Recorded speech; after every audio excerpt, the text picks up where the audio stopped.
Um, Thank you so much, first of all. It's such a privilege to be here in this historical place and amazing people. It has always been my dream to, come to Ethiopia. I've been dreaming for this moment for like 2 years. And one of the questions that people they always ask me is, why do you love Ethiopia? And and I'm gonna try to answer two questions that maybe even you guys you have that question for me right now. Why do I love Ethiopia? Ethiopia is Africa.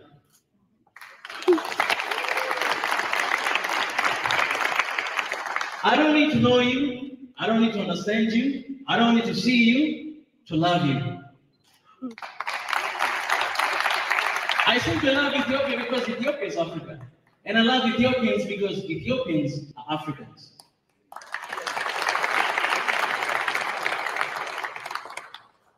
So because of you, I exist, and because of me, you exist. The second question, why do I love Africa? I love Africa because I'm African. There is no one else to love Africa except me. There's no one else to protect Africa, to defend Africa, except me, because I'm African. It's my pride, it's my heritage, it's my nature, it's in my blood. I have African blood in me. We might be speaking different languages, we might be like wearing different clothes today, I look like an adventure here. We might be eating different food, but the fact that you are African and I'm African, I love you.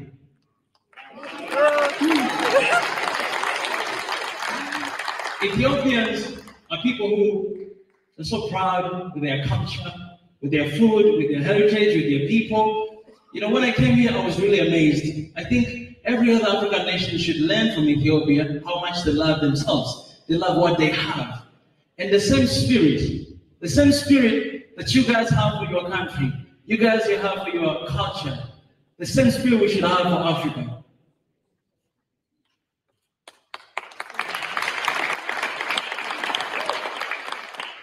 When you go abroad, nobody call me Tanzanian.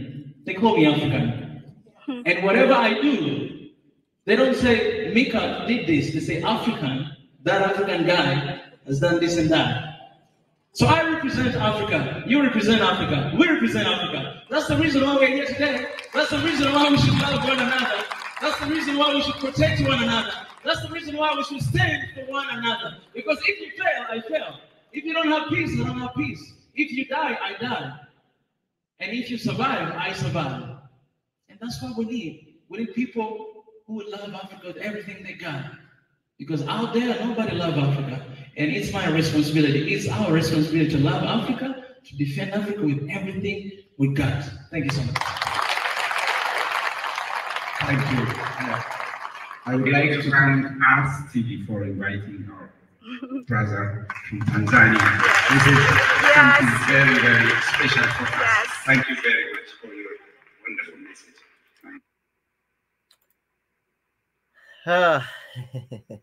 What a speech, His Excellency.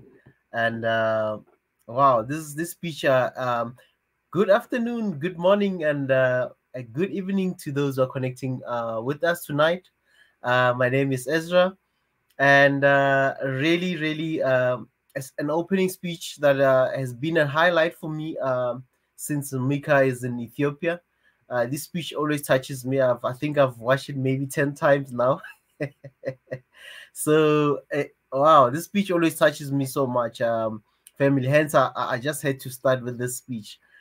Since Mika arrived in Ethiopia, this is the highlight, one of the highlights. And I've been also watching the other streams. I've also watched today with Dr. Veneza, the meetup and stuff. So that's been really great and really nice seeing the Swahili nation and the One Africa movement flag in Ethiopia.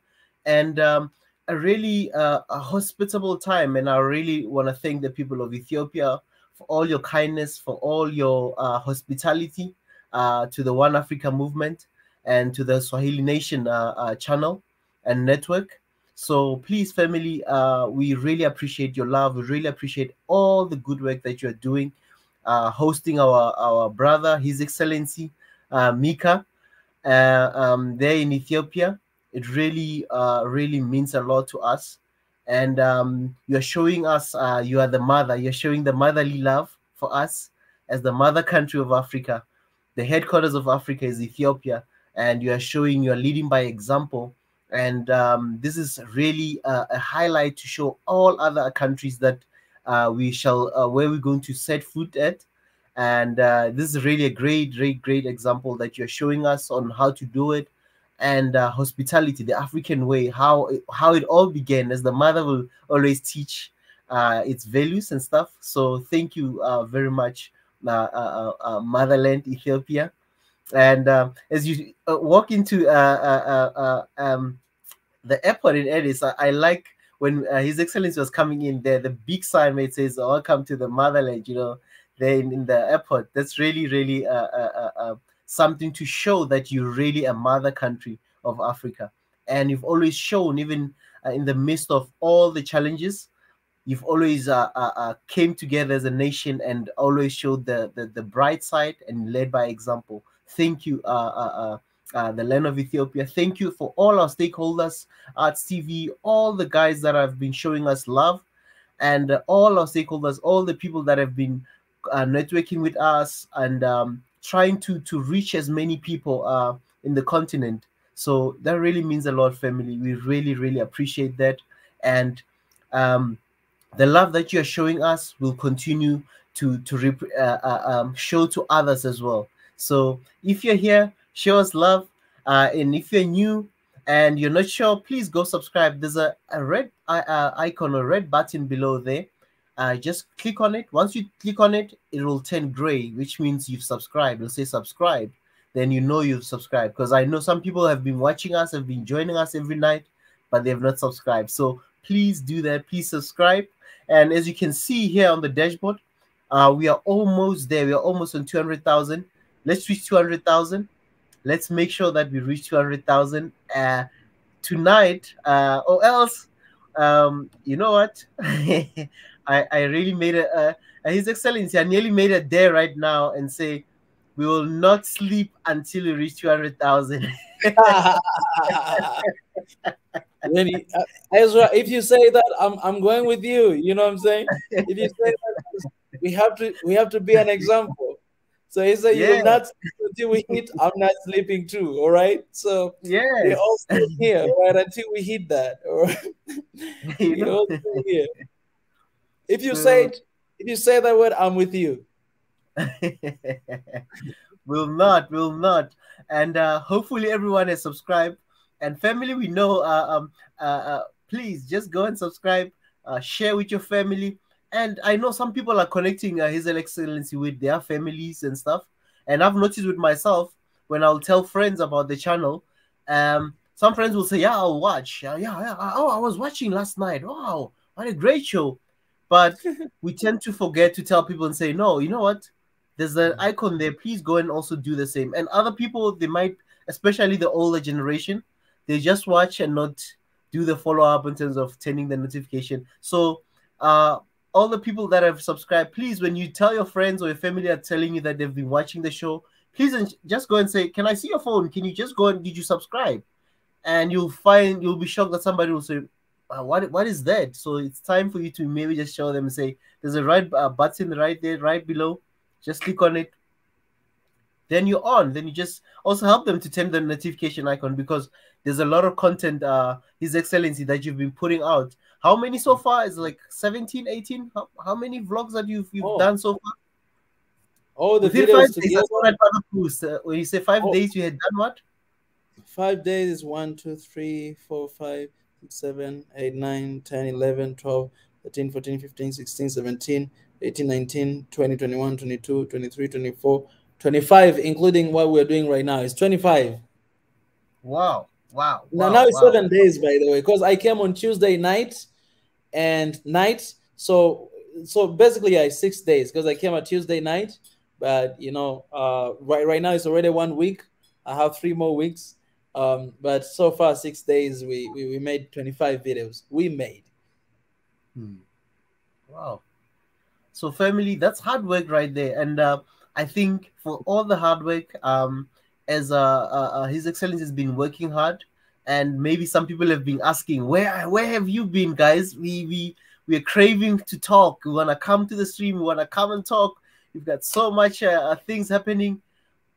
We've been in Ethiopia, virtually and physically, with His Excellency Mika being physically on the ground in the land of Ethiopia. So family, this is really hard work, and be part of this growth. Be part of the hardworking team. Be part of a team that has a vision, and His Excellency Mika has a vision for Africa. And let's support the movement. Let's support our continent. Let's support our own content as Africans.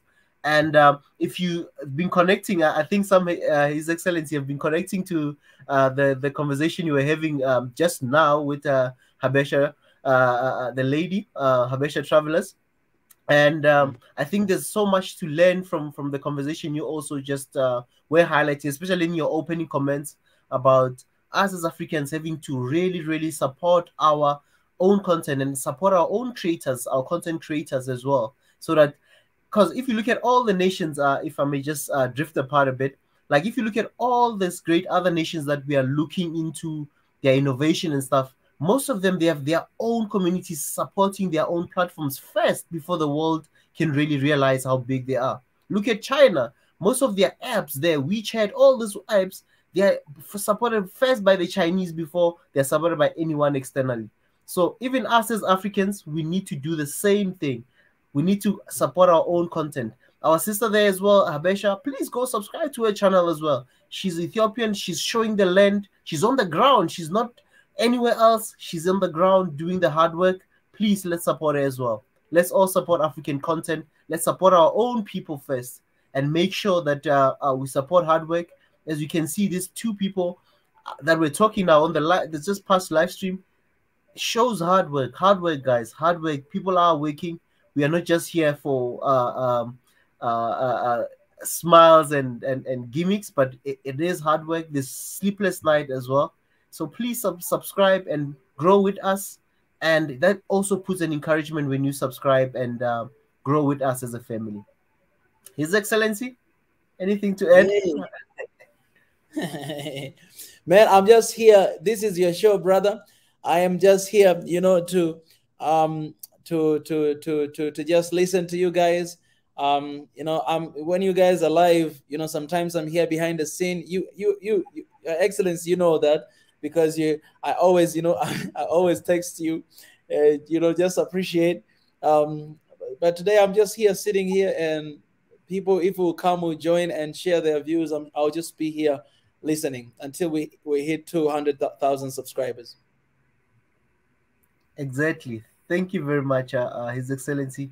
As you already highlighted, that as I sometimes say that when people are asking His Excellency, will say, "Where's Mika?" I know sometimes there'll always be one or two people who will always just post in the comment section and say, "Where's Mika?" when they see me, and I'll say, His Excellency is working behind the scene, either editing, doing some thumbnails, so many things that you do. Sometimes you might be live here in the background, but not coming in showing your face. So family, that's him there working with us and doing the hard work in the background. So that's why sometimes when I say Mika is around listening to us, really he is in the background. Even now, when I came on live, he was in the background. And so always know that we are working. There's so many people, His Excellency, on the team. I mean, the Brain, Biggie. I know they always are watching. They're always putting a lot of input as well.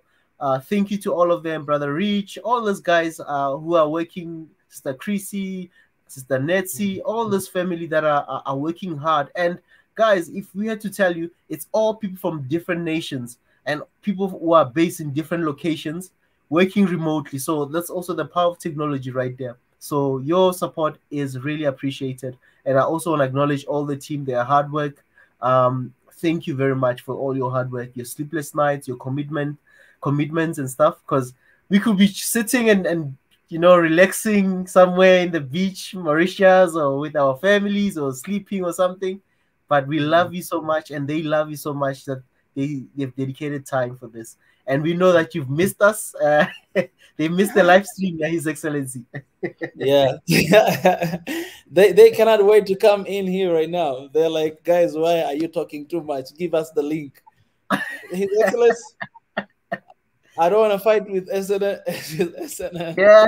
with the family. Give them the link. Family, the link is right there. Please join us. I know as we've heard your voices, we've heard your comments, and you've been saying you want to get in, you want to talk. We've got so much in our chests. Family, just send the link right now and come and join us. Let's talk, and let's also reflect a bit about the trip to Ethiopia, what you've been learning from Ethiopia and the land of Ethiopia. What have you been learning, and things that you might want to know. And there's a lot of people that can also feed the correct information. So if there's anything you want to learn, the travel, the land of Ethiopia, the tourist places, please come in and ask.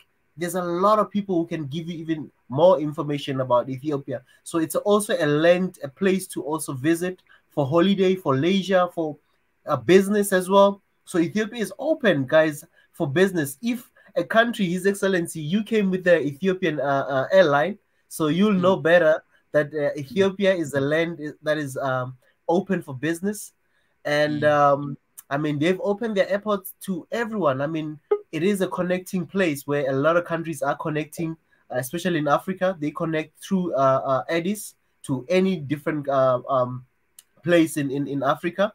So, which means that country is serious about tourism and is serious about business. So, yeah, to those who want to know more about Ethiopia, come in and also ask questions. I'm sure there's a lot of people who can also advise us and even teach us something. And there's a lot of touristy places that we can even talk about, guys. And I think we've got the voice, the chief, His Excellency, with us here. I'm just gonna let him in. I've missed him, and I was meant to give him a call, and somehow I've kind of delayed my call, but I'll give him a call somewhere this week. Oh, the chief, the brain. Again, good morning, good afternoon, and good evening again. But man, what a show! I mean, we talked on Saturday, and still a lot of things happening. Still making bread and all that. I'm so glad that you brought up the Habesha travel. It is a key thing that, in fact, I just commented in there, because a lot of people think that when an African YouTuber go visit a country, they think it's a pleasure. Okay, yes, the act is a pleasure, but there's a lot of work involved. I traveled several countries, and for me, I was at a point. I traveled 2 states on a flight in a week, and you get so much hysteresis. Okay, you forget something here there because it's too much. So I want, when Mika traveled to Ethiopia, he traveled there. That's something that he wished, but at the same time, a lot of hard work.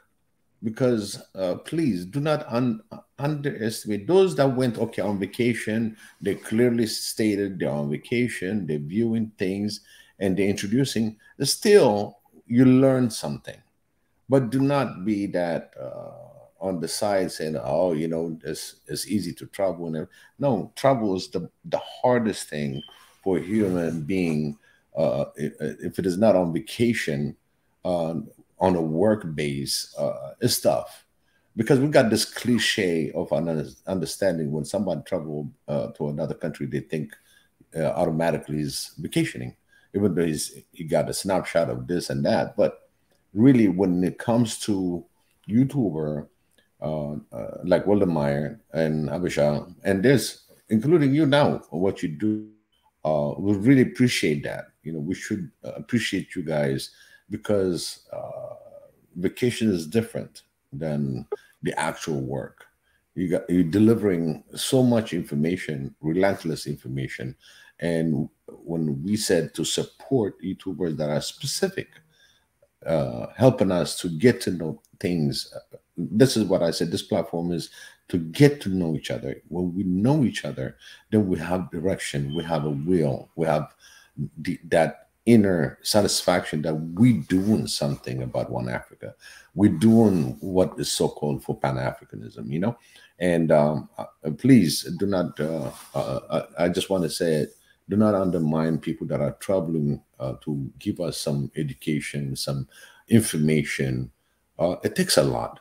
I mean, it's not just, oh, he's out there on his vacation. No, they got to think about the program, on how they're going to present it.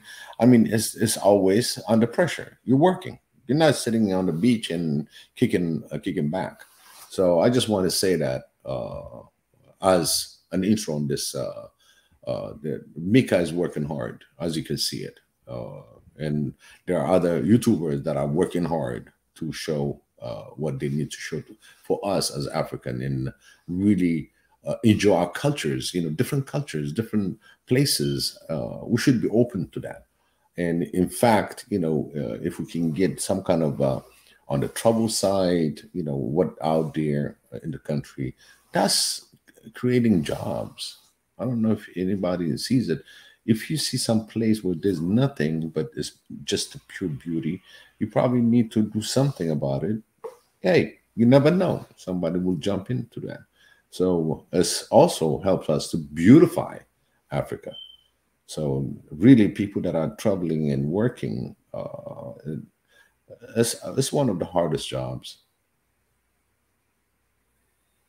Exactly. I just want to say that today. Thank you very much, Biggie. Something that Biggie highlighted is that, Mika, I think you being on the ground, you can attest to that, traveling on work instead of leisure, it's a bit different and a bit challenging.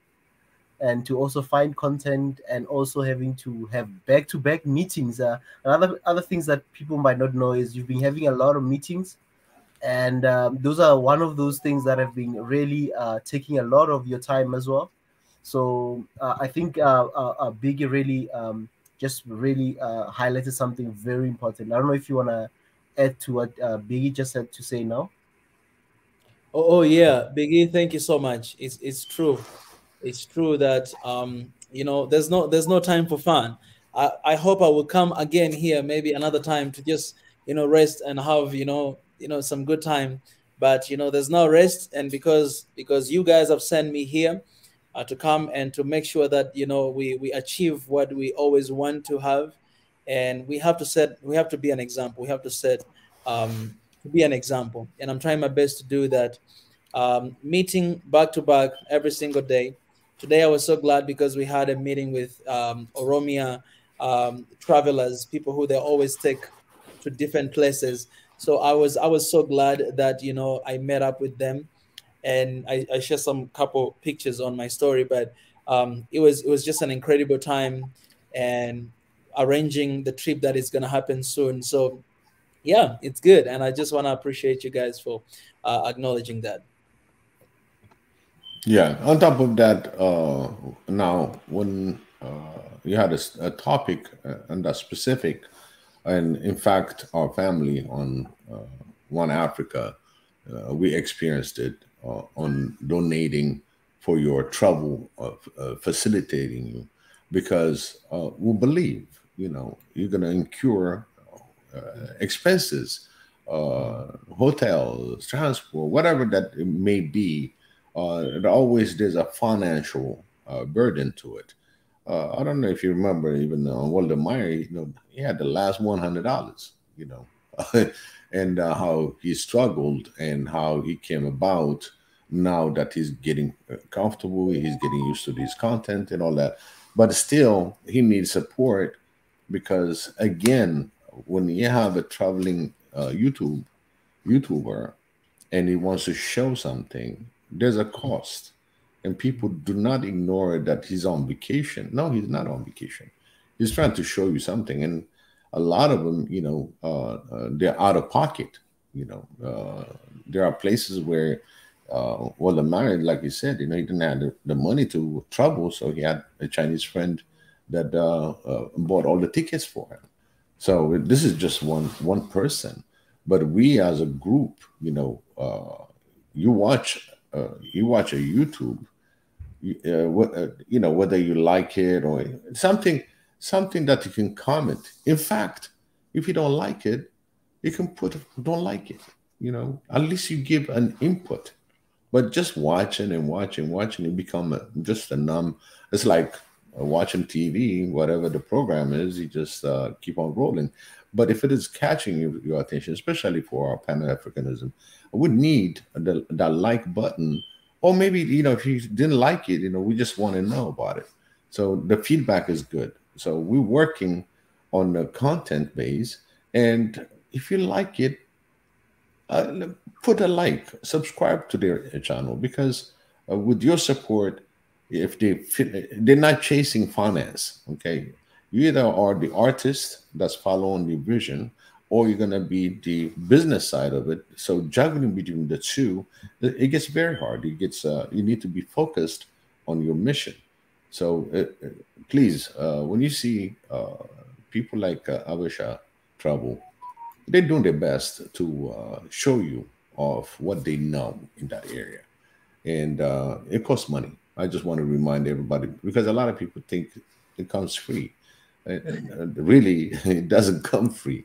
And I can see it on what's going on even with our team member here. So Mika is incurring expenses like anybody else. This is not what do you call oh yeah, I'm just gonna do it for me. No, it is something bigger than Mika, bigger than me, than any of us in here, what we're trying to achieve. This is for one Africa, our motherland, our continent, has been hurting for a long time.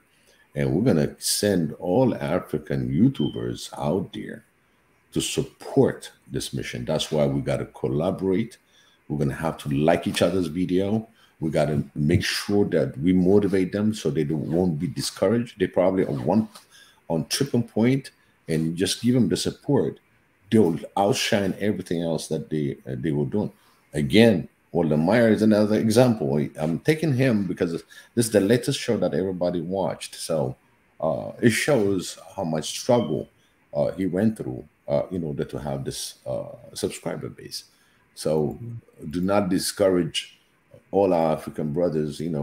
Some probably just gonna disinformation, or information that's not correct. It's up to you to make the judgment. I'm not gonna tell you like all the YouTubers. It's just for the purpose that we are on One Africa, and we see something that's gonna help our movement. Please support them, because we'll learn more. Because if any member of our family here likes it, also let us know. Because by supporting each other, by collaborating together, by having this network, we can move faster. I cannot put Mika in 54 states at the same time, and it's impossible. But I want us to replicate Mika as much as we can to make this movement replicate Mika. And there are people that are working within their own country, very patriotic, very Africans, and very Pan-Africans. And these are the ones that we support. And this movement, by collaborating and networking, will put us on a state a lot easier than last year. We get to know each other. So let's make this special for people that are special. We have special brothers and sisters out there that are working hard, trying to bring this Pan-Africanism, and let's help them. Let's help them. Subscribe, like. That's all there is. That's motivation. You comment, hey, when Mika gets, oh, I love you and I care for you. Hey, what does make Mika? Mika, yeah, it's 24 hours a day. I mean, sometimes you might not sleep for a few hours, because it's something that all the love that we send to him, he feels even more responsible. And I'm pretty sure, Mika, correct me if I'm wrong, because look at you now. You already finished. I'm just going to give you an example right now. You just finished one session, good interview, good content. And now you're still here. Because these are the things, you know, we want you to go to sleep. We want you to rest so you can have yourself refreshed. You understand? This is out of the care of a big brother, okay? But again, this is what's happening in general for the people that are really into their content, that when it comes to Africa and being Pan-Africanism, believe me, they're putting a lot of hours in there. So your mouse to click yes, you know, like, subscribe, you know, it's a fingertip. Look, you're doing just with your fingertip to do these things. But again, we're human, we might forget that. If you forgot it, if you're not sure, go back to it. Go back to the show that you watched, like it and subscribe it. I do that. Sometimes I get so much into it and I'm like, oh, wait a minute. I didn't even put the like on it. You see what I'm saying? It happens, and it happens to everybody. So anyway, I love you so much. You know, my brothers and sisters on this particular One Africa family. I love you very dearly. All your comment is important. We're building One Africa, and we're doing it at the bottom level. Thank you very much, the voice, Biggie. I see our brother Banju. I'm just gonna allow our brother Banju. Welcome, brother Banju. And then after brother Banju, I'll go to Yanatan, and then also then after Yanatan, we'll go to Benjamin. Banju, Abdul. Hey, what's up, Ezra? How are you? All good, brother. All good. I missed you, man. I missed you, man. Miss you too. What's up with Mika? My brother, I love you, and I'm doing great. That's good, It's man. good to hear you. Good to hear you, man. What's his name? Pastor. What happened to you? Is it positive or you missed your flight too? Wait a minute. I'll have to get unmuted for that. That is funny. That was a good one. I'll have to unmute for that. I Good expect one. you to be sitting next to Mika right now, man. We were, what's going on with you? I'm disappointed. No, man. Yeah. All in good time, man. God's time will be the best. Problem. You know what happened? Honestly, to the family, I know that I had promised that I'll also be going to Ethiopia. I had other commitments that are family as well. It's just maybe I never discussed with everyone, but it's maybe time since you've asked me an honest question, and I need to be honest since it's the year that we need to be honest. I had other family commitments that I could not leave, and also work as well, other work that really held me up. And His Excellency, and then I had to now postpone, but I will be in Ethiopia, and we will come back to Ethiopia for sure. And I promise you guys, I will be. It's just currently I've got other commitments that really helped me. Even today, when we were live with the Habesha, I was doing other work as well. So don't think maybe I was, to be honest with you, yes. I had family and work commitments that I could not travel. But I will be. This is just something that I'm also putting a commitment. I need to be honest with you guys, and I will be going to Ethiopia, and we will come back with His Excellency to Ethiopia. Ethiopia is a country where you connect to any country, so we'll go to Ethiopia. And at least when I go to Ethiopia, Mika has already opened all the channels. I won't have to be making a lot of calls and finding out this and that. So he'll be, connect me to the right people. Yes, he'll be a local. He'll be a local. He'll be a local. He'll be my tour guide there. Like, no, this is not where we take cars, man. yes. But just words of encouragement. That's what I came here for, just to let you know that we are behind you. Keep doing the good work, and let's not underestimate this kind of effort, because something special is happening with African youth, and this small effort that we're making, especially you guys that are in the front, is having a huge impact on the continent. The youth are so conscious. People are watching every day, and people can sit in their homes and say, oh, wow, this is how this place is. This is, people are receiving new information and ideas every single day, and the unity is pushing forward, and things are happening. So You know, never underestimate the impact of what you're doing and this whole movement thing. And we're behind you 100%. And no, I don't want it. I don't want it. No. So just, you know, we're supporting you. You know, just continue on the good work. I see it's 880 right now. We're done with the 60s and the 70s. So we're almost there, you know. I don't want to miss 200,000, man. You know, I just told people on my Instagram story. I said, guys, please let me sleep, and the only way to let me sleep is to hit 200,000. The moment we hit 200,000, I'm out of here. All right. Thank you, brothers. Thank you. Appreciate it, brother. Thank you so much. People want to know also is what kind of coffee you're drinking, because the energy we've seen in you, we haven't seen in a long time. What's going on? What is going on, man? It's not coffee. It's the Ethiopian air. Oh, I knew something was up, man. Something is not. Something is. You know.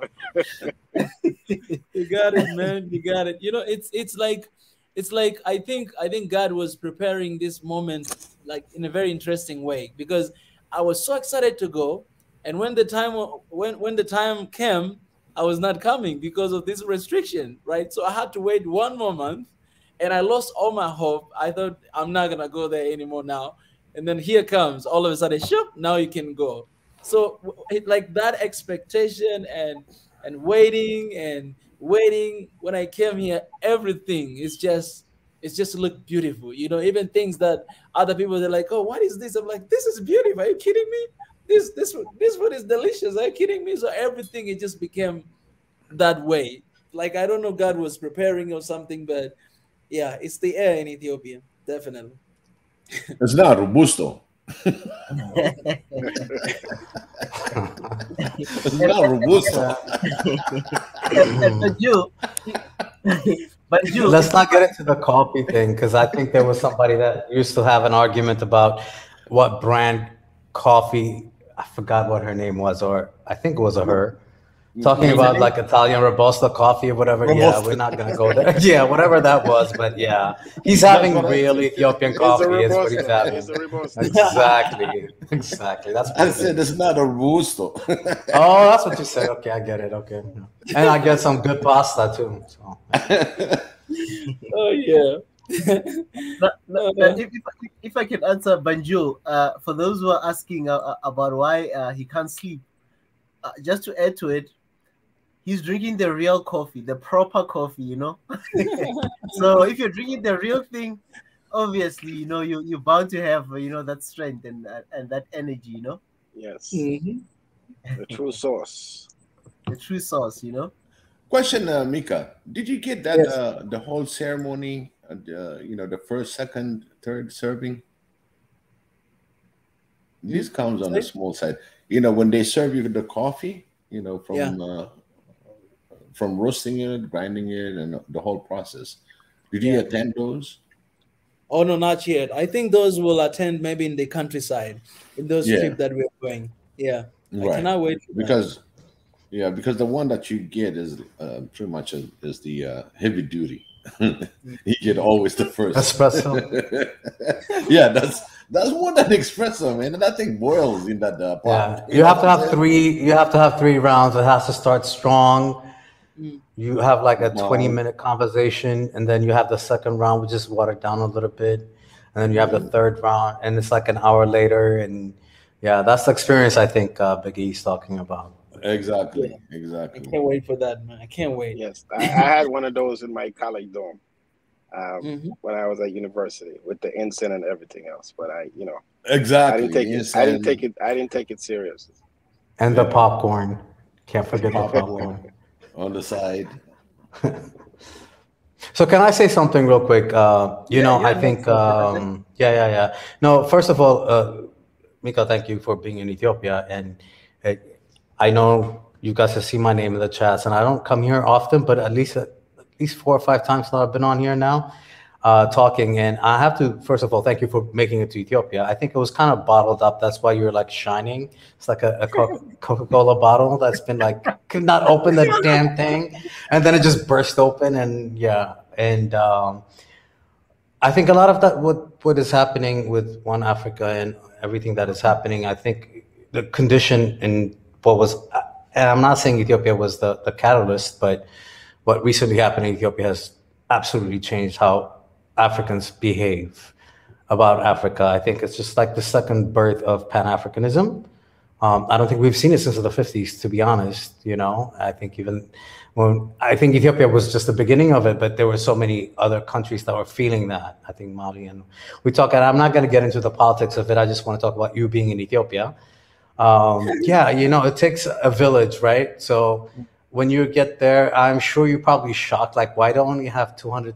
I don't even have 200,000. I'm getting there because you see that you can't even walk in Addis Ababa on the street without you being recognized because people know who you are, right? That should have shocked you, right? And not everybody clicks on everything, but they believe in what you're saying, and that's the kind of reaction that you're getting. And take that in a good way, because it shows you even the videos that you've been posting. And I love the fact that they sang happy birthday to you, even though it was like, it was great, right?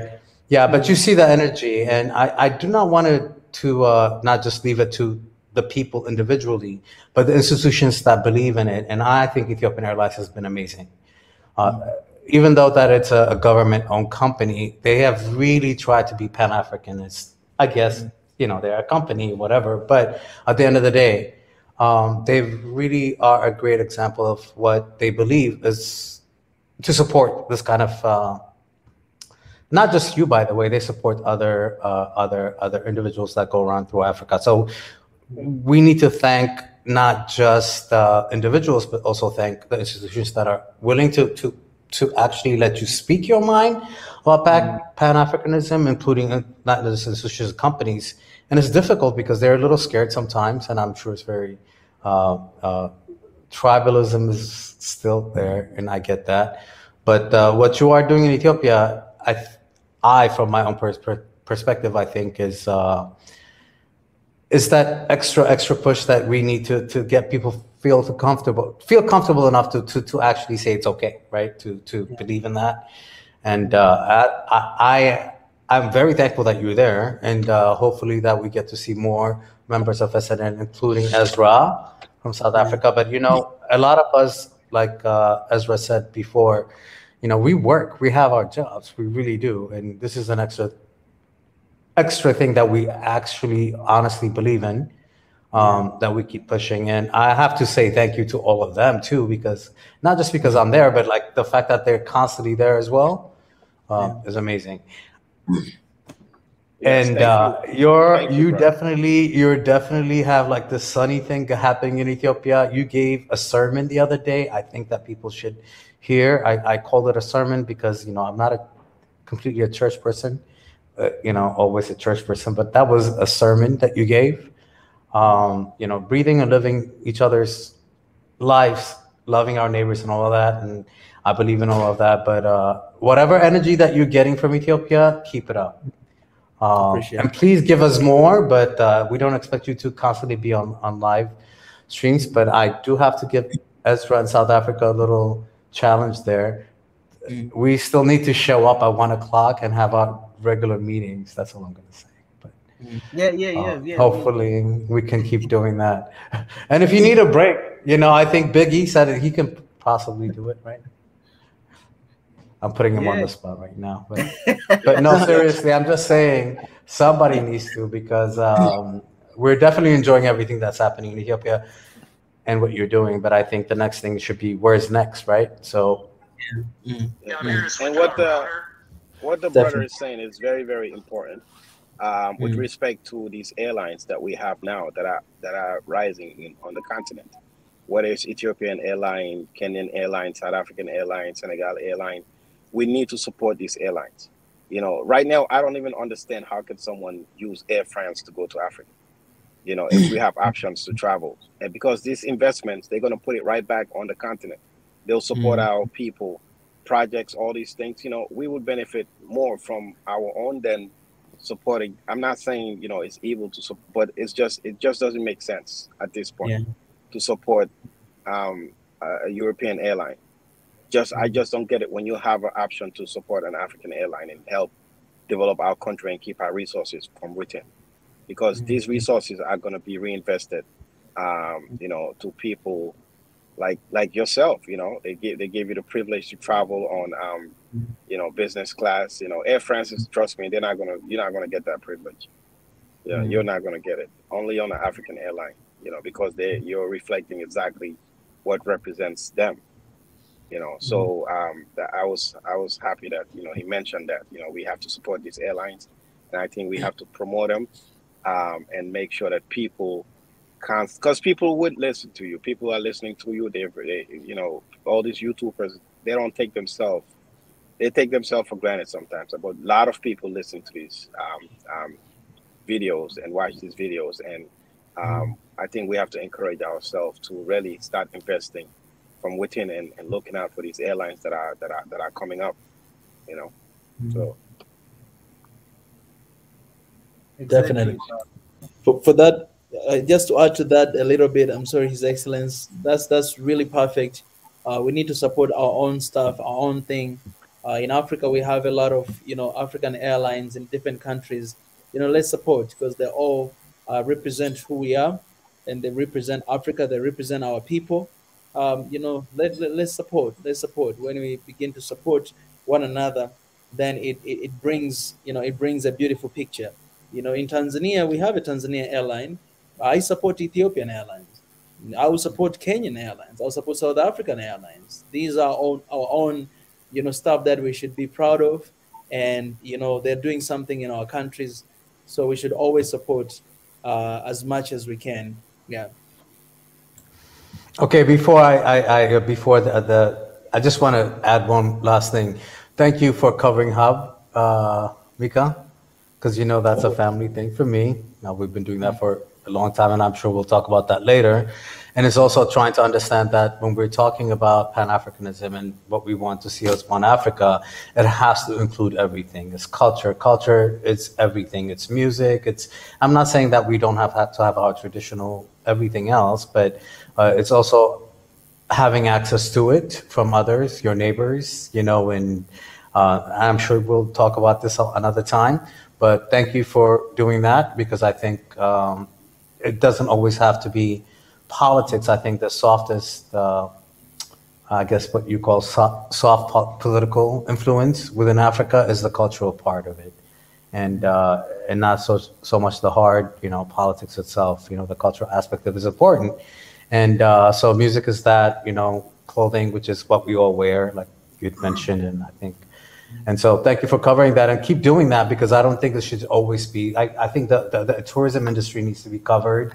Africa is a huge tourism industry. I mean, most African countries like Kenya, Tanzania, South Africa depend on tourism as their major economic, but we need to think about Africans traveling within Africa. And I think that's the whole idea about, you know, what oh my God, he said, what do you want in life? He said, I just want free, no visa or nothing. What am I when you had the interview? That's true. Like, it's absolutely ridiculous that Africans that we need to have visa anywhere to go in Africa.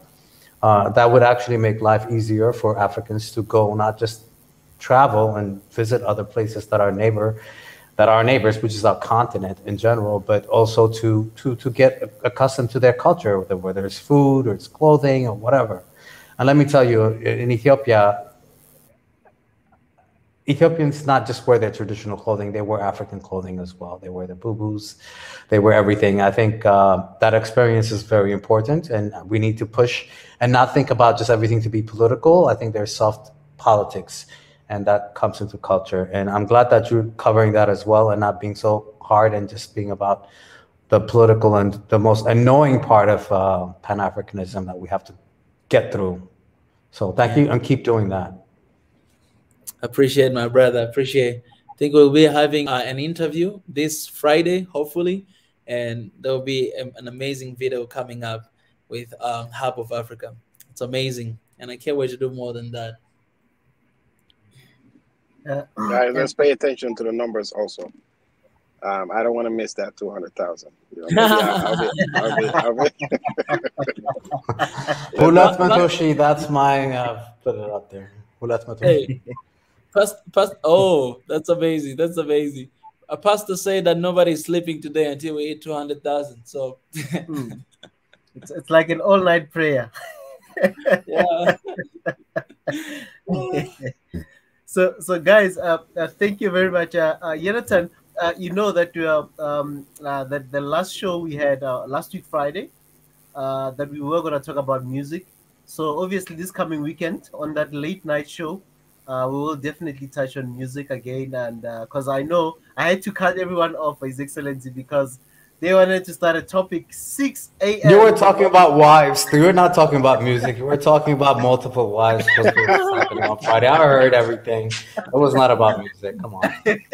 So yeah, this Friday we will continue that where we left off, because I know a lot of guys were into that topic, and I had to say, guys, it's 6 a.m. When I it was already 7 a.m. You had to also do other things, so I had to like cut off everyone, Prof. Ezra, Biggie, and everyone. But we will continue the topic for.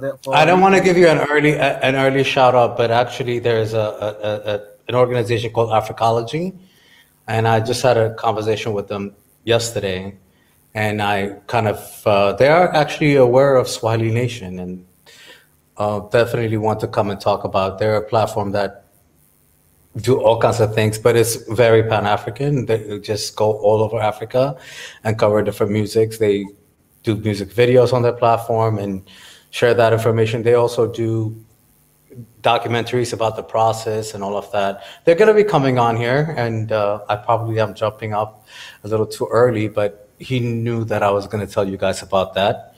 It's called Africology. I'll keep it at that for now. But yes, they're coming on board soon. And wow, thank you very much, Jonathan, for touching base on some of those things, match and all that stuff. And I know a lot is still coming, even from the Swahili Nation. I don't want to put His Excellency on the spot right now, but you must know that there is match for Swahili Nation as well. And but I'll not touch much on that. But I know His Excellency can maybe fill us in the coming weeks, or even days, or even now, if there's something he wants to add on the match as well for Swahili Nation. And but for now, let me just welcome Teacher Josie. He's been holding for a long time, patiently. Yeah. The teacher. No, eagerly. It's good, really, to hear all what was being said. And this, I wanted to sleep, because but when the issue of this 200,000, I got determined, to stay awake, and even I don't know how I got strong this morning, because I've been doing the whole day. Anyway, it's nice, and I hope we will reach 200,000 tonight. But let me say something about this support. When you participate or watch or just simply look at some events or some action, sometimes you make evaluation, and then you appreciate some results, and then you criticize, you make constructive comment on some, and that is my points for now. And just first of all, I would like to owe a special gratitude to subscribers from other parts of the world, away from Africa, because I usually listen from supporters from Jamaica and other. I don't mean that I'm not taking them as ally. They are our brothers. We look at all human beings as brothers and sisters. This is obvious. However, as far as unity of Africa is concerned, you know, we are concerned. There are concerned bodies, you know. There are mainly concerned bodies, even though others may rationally, not those who do not give attention to superiority and inferiority of human beings, but those who look, have a look of attitude of rational attitude, that means may support us, but they need a special gratification as to me. And so I would like to say thank you for them, because they preceded most of us, while we are the main concerned bodies, and become late to support these movements. And I would like to say to all Africans, that means concerned bodies, main concerned of the issue. If we don't appreciate and protect our own, who else does it, is my question. This is our own concern. This is our own business, to have united Africa, to have one Africa. And so we need to think, and behold that many African legends like Kwame Nkrumah and Gaddafi and blah blah have dreamed of one Africa, united Africa so far, but they couldn't achieve it. And so, at least let's make it true during our time. Let's get determined to make it true, because we can together. We can make true one Africa, united Africa, with our collective effort. And so let's make it true and be part of the history, because this is history as to me. And that is what I want to say. And later, if I get time, if I get chance, I will say a bit about things related to benefits, cheap benefits and the like. I will raise that later on. And let me give chance to another person. Thank you.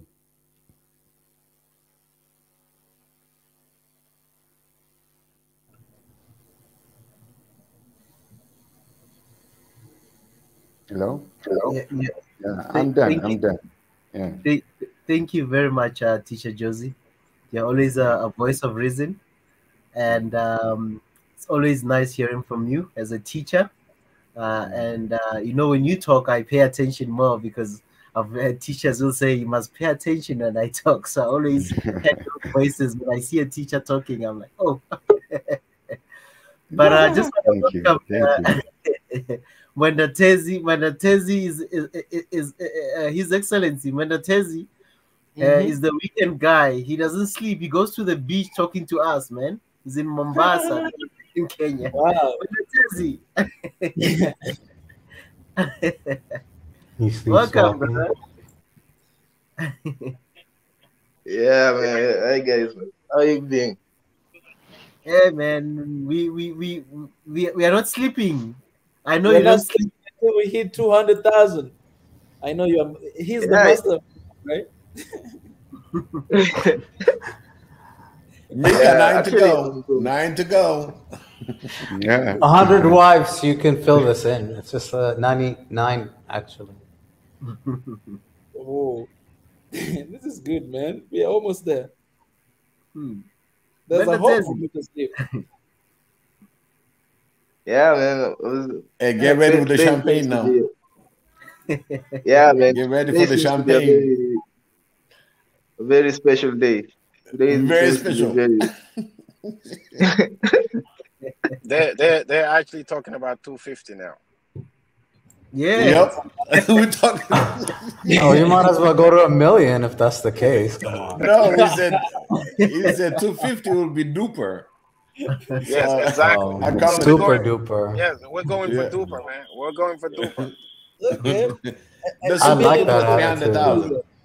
I love that. That's great.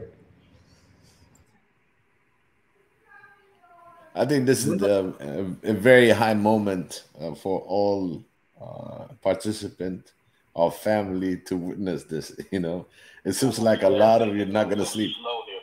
You're not gonna go to sleep on this one. If 8 more left, Mika, are you gonna go to sleep now? I'm not going to sleep. I'm not. I have to witness this moment. Don't forget the expectation. The expectation is higher. You know, because if you remember, in the beginning of the year, we were supposed to hit this 200,000. Yeah. And the people were dragging their feet, unfortunately. Yeah. So now the next one is the 300,000. So in 6 months, right? The thing I say 500,000 before he leaves Ethiopia. It's 500,000 is the goal. Wow, we have to. That's a goal. That's a goal. We're going. Yes. Yeah.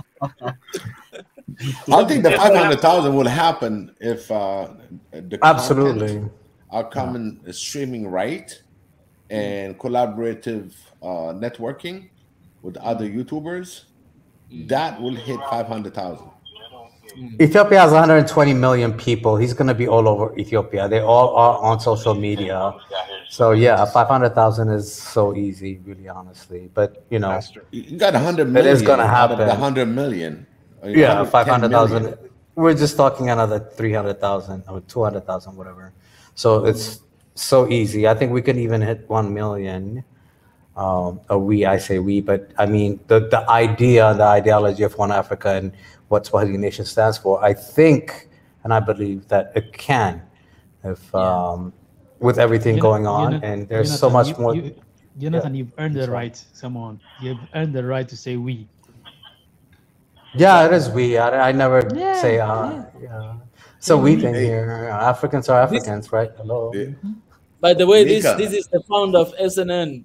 The name. Ezra. Oh, I can hear. I know that voice. So yeah, Ezra. Josie. Right. I got a question for Josie. Josie. Okay. How do you say like, subscribe in Oromo? In Oromo, the same thing. Yeah, we say like and subscribe. The same word. English. I know, but on the Misali in Amarinya, you say like adrugu, subscribe adrugu talala. What do you say in Oromo? In Oromo, like Goda, subscribe Goda, we say. Okay. So remember these two. Yeah. Mika. Like Goda. Like Goda. And subscribe Goda. That has got to be the most easiest thing ever. That's I know. Like Goda? Come on, you can remember that. So is there an actual word for like itself and subscribe, or there's no word for like? No, they use the same. We use the same word as like. Yeah. Like Goda, subscribe Goda. No, I can say this. Temasgabu, Wudedu, Hasab. There you go. That's the one I'm looking for. Yeah, Temasgabu. Yeah, but remember, subscribe. That's Amarinya though. What I mean is there are words for it. Like I'm answering Abdul's question. There are words for it, but people haven't just come around saying them. And yeah, because everybody used to that like, subscribe, adrugu. You know what I'm saying? No, but it's not because the words don't exist. The words do exist. No, the word exists. Yeah. But whenever he's out there, like adrugu. Let's change them. We're gonna change YouTube's mind. YouTube's gonna change his mind and put the African word in there. Yeah, let's do that. If you don't do it, then they're not gonna do it. Oh. All right, we're gonna give you the whole sentence. Hey, Josie, Josie, tell us. And this no, let me say, ውደዱት ማለት ላይክ አድርጉት ነው አይደለ? የሚሆነው ሰብስክራይብ ደግሞ ተመዝገቡ ነው። ተመዝገቡ ነው። ልክ ነው እኮ ውደድ ጃለጣ ገልማ ነው ነገር አይደል? አሁን መመዝገብ ማለት background noise. That's for Josie. Josie, you need to turn off something. Yep. Okay. No, now I can hear. I'll get it correct. By the way, I'm having my lunch, You know, okay, guys? Lunch? It's dinner time. What are you having lunch at 7 o'clock? It's like What is lunch? This is dinner time. It's 6 o'clock. I know you're on the East Coast. No, I'm on the West Coast.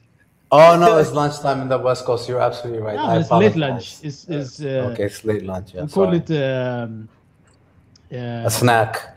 No. There's misana rats. Oh, okay. There's a name for it. There's like there's brunch for breakfast and lunch, and there's an Amharic word for lunch and dinner. So I'm in the middle of that.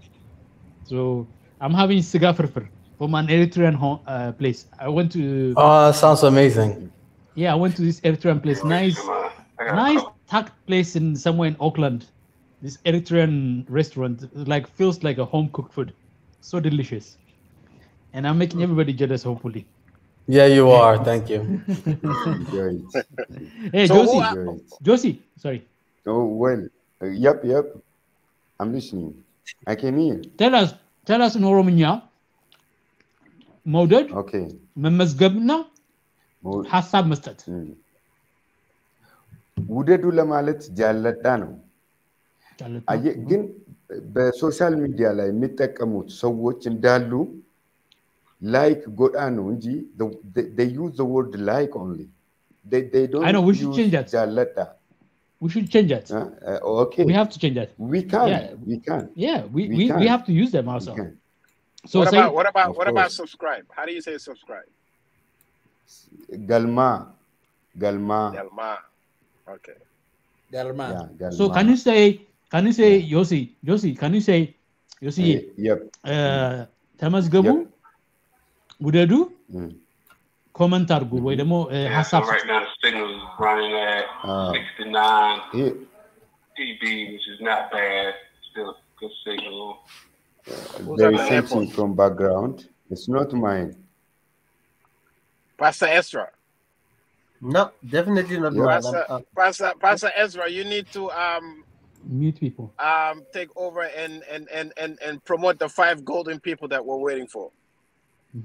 Yeah, that's what I'm saying. Golden people? What are golden people? What are the golden people? I just want to know. Niger. Yes. We need to 5 more. Okay. 5 more to go. Pastor Ezra. Yeah. You pray for them. We're listening. Yeah. Yeah, guys. A biggie, if you remember. His Excellency, I don't know if you also remember, I know other guys are already in tune, they already know about this as well. There's people that Biggie has also asked and requested that we pray for them every day or every night. Marie Antoinette, and what's the friend again, the cousin, Kaku, and who else? Dr. Dr. Ebenezer, right? Was it Tzedeke? No, Tzedeke. His Excellency, you asked that we pray for Tzedeke or Ebenezer? I know Ebenezer, you were with him, Tzedeke, right? Yeah, we need to pray for Dr. Tzedeke as well to get well. All of them have been having some things that are not nice in their bodies, so we can quickly pray for them while we're still at this, that they get well. So I'll quickly pray for them, and I will, let's just pray for these 3 people. And if there's anyone that you want us to pray for, or any region in the continent that is going through a lot, I've seen things about Guinea-Bissau. I'm not sure of the facts there, but we pray as well, and we declare the peace in the land of Guinea, or all the Guineas there in West Africa, Guinea-Bissau. Please continue praying for those countries. We also pray, Lord, for the land of Mali, Burkina Faso. We pray for the region of the West African region for peace and stability in Jesus' name. We also pray for the whole continent, that this continent may continue prospering, and may this continent grow. May this continent continue become the light of the world in Jesus' mighty name. And we pray for our brothers and sisters, Marie Antoinette, Kaku, and Dr. Tzedeke as well. We pray, Heavenly Lord, for your speedy recovery, that you touch them, you heal them right now. In Jesus' mighty name. Amen. I was going to cut your prayer short, which I was scared to do. If the No, 200,000, 200,000. Yes, so two I'm more so to thankful go. that I'm thankful that didn't happen. There's gonna be like Abdul. Yes, serious, sir, Ezra. Serious talk. You know, would Niger say "I told you so"? I told you so. Would to Niger say "I told you so"? Which Niger? To Niger? To Niger, yeah. To Niger, yeah. I told you What's so. to Niger? Please, to Niger, join us tonight, please. We know you don't sleep. You know what I mean? Is that like a Nigerian slang, right? No. To Niger, you and to Niger were debating the other time about coup d'etat. Yes. He was arguing that we're setting precedent. And I'm of the view maybe we're too late by sanctioning exactly. Mali. We're too late, but to Niger might come in and say, you know, I told you so. If we don't stop Mali, this is what's happening, which is the coup d'etat in Burkina Faso and now Guinea, potentially Guinea-Bissau. Would he say? Ezra, would he say? I told you so? No, I because what we're saying between me and him is that these coup d'etats were taught to us. Hey Albert, you guys still there, right? You know, they taught us this coup d'etat. We can all hear you. So what I'm saying is, I think Biggie. What is happening? So hold on, Biggie. No, I muted him. Sorry, guys, you can continue. Okay, yes, sorry. what is happening? What is happening in West Africa? For us, it's not just the traditional coup d'etat. I've never seen a coup d'etat where people go out to support the military. Usually, people would be indoor and they'll have curfew, and everyone is scared, and there's a lot of uncertainties. People are coming out supporting this movement. So something else is going on. You know, we have almost like a domino effect going on. Mali is a very important country because most of these countries we see today. Oh my God! Can we just see like the numbers? I'm sorry, like this is almost 200,000. That's amazing. I'm sorry not to interrupt you, but I cannot believe these numbers are going up this quickly. I'm just saying. I think that it feels like, what is this really happening? Which is great. Yeah, and I thought that we were here to celebrate 200,000. Of course. Not getting into too much of this, but how is this happening? That what I hear Addis Ababa like class and everything. Good, whatever is happening. Anyway, look, what we were like 82. What is that? Where we're far from? So. No, 86. There we go. I'm sorry. 86. It's coming up. It's coming up. Yeah, exactly. Let's go into that because I think like Jonathan, because you're talking about serious stuff, people are subscribing. I know, I love that, but I think it's great. I think that's what it is. But it's a whole entire conversation. And anyway, go ahead. I love it. I think that's why everyone is here, right? So, I think Jonathan, he's trying to remind us that. We can talk about that, but we can keep it short so that we may continue to see what else the host has in his mind. Let's say Abdul, because it's important. You know. Yes. No. Because it was a brief answer I was going to give to the brain when he asks the question. But what I'm saying is, this is happening on almost like every 3 days. We have a new country falling down to coup d'etat, as they call it. But I believe that this is more than coup d'etat. It looks like revolution to me. It looks like the beginning of the end of the French hegemony in West Africa. And people are welcoming these ideas. The youth, they are all speaking the same language, irrespective of what country it is. They're in unity when it comes to, kicking out the French. And if the military is leading this effort, they are supporting them. This is what's going on. This is what people are seeing. On the continent. So it's a very complicated thing, and I'll leave it as that. Like the brother is saying, we're here to witness our 200,000 Ezra. So Pastor, over to you. Yeah, guys, I'd love to give Mwendatezi. I think everyone can hijack Mwendatezi. I know he's a gentleman. He's a man from the coast. People in the coast, they are very relaxed. If you live next to the sea, people talk slow because the waves, everything, it's so I want us to give my brother Mwendatezi the chance to also finish his thoughts, because I think he had just started and then a lot of things came in there. But I just want to welcome the Tez again to finish his thought. Yeah, actually, I don't mind when people talk. I'm actually enjoying conversations also. So what I was going to ask was actually very interesting for my brother, the biggest E, and I hope he's still here. Yeah. Yeah, he's still here. I'm still here. I got a little ongoing troubleshooting, so that's why I was in and out. But I'm listening on one ear. Go ahead. Oh yeah, because I was curious. I'm trying how I was. This is a question about coffee. So so I'm trying to make coffee, but I was told that that it takes like maybe you need like 10 minutes. It's espresso. That it requires 10 minutes of in the water, in the hot water. It takes 10, then you drink it. So I was just curious, how do I make this coffee here that I have? Doesn't take 10 minutes. If you have actually, you have to. I can do this. I can do this because no, really, honestly, it's very simple. If you have the green beans first, you have to roast the green beans. If you really want to have Ethiopian traditional coffee, how it starts out is the green beans. And then you have to really wash it out so there's no flakes on the coffee bean. You have to let it dry out. It's green, the beans itself, right?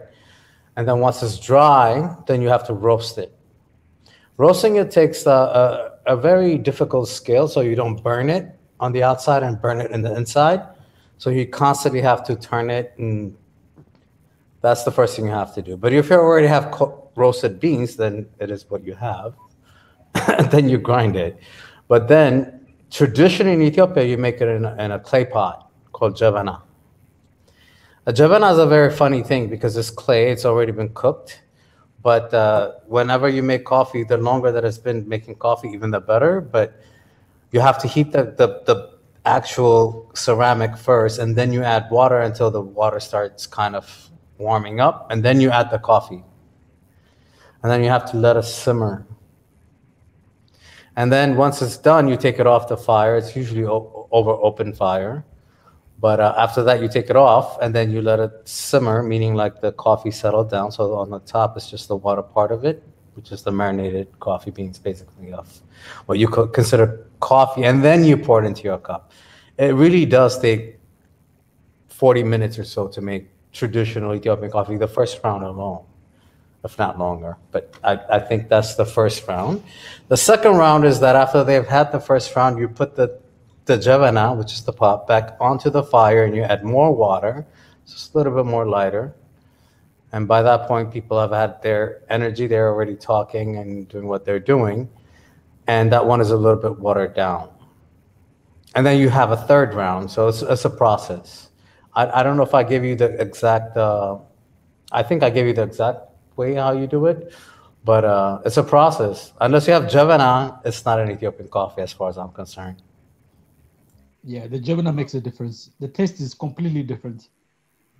When you can make it in the pot, the normal pots, metal pots, but the taste is completely different from ceramic.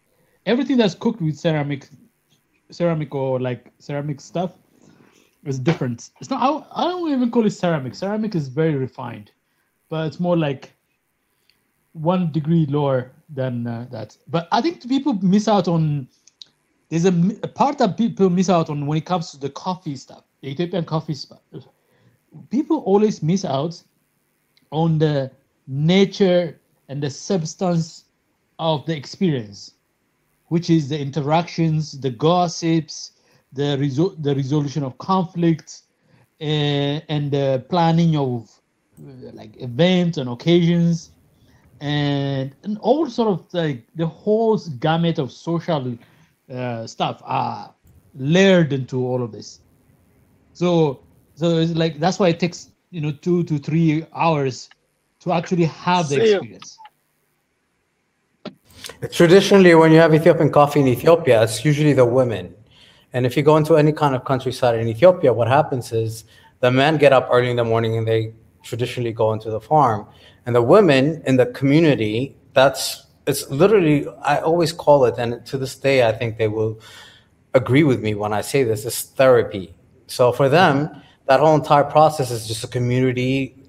You know, we're talking about traditional communities, small little towns. Yes. So the women, while the men are away, they're doing this whole 2-hour thing while the men are gone. While they're making coffee, they're complaining about their husbands, they're complaining about their kids, they're having a social therapy.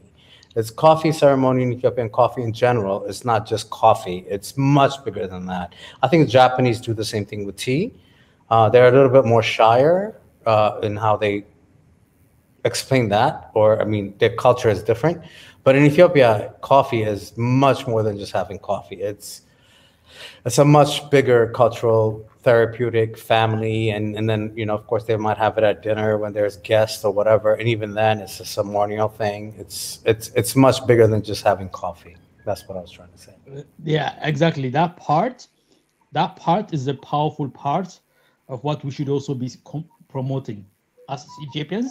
We should be promoting that value as well. The value of, you know, like if there are African conflicts, they can be resolved around the coffee ceremony. And, you know, like African Union should have a banquet of where, you know, they sit around Ethiopian coffee and then they just discuss on how to resolve it. I think it was Biggie was telling you the story of a war that was supposed to happen, and because of coffee didn't end up happening. So yes, and the men do get invited. They just don't get involved in making it. If they have to resolve conflict, men do get invited. Wow. The brain. I think when we had one of those late night shows, was it you or Jonathan who talked about Ethiopia not promoting the whole coffee experience? I think when Ateze asked, it was you, right? Yeah. Come to think of it, and when Ateze had asked something similar when he was talking about the wine experience that is being done in the Cape, saying why Ethiopia is not doing the same, and you mentioned something about the coffee experience that is that you think is not yet shared with the world, the real coffee experience. Maybe you can elaborate a little bit there on that as well. To me, like the Western world, you know, they market things like that nowadays. They don't market products. They market experience now.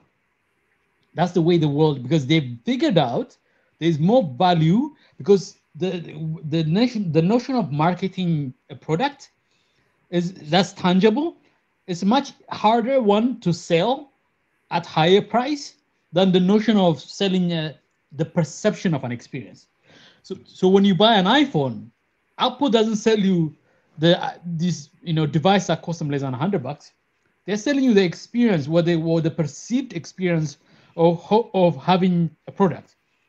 So like I'm of the view, like the highest form of value that you can extract, if you want to extract, is that experience must be the one countries like Ethiopia or even across Africa. There's a whole range of experience that I have experienced in when I was in West Africa too, that are like so powerful, so poignant, so connecting of like to beauty, to music, to art, to culture.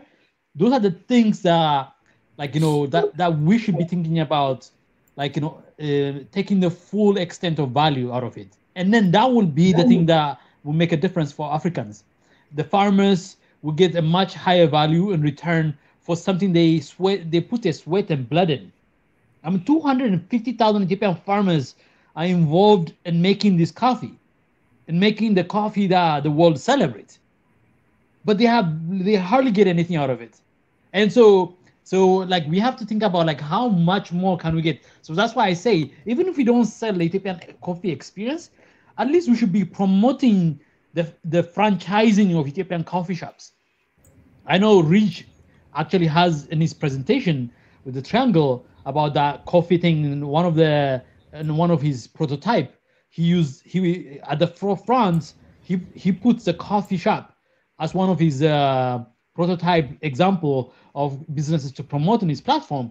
But like something like that, we need, like, I know Tomoka has opened a shop in Tokyo. I've said this before, but I want Tomoka to open 200 shops across the world. Exactly, and not Starbucks, for God's sakes. Yeah, not Starbucks. I mean, at least compete with them. Exactly, and the experience at Tomoka is not necessarily the Ethiopian true experience, coffee experience, but they have perfected the Italian experience even better. It's an Italian experience. But the Tomoka's people do it. I mean, I've been in Italy and I've experienced coffee the way Italians like are crazy about coffee. But the Tomoka one is even better. The Tomoka experience is even better than Starbucks experience. So the Tomoka experience might not be the exact Ethiopian experience, but it's an Ethiopian business. And I want that thing to be, I want EcoBank, a very prominent West African bank, not just across Africa. I want it to be everywhere in the world. I want these African businesses to make it all the way in the world. And they are the ones that can help us extract more value out of the world. More like there's perceived value, and there's extraction of that value. And the extraction of that value can only be done by those businesses that have figured out, that have the model to do it. So if they have 200 Tomoka shops across the world, and each one of them making $10 million a year, how much is that Ethiopia getting in that from that? They'll probably end up getting more out of it. Ethiopia gets more out of that than the selling of coffee beans in some bags. I guarantee you, we will extract more value out of it, and we will make more money. We're 75 people away from 200,000. I just had to say that just quickly. Yeah. Oh, yeah. Hallelujah to that. Coffee. Hey, by the way, can I say this? I know it's a tangent, but I said this during the Mika's presentations. We have to game the game. This is about, hey, if you are subscribing, you're trying to game the game. You're forcing YouTube to recognize Swahili Nation more, and in return and force them, because they are so hooked to getting attention, because it's called an attention economy. The world we're in right now is the attention economy right now. The attention economy, the attention of people. Why are they so, like, why are social media so important? Why are they so valuable? Why are they trying? You know, when Facebook goes to advertisers, the presentation they give, and they say, YouTube have this number of subscribers, but only this number of people will pay this much attention. And then my attention span is much higher. And then how do they measure those things? That's how they design algorithms. They design the algorithm not thinking about, how do we promote Swahili Nation? No, they design the algorithm so that they can get to the heart of what is the attention level of a. And you're also a critical thinker, Ezra. You have to remember that.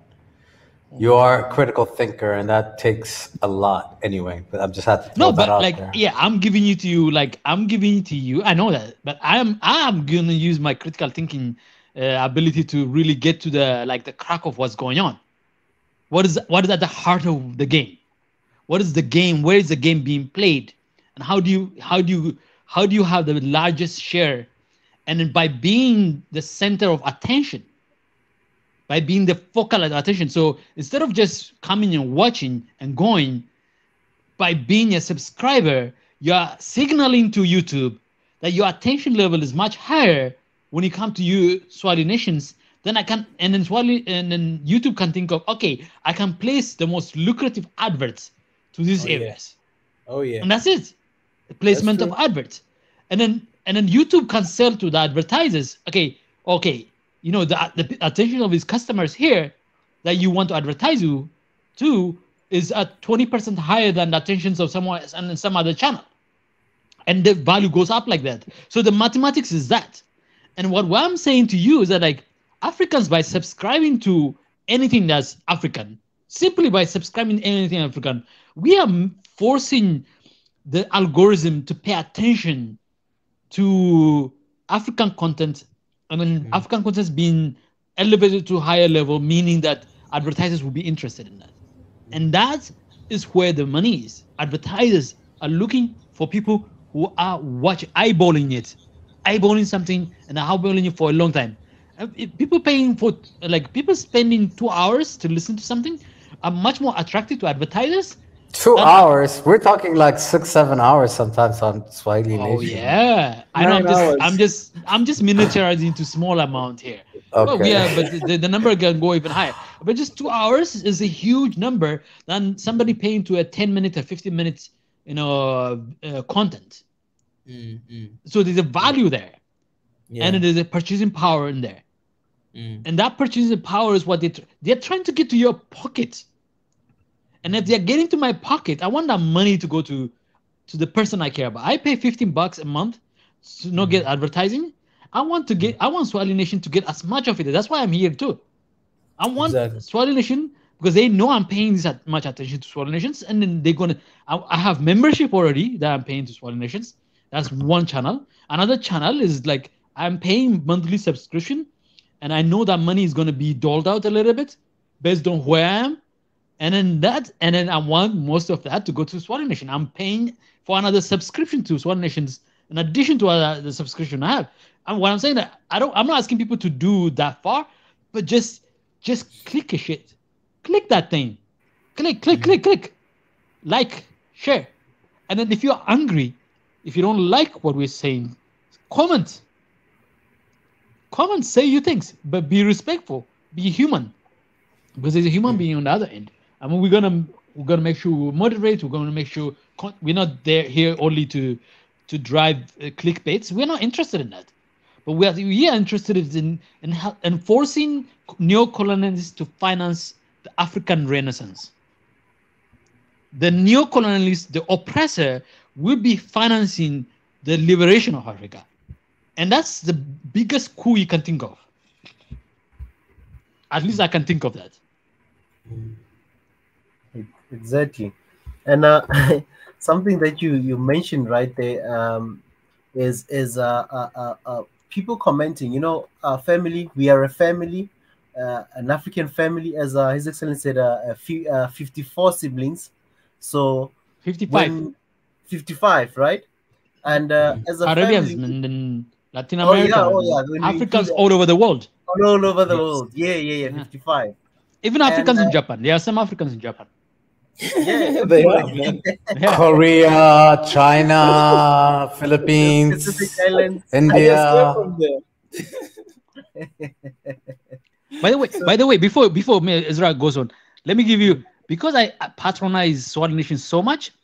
Now YouTube is promoting on my page content that I didn't even see long time ago from Swahili Nation.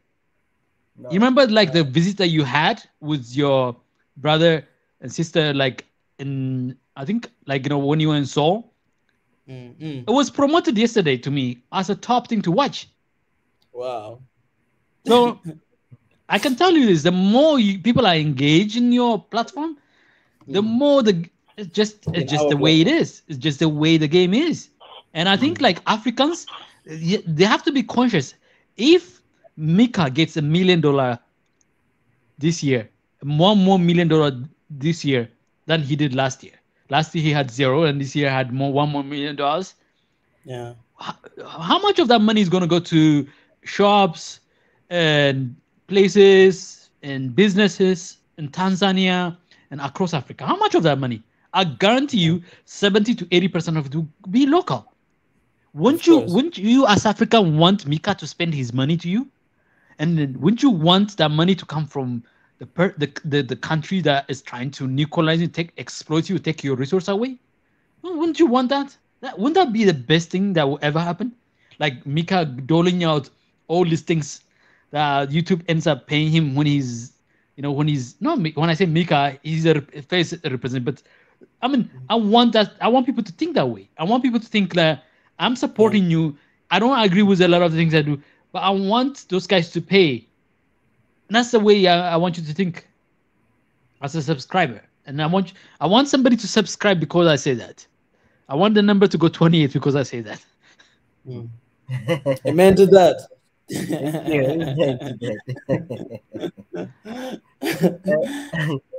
And what I just wanted to add as to our subscribers and the people that watch us, because I've noticed that there are people who watch, they may not agree, maybe they're still holding their vote of confidence and like, should I or should I not? As the brain has already said that subscribe. I mean, when you at least comment and tell us that, give us awareness and just put a suggestion instead of maybe using foul language and all other things. Always suggest to us and say, guys, please look out for this, or I don't agree. The actual fact is A, B, C.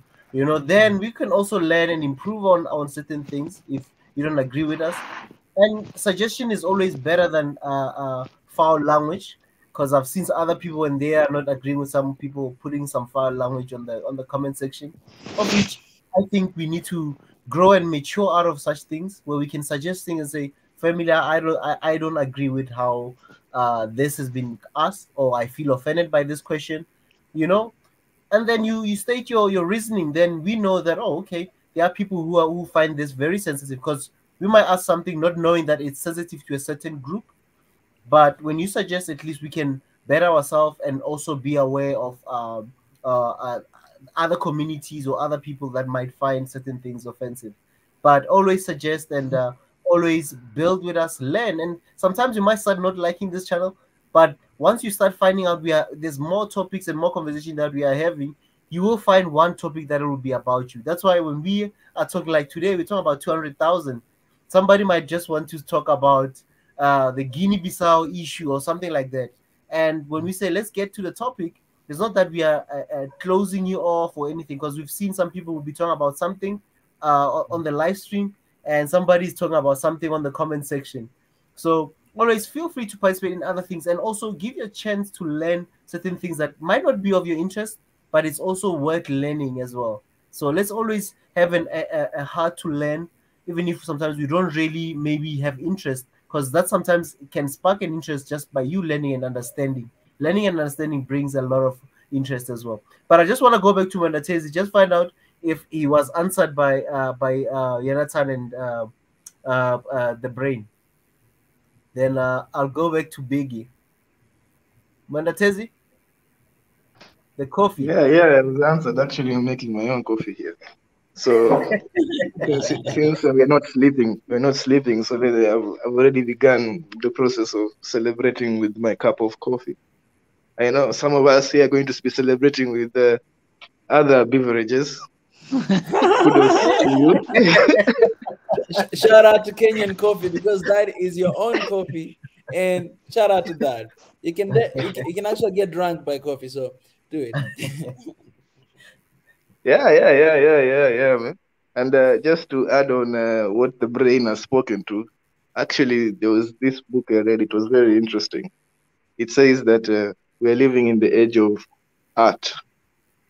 That most products are literally the same these days. Most products that are produced, they're all the same. The difference is just the marketing, and that is where the artists come in. So you find that what is unique is art, and art has always remained unique, that you cannot have the same art twice. So this is why, since the products are all the same, it is the artists in the marketing that make all the difference. So yeah, that's why, I think my brother here, the brain, has spoken about YouTube and stuff like that, how content creators are really rising up right now. It's because we're living in that age where the artist is the only thing that is unique these days, because all the products are becoming more and more homogeneous, more and more similar. Yeah, that's all I had to say. Wow. Thanks, Mandatezi. I'm also thinking of going to make coffee. I've been having some grape juice for tonight. I don't know what you guys are having. I'm having water. And I saw Sam tonight saying he's going to get his Tej. We talked about Tej last weekend. So I know those are like strong stuff. Honey, is it honey wine, right? Tej. So yeah, and yes, it's honey wine, right? Yeah. So I know somebody will be having that soon, Sam. And but I just want to Biggie. as we are embarking on 200,000 subscribers. This is what I'm having. What are you having? Show us. Wow, man. No. Nice. You look like this, but you look like this, but I know, but it has to come in the flask. Remember, they had such a hard time describing the flask. This is not Taj. This is not Taj. I'm just kidding. But it looks like orange juice. Okay. What's that? No, it's pineapple orange juice. Are you sure the break is not You're funny. You were on there on Friday. You should know better because you're the one that explained it. The fact that it comes in a flask, like that you cannot. This is not Taj. Trust me. Don't you have that on your shelf? No, I don't have it. No. Okay. I'm not a drinker, so I'm not a big drinker unless there's an occasion.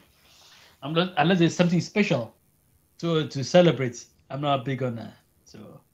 All right, so I have to tell you guys, Friday was hilariously crazy because I didn't actually was on it. I listened to it afterwards. You guys were crazy on Friday. You should give them a little rundown about what you guys were talking about. That's what. Oh my God! God. We were like Mondatezi. When he's in a vampire state, man. Mondatezi, he could take you to the places that you never think you could go to. Like, but Mondatezi did not say a word. He never said a word. It was everybody else talking. Oh no! He said he asked big questions about dowries, and a big issues about dowries. That is a big issue. And he asked questions about the drink, the African indigenous drinks. I mean, like these are like it's like really like provoking topics, and it ended up. I was listening a huge part of it, but like I was like, this guy is hard. And then I was out making bread, and then I'm done with making bread, and I come back. Okay, wow, these guys are still in it, and I come in and they decided to bolt on me.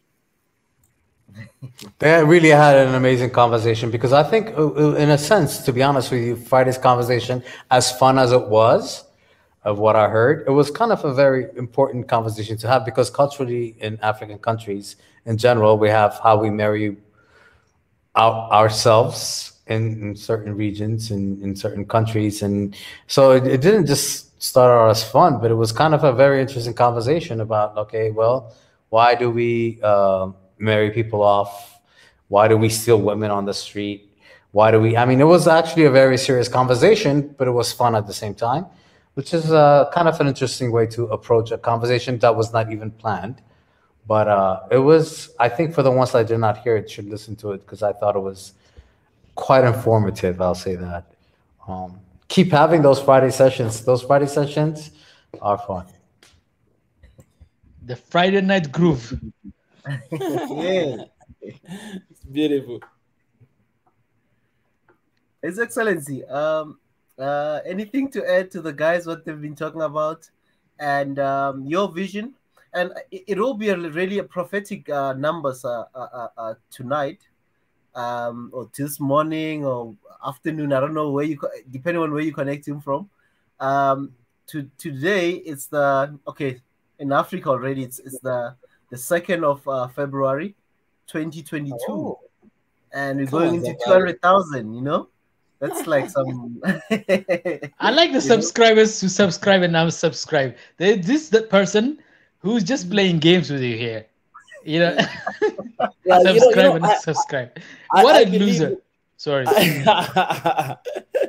You know what? You are the brain. I believe when we reach 200,000 subscribers, there's this one guy will unsubscribe. I see that happening. Trust me. You see the problem with that approach. I mean, you see it in the comments, and I see it in the discussion that we have in the comment section as well. The problem with they come in once in a while and then drop in this really like off-topic stuff or trying to do, and then sometimes I know those are people who are kind of agents who see and feel like Mika's work had made a difference in the war in Ethiopia, and so they have to find a way to disrupt, but they get swallowed not by a response from me or anybody, but they get swallowed by the overwhelming nature of the positives.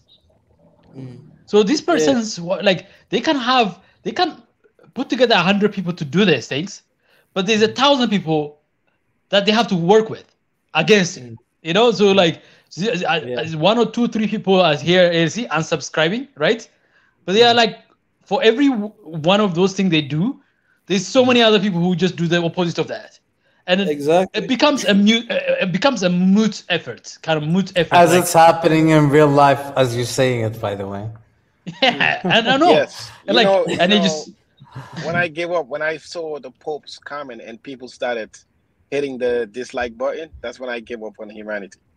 You know, so people are you always gonna find someone who's just not gonna like situation. It's like even the Pope is not exempt. You know, who else is, no one is safe. No one is safe. I think so. Listen, I have to ask. I have a question for because he's been very quiet for the last hour and a half at this point. It feels like. How's Ethiopia? Can you explain to us your daily routine? How is the weather? How is you're sitting there and not saying anything, man. So what is behind? No, well, let me ask. Let me add to this question. What is not be recorded? Tell us about the things. That's exactly what I want to know. What is not recorded? Actually, I'll tell you the truth, guys. Actually, what I'm recording, it's sure. I guess it's like I would say maybe it's 5% of what is happening, because honestly, even this vlog, I'm amazed to see how people they're receiving them and they're watching them, because what I'm trying to do is whenever I go to these places and I meet these people, I really just try to be there and to enjoy the moment. And when I see just a small part, I just film that part and then I leave it. I'm like, okay, I'm gonna make a little bit vlog of this because I want to be in the moment, right, of everything that is happening. So what you see, for example, for this 1 week, a lot of things that has happened is meetings, right? I've been having meetings going back and forth with the people that I'm working with, Ars TV, right now, people who are supporting this, and with different people that I'm expecting to interview them, right? So for all these events that I attended, for example, I attended that event at the National Square. It was just like connecting with people, right? This is one of the things that the brain, you advised me before. So it's just me being there and connecting with these people, like talking to all these amazing people, and just to hear them, just to listen to them, because the way, man, like I didn't capture this. The best moments that has happened, I don't have them on camera, because because sometimes it happens and I'm like, oh, it should be on camera, but it's already gone. So the moments that I'm like, whenever I go outside, I need to put on my mask and I need to put on this hood sometimes, right? If I'm walking around the street, because you're too famous. Because people here in the city, man, they recognize me and they come to me. Like one day just here at the hotel, one guy, because here at the hotel they have like artists who are coming and perform. Like they perform on Tuesday, they perform and on Thursday. These artists who are coming to perform here are artists that I've been reacting on their songs, right? And for example, even yesterday I met Rofnan. I met Rofnan yesterday. Wow, amazing! He's an amazing artist. I met Rofnan, and this guy, he just saw me, he recognized me, and man, we had a moment of talk, and I wanted to capture that moment because I was like, this is the best moment to capture, because I've done reaction of all Rofnan songs, right? And I was talking to him, but this guy, he didn't want it. He said, no, I don't want to really do this. I'm not really doing even interview and this and this. And he told me some stuff that I completely agree with him 100%. But I was like, man, I just want to show my people, man, that I met you. But we took pictures together and I still didn't post it. I'll post it very soon. But it was just an amazing moment. And he was like, man, I appreciate for all you do. I want to welcome you to my studio. So this Friday, I'm actually going to his studio. But again, I cannot capture that because no cameras. He said no cameras. That's fine. So, of course. If you could put together music together, if you could play some instrument with him, that would be nice. Exactly. So hey, listen, even Teddy Afro, I have to tell you, He knows who you are. Trust me. Oh, no, let me tell you about You're gonna that. meet Teddy Afro. Your biggest. Wait, Jonathan, wait. Hear this one. You gotta hear this one. Okay, so I met Ted's Afro wife. Hub of Africa. Yes, I met his wife in the Hub of Africa. She was there, and I didn't know that she was there. So what happened is, one of the sister Jeanette, who is working with Us TV, she told me that, oh, that is Teddy's Afro wife, and I was like, oh my goodness, she is right here. So after the event, we went to her, and the moment we just went to her, his wife, she was like, oh, I know you. Me and my husband, we have seen your reaction. You did to Teddy's song, and yeah, we love it. Thank you so much. I met her, and I did not know that. That's amazing. That's amazing. So we took her number, and we are trying as much as possible to reach out to the big guy, and to have to meet up with him. At least to shake his hand and to talk a little bit. But those are in the entertainment side, right? Meeting all these great people, because I've met a lot of them, right? Some of them I didn't even recognize them, but they're like, hey, you did reaction for us, right? But I was saying about this moment that I was here at the hotel, and this guy, he came to me. This is the guy, right? He couldn't say anything. He's like, he's looking good. He's just like me, and he came to me, and he was crying. This guy, he hugged me and he was crying. He didn't say a word, but he was just crying. Man, in the moments and it's here at the hotel, like at the lobby where a lot of people are, right? So everywhere I go, I meet all these people who they are supporting. Old people, a lot of them, man. Young people, a lot of them. It's just overwhelming, and I cannot capture those moments, but I just go through those moments at that time when it's happening. It's overwhelming. Mika, can I put the context to this for you? Okay, you need to pack as much of that into your spiritual, emotional, and physical energy. Pack it. I think Rich will agree with me about energy on this one. You are absorbing all this energy. They are much more valuable to you in that way than the content that you're going to create out of them.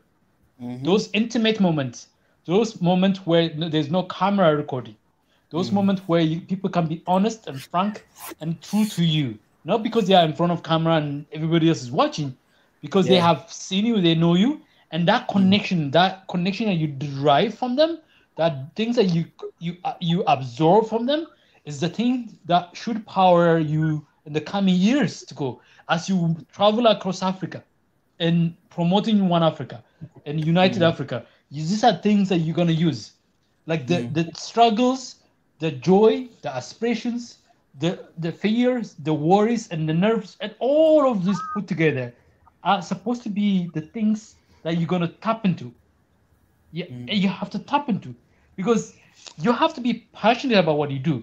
And the reason you have to be passionate about it is not because it's personal to you, it's because you represent all those people who find it personal to them. That to me, like when you remember, like when you shared that letter to the French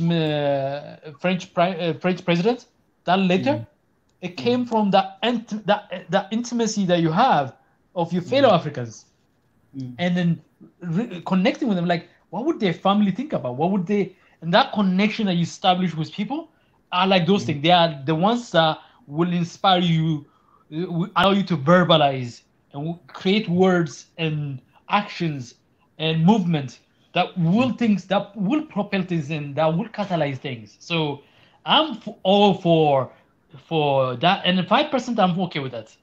I wish I could. There's a camera 24 hours watching you and letting us see. I wish that's what I wish, but the ultimate goal of what we do is much more important that you connect with people in meaningful ways. And this is what it is. And then this is what I'm glad to hear that right now. Yeah, 100%, His Excellence. Like, man, if I was capturing all the moments, man, I think I wouldn't have like 25 videos. It would be like 100 videos right now in these 6 days. But oh my God, there's so what many you say people is in very here. important. Sometimes we are caught up in these moments and we just want to film them, but man, and that's why you guys, you see this energy that I have, for live stream or for videos. I don't even sleep enough, but I have so much energy because of what I receive. I feel like for all these years that we have been giving and giving, I'm here and I'm receiving now. I'm receiving this love energy from people. Man, like it's crazy when the men, like matured men, come to you and cry, say that, man, we love you, what you're doing, we love you, what you're standing for Africa, we love you, thank you so much. Man, it's amazing. Like people, they leave their food today. I just went there for dinner. They were eating food. He left, he came all the way to me. I went to the cafe. There were these two girls. One, she's an Ethiopian, also she comes from the US. Another one is here. I just went inside. I was meeting the Habesha at the coffee, and so I didn't see her. I was lost. So looking around, I see there's two girls here. They're standing up. They're surprised that, oh, you're here. They're coming. They're hugging me. And I even, I almost forgot about Habesha, but she was there next to me. So, right, I gotta go. So all these moments, man, it's overwhelming, and that's why I say in the previous video that I feel like I haven't done anything, because you are the poster child of the whole entire idea, a movement, and you have to understand that. And you are going to be a poster child. It's a very difficult thing to deal with. In Ethiopia, they're going to receive you and take it, and you should own it because you started what you did. But I'm just saying, at the same time, be very thankful, because everything that's happening, they stand with you because they believe in what you stand for. And thank you. And I'm just going to say that, and I won't speak anymore. But honestly, and I'm so glad that you finally realizing, the 200,000, whatever we're looking forward to today is nothing, because you have millions watching in Ethiopia alone that are your fans. Millions in Kenya, millions in Nigeria. They're not necessarily clicking on it, but your reach is much bigger because the idea is bigger, and they're watching. So just keep doing what you're doing, and welcome to Ethiopia and Addis Ababa. And I think I cannot scream enough to say thank you for putting not just Ethiopia into the idea of what the hell is going on and what we need to think about Pan-Africanism, but the idea of the fact that you have to start somewhere. Can I tell you guys something?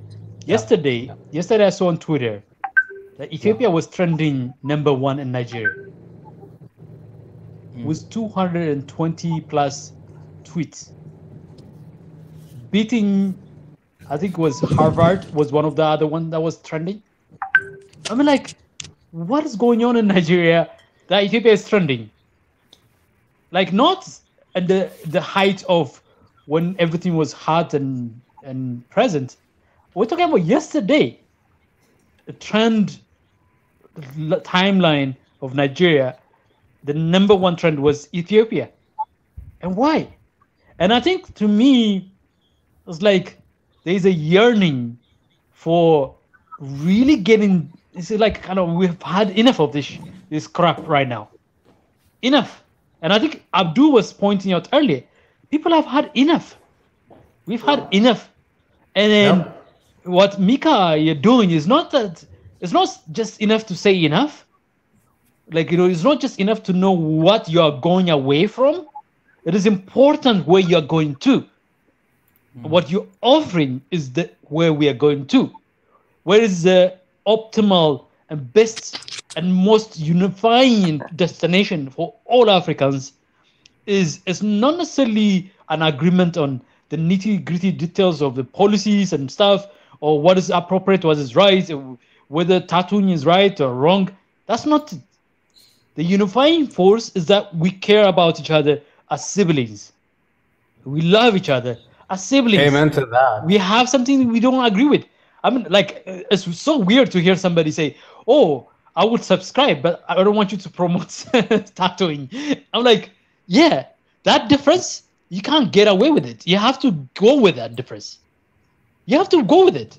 You can't go away from it. Difference of tribes, we have to go with it. That's what the difference. But what you say, that there's a much bigger unifying force, our connection with each other. And when you speak to that, it speaks to the bloodline of Africans. and their blood. It's like it goes to their generations. It goes to their ancestors. You are awakening the ancestors right there, and their system, and their DNA, and their gene.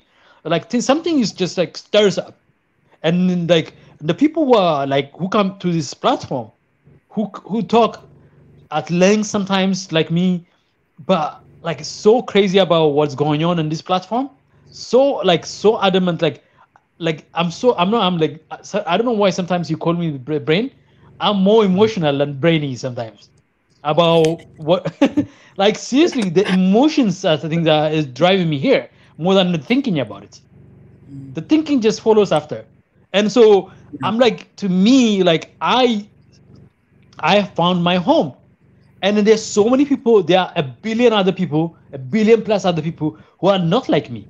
And I can't wait to see every one of them. I'm looking forward to seeing somebody different. I'm looking forward to hearing that person argue why he believes or she believes tattooing is bad. I don't agree with her, but I'm so looking forward to hearing my brother or sister, because I don't know which was the brother or sister. I'm looking forward to hearing them make the case that tattooing is bad, and to me that's my brother, that's my sister right there.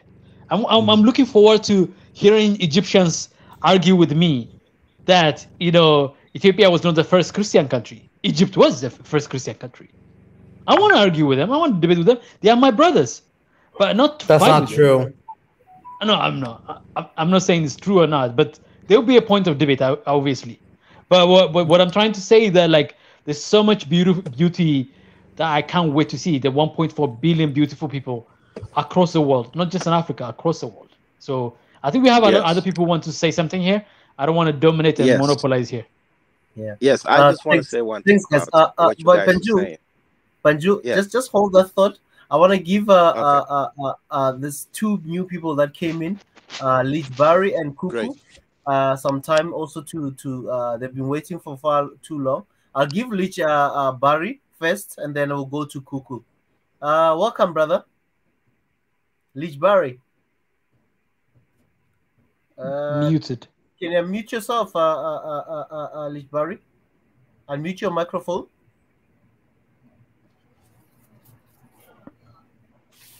Okay, thank you very much. Hello. Welcome, brother. Okay, can you hear me? We can hear you loud and clear. Hello. Okay. Hi, Kuku. Just hold. Yeah, Lich Barry, continue, brother. All right. Okay. I'm from Ethiopia. My name is Barry. So I appreciate you. You are Hello. a person. Hello, ይሰማል?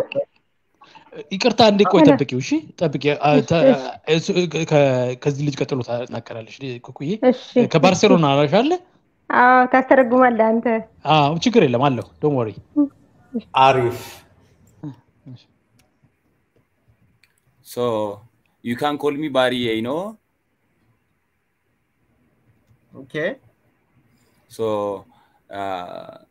I heard that you came here in Ethiopia. Now you are Ethiopia, I think. Not in Ethiopia. Yes, I am here. So how do you find Ethiopia? Ethiopia, man, Ethiopia is Africa. It's like home. There's not much different from where I'm coming from. So I like sometimes whenever I sleep, I feel like I'm home, but when I wake up I realize that I'm in a better room than my room back home. So it reminds me that you're somewhere else, but there's no different. I've been moving around here. I've been eating Ethiopian food. I've been eating some other African foods. There's so many restaurants here, so it's been just beautiful. It's like you're finding Africa in one city, here and there. It's beautiful here. And I cannot wait to go to the countryside. Okay, so do you have plan to visit other part of Ethiopia? Now you are in Addis Ababa, so you have plan of course to visit Ethiopia, other part of Ethiopia? Of course.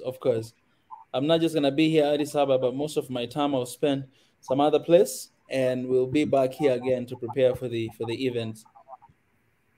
And I cannot wait for that because I want to go to the countryside, man. Like, I mean, I've lived in the city for a long time, so I really want to go to the countryside.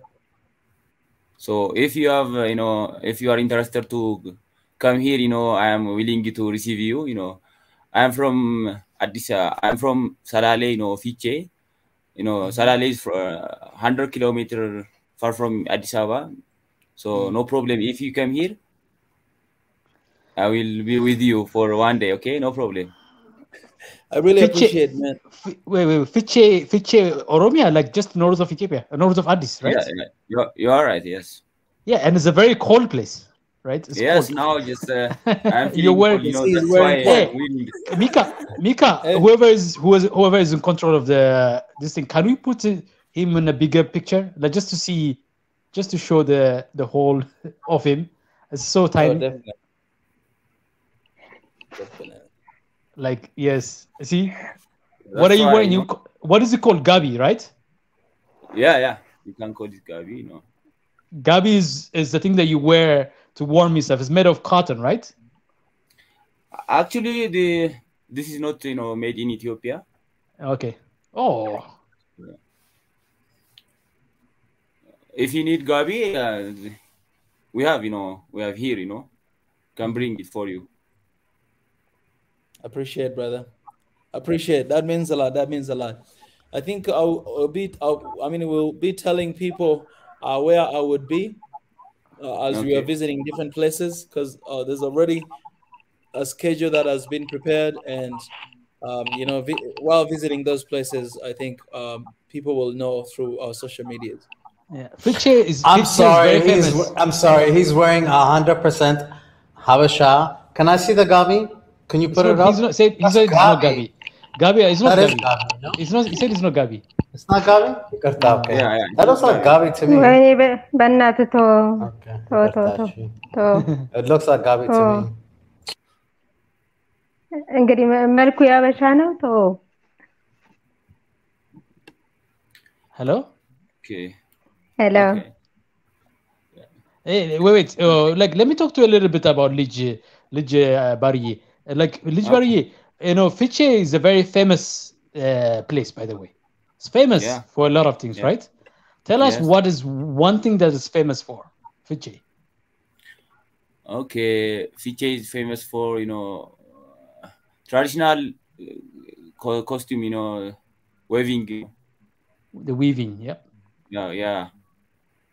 And we have many cattle, that's famous. Yeah. Yes. And it's also one of the beautiful. It's one of the most cosmopolitan regions outside of Addis. Is one of a very diverse place, right? You have Oromo and Amara living together, marrying each other, right? Debre Libanos monastery is also here, you can visit. Yeah, Debre Libanos, the famous Debre. That's where Taklaimanot, right? Takli is. Taklaimanot. Yes, so famous for Ark of Covenant. And then the 15th century bridge built by Portuguese, right? Yes, you can come in. I'm here. So if you come here, I will be with you. No problem. Okay. Perfect. ልጅ ባርዬ በጣም አሪፍ ነው። እንትን አድርገህ ዋትሳፕ ኮንቨርሴሽን ላይ ግባና ኮንታክትን ጣል አድርግለት። ኮንታክት leave your contact in the WhatsApp group, and so if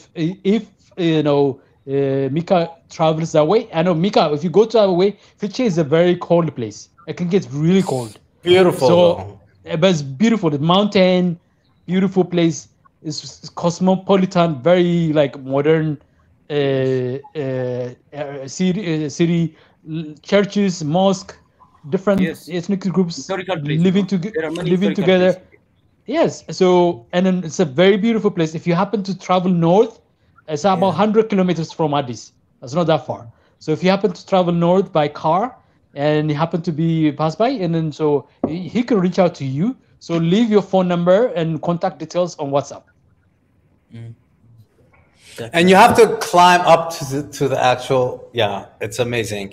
They actually believe that it's the birthplace of religion. So, hey, you need to go and check that out. Someone is saying it's full. I'm not sure. I think they're talking about the Mika 6121.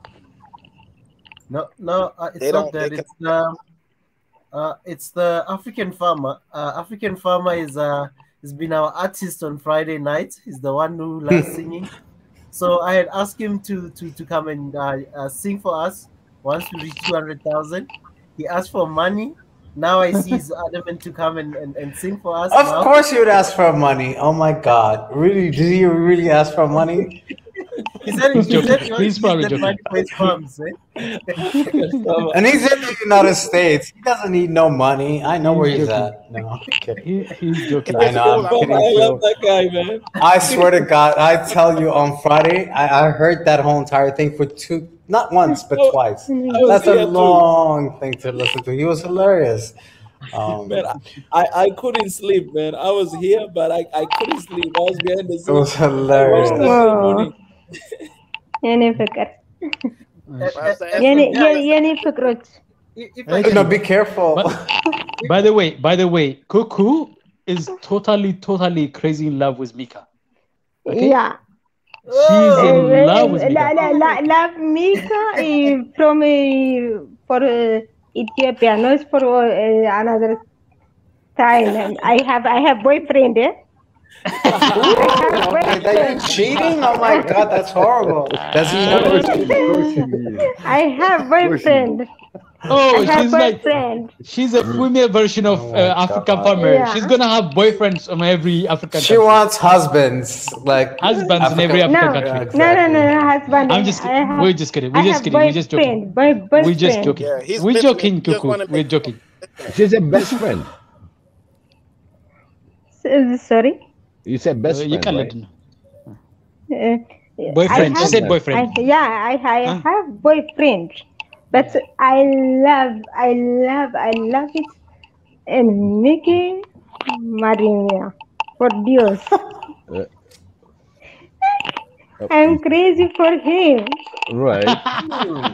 Baby, because good fella. Good fella. He's like Ethiopia. ይሄ ልጅ ምን ተነክቶ ነው ኢትዮጵያ የሚለው?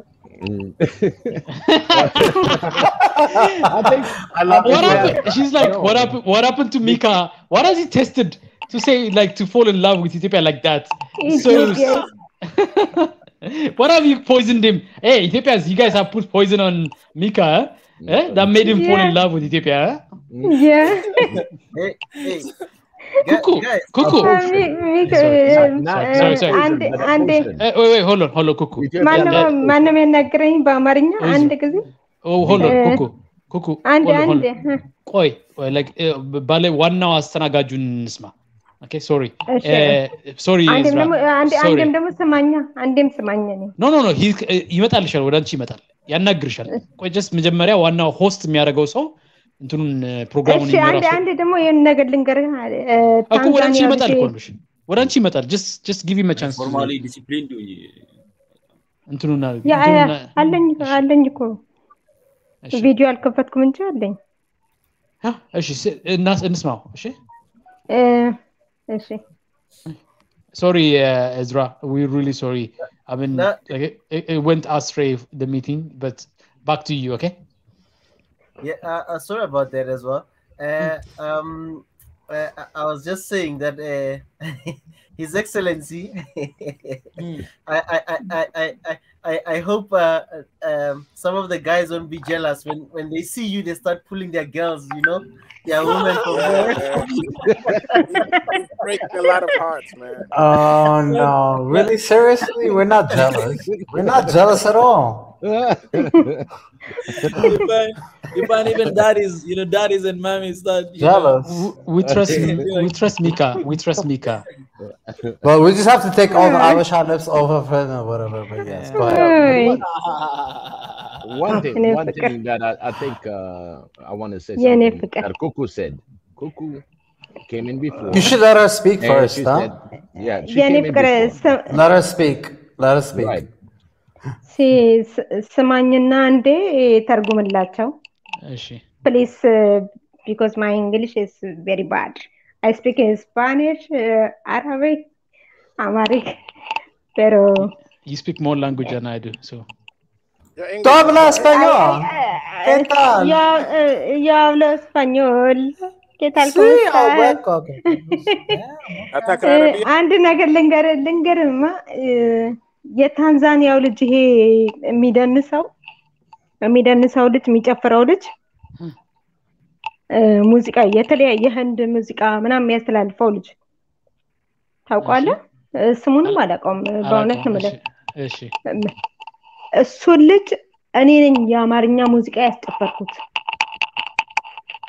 ኢንስታግራም ላይ አይቼው ከዛ ላኩለት ጻፍኩለት ኮኔክት አደረገኝም ከዛ መልሼ ጻፍኩለት በእናት የኢትዮጵያ ዳንስ ስለው ጊዜ እሺ እስቲ ላኪልኝ አለኝ ላኩለት ከዛ ጨፈረ የሚገርምክ ነገር በጣም አሁን የገረመኝ ወኔ ታንዛኒያዎች ለካ እንዴ ምንድነው በደሜ ሊገቡ ነው እንዴ ነው ያልኩት እዚህ ማሳይ ጋይስ ማሳይ ሰዎቹ ናቸው አንድና ወደና ሴት ነው እንደ አፋር የሚለብሰው ልጅ ታንዛኒያው ያበሻ ጭፈራ ቢጨፍራው የተለያየ ሀገር ጭፈራ የሚጨፍረው let me ask Mika do you know the Tanzanian guy who dances to different cultural musics from around the world do you know the Tanzanian I know he's she said yeah the Maasai was that the ones that you posted one time that was the one do you know who said a popular video on YouTube right now do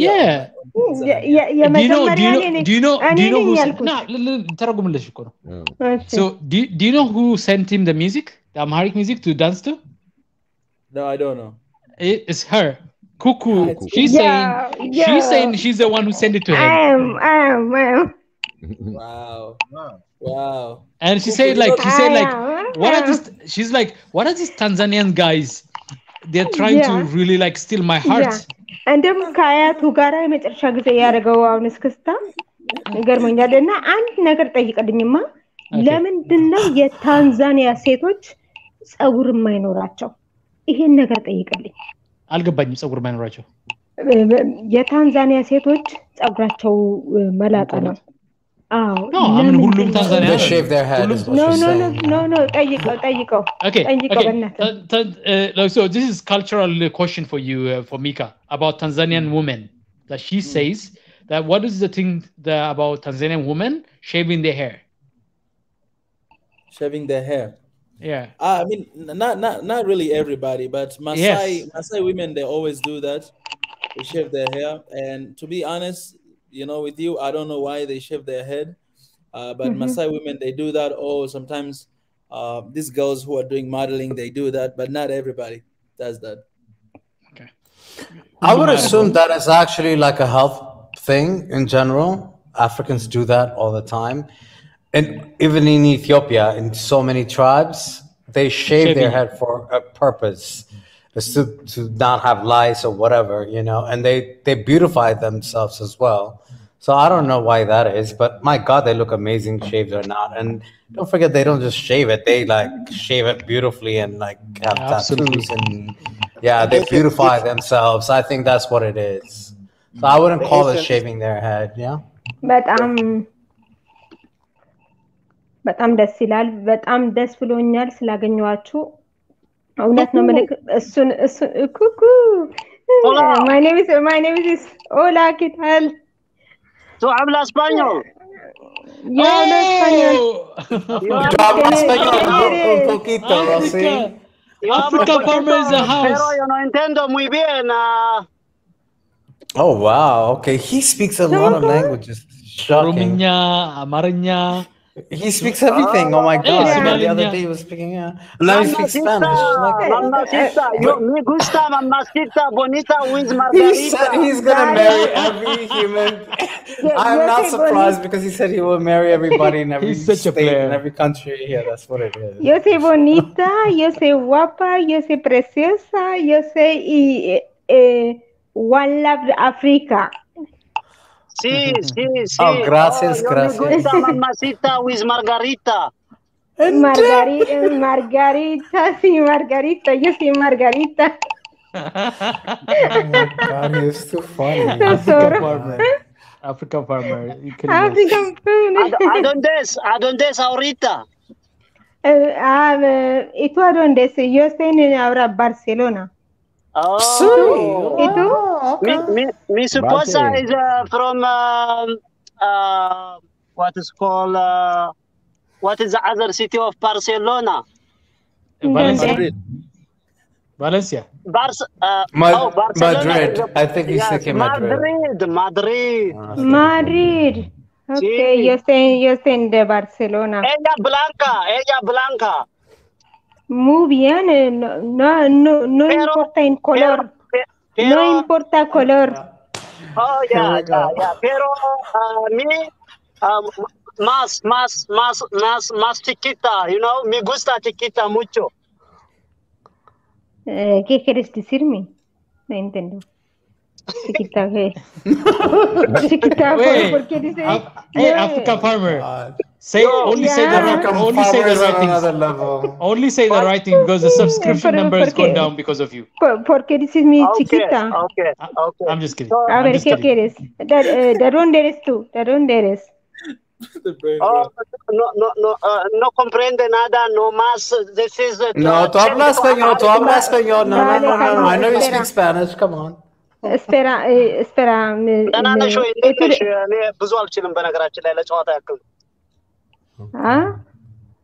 ለጨዋታ ያክል ነው እንጂ ብዙ አልችልም። እሺ ማን ልበል? እኔ አፍሪካን ፋርመር እባላለሁ። Ask him to sing to you. Let him sing to you in Spanish. ዝም በለው. No, he can sing. I'm telling you, he's an amazing singer. Can we hear him? Yeah, please, Bagzavera, please, we're begging you. I think ተው እኔን ያገኘ ጸጥ ነው የሚለው። ልጆችም ጸጥ ነው የሚረብሹ ልጆች እኔን ሲያገኙ ጸጥ ነው የሚሉት። የሚረብሽ ልጅ አይደለም። በጣም የምንወደው ልጅ ነው። ጸባዩ ለየት ይላል እንጂ በጣም እንወደዋለን። በጣም የምናፈቅረው በፍቅር የምናፈቅረው ልጅ ነውና እንደ አፍሪካ ቤተሰብ ሁሉም አይነት ጸባይ ነው እዚህ ቤት ያለው። ሁሉም አይነት ባህሪ የአፍሪካ ቤተሰብ ነን። ገና ጉድ እንሰራለን አፍሪካ ላይ ጉድ ነው የምንሰራው። እግዚአብሔር ትልቅ ነው። ኢየሱስ ክርስቶስ ጌታ ነው። I'm so proud of you. Like I cannot believe that you speak Spanish.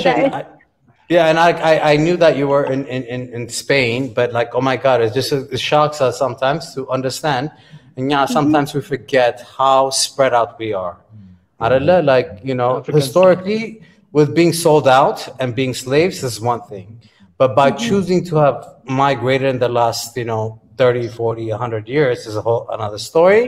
So the fact that you're in Spain, which is a beautiful country, that we should all agree on the fact that, there are cultures in Spain, there are cultures in England, there are cultures everywhere. We just need to make sure that we're very proud about ourselves and be proud about ourselves. But to be the fact that you're there is not a problem. And the fact that you speak all these languages and you're bringing that experience, because I can't even imagine being an Abasha, let alone a Tukur person, in certain places. It's not an easy thing. So we genuinely appreciate that. I think that we're all doing that. I'm here in the United States. There are Ethiopians in Ethiopia. There are Kenyans in Kenya, and Nigerians in Nigeria, South Africans, Madagascar, and everyone on this platform. And so whatever the conversation we have that you bring is amazing. And the fact that you speak Spanish to me is amazing. Because I learned Spanish because I grew up in New York. And everybody in New York City speaks Spanish to a certain extent because we had to. I grew up in the 80s and 90s and late 80s and early 90s in New York. And so to habla español, sí, because I have a lot of Puerto Ricans around me. And they always thought that I was Dominican or Spanish or something. And then whatever. But what I want to say is thank you for being on this platform. Really, honestly, this is what we need.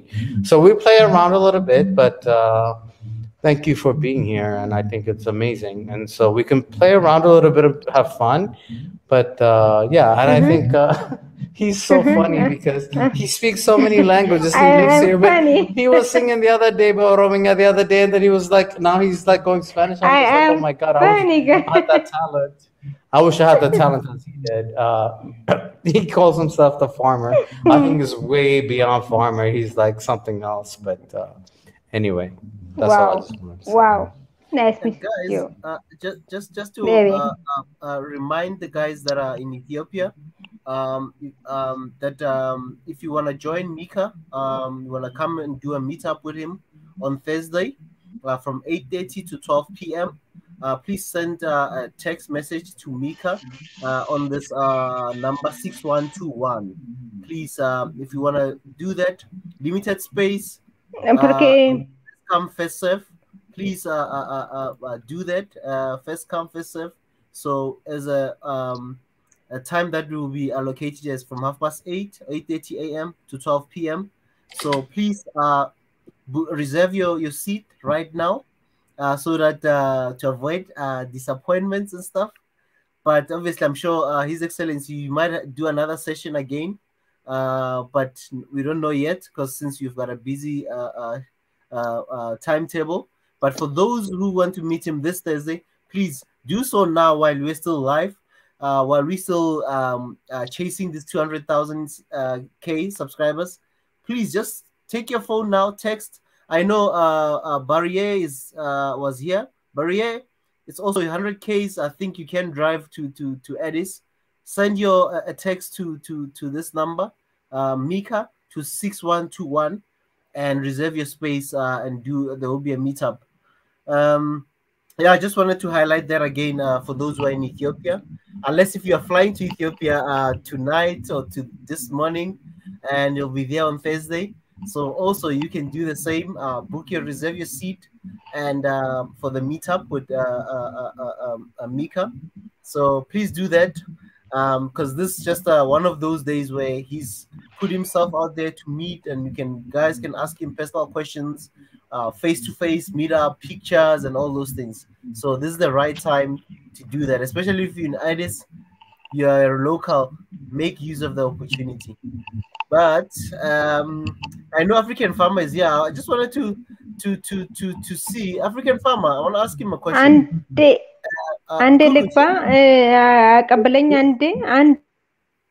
Kuku, just hold a bit. I just want. I know African Farmer likes talking to people like you, and I'm sure he'll be excited to say one or two or sing for you.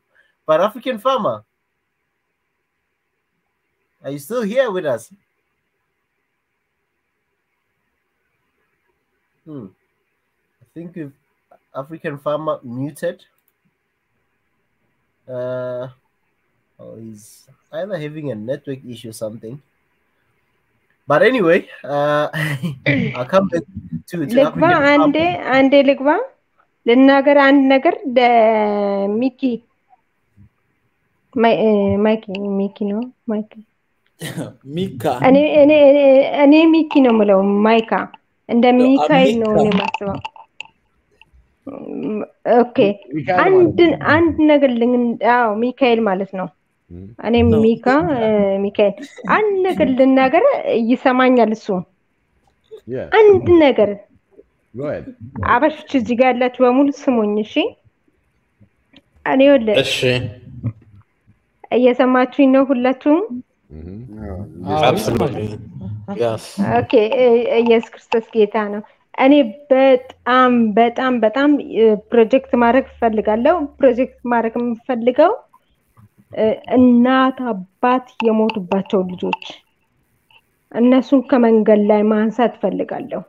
ኢትዮጵያ የዛሬ 4 ዓመት የገባው ጊዜ 2 ዓመት የገባው ጊዜ እኔ በቃ በየመንገዱ በየቤተ ክርስቲያኑ ላይ ህፃናቶችን ነበር ማየው። እናት አባት የሞቱባቸው ልጆች ማንሳት ፈልጋለሁ ከመንገድ ላይ።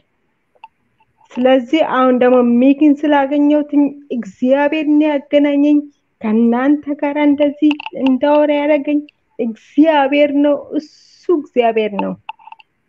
ከመንገድ ላይ ልጆችን እናንሳ። በተለይ እናት አባት የሞቱባቸው ልጆች፣ ፍቅር ያጡት ልጆች፣ አንድ እቅፍ የሚደረግ የሌለበት ቦታ ያሉ ልጆች እነሱን አንስተን እንድናሳድግ እኔ በብዙ አገር ጓደኞች አሉኝ።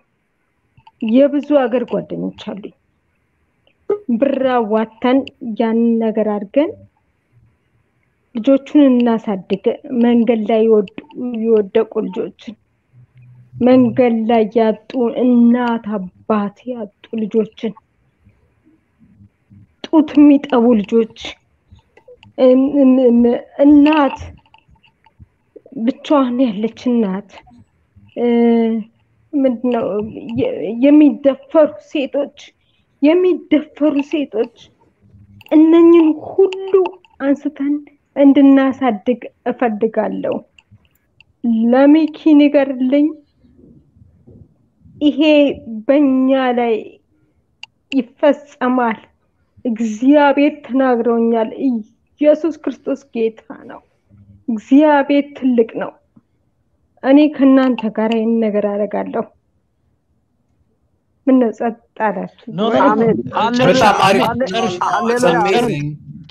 እኔ ምንም ማለት አልችልም አሁን ያልሽውን but I wish I can say and translate everything because ለአንድ ሰው it's a very difficult thing to put Mika onto this እግዚአብሔር አለ እነግረዋለን ግን ጨርሺ what you're saying and then we will translate it okay finish በእውነት ንምላችሁ በእውነት this is it let me tell you something let me tell you እኔ ከዚህ በፊት ሼር አድርጌዋለሁ እዚህ ጉዳይ ላይ I've shared this I am an orphan እኔ like በ12 ቀን ከመንገድ ላይ ተጥዬ ሰው አንስቶ ያሳደገኝ ልጅ ነኝ so ትርጉሙ አውቀዋለሁ ምን ማለት እንደሆነ ከዚህ በፊት ሼር አድርጌዋለሁ እሷ የምትፈልገው what she saying she wants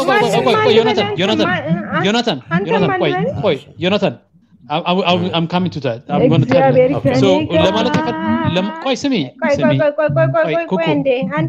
አንዴ Let her finish. Yeah, I agree that she should finish. እግዚአብሔር ከኔ ጋር አሜን ኖሮ እነዚህን ዓመታት በክንፎቹ ከቦ ባያሻግረኝ የነውጡን ሰዓት ያው ሳለው በዋጠኝ ነበር ጠላት እንደ ቁጣው ጽናት እንደ ቁጣው ጽናት ያመሰን ያገደ የጠፋትን እኮ ያቀለለ ነፍሴን እንደው ካዳኖች ያስመለጣት ላኖረኝ ጌታዬ እስኪል ሰዋ የምስጋና መስዋዕት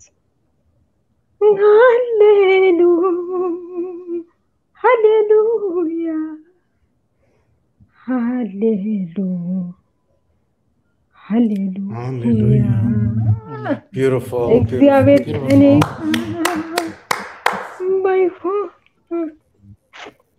እነዚህን ዓመታት ነገር እውነትሽን ነው አሜን so Mika so what Kuku was trying to share with you there's so many children that are parentless that have been orphaned on the streets and in Ethiopia as well that she is so determined to help and she wants us to be the voice for that I mean I think to me like that's what she wants to do and Kuku እኔ የምነግርሽ ነገር ምን ታውቃለሽ ኃላፊነቱ ተሰጥቶሻል አንቺ ኃላፊነቱ ማለት እናንተ አርጉት አይደለም ማለት ያለብሽ እኔ እንደዚህ ላረግ ነው እንድትደግፉኝ ማለት ነው ያለብሽ እኮ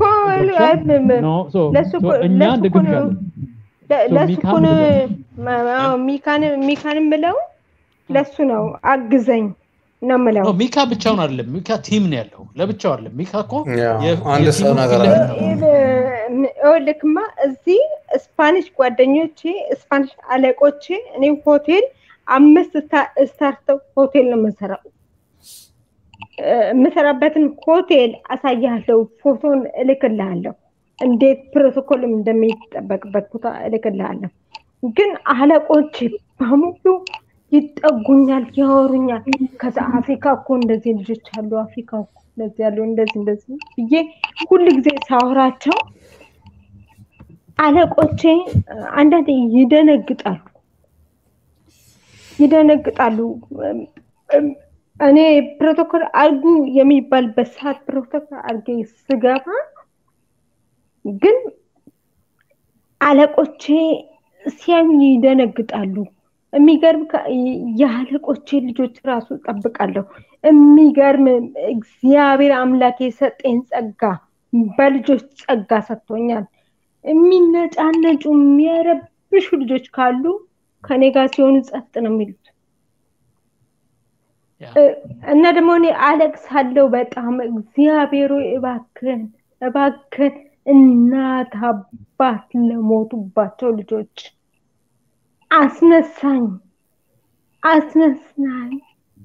አስነሳኝ እያልኩ ሁሌም ማለት ነው እንዴት እንደማለቅስ እንዳትጠይቀኝ በጣም ነው የማለቅሰው በእውነት ነው ማለት እኔ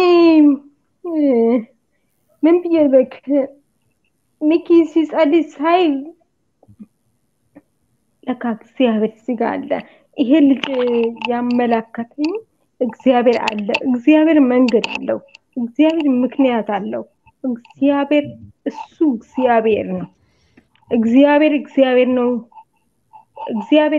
ነው ስሙን ተዋጊ ነው እንደሚባል እግዚአብሔር እየተዋጋልኝ ያለው እግዚአብሔር ነው ስሙን እግዚአብሔር ተዋጊ ነው እንደሚባል Can I ask for another? I think one day. Can you explain everything she said? One second. Can you explain everything she said? So this is what she said. She said that God has shown her the sense and the responsibility to care for those vulnerable, especially children who have lost their caregivers, who have been orphaned. That when she comes to this place, she sees Mika pray, and she feels like God is talking to her through you. She feels God is talking to her through Mika. And she feels very connected to this place because it is a place of God here. It's a place of faith, and she appreciates you for that. So, by the way, I'm not translating literally. I'm trying to give you the message and and the emotions of it and the essence of what she's saying. And I think shorthand. So but also the message is what I'm giving you here, not the words. So what she's saying that yes, ይሰማል so እንትን አሁን ወደ እንትን መመለስ አለብን እዚህ ጋር የመጣንበት ፕሮግራም አለ ኦኬ ይሄ ዘሚታይ ቁጥር 200,000 እንዲገባ ያለ ነውና 12 ላይ ቀረውና 12 ላይ ቀረውና ግን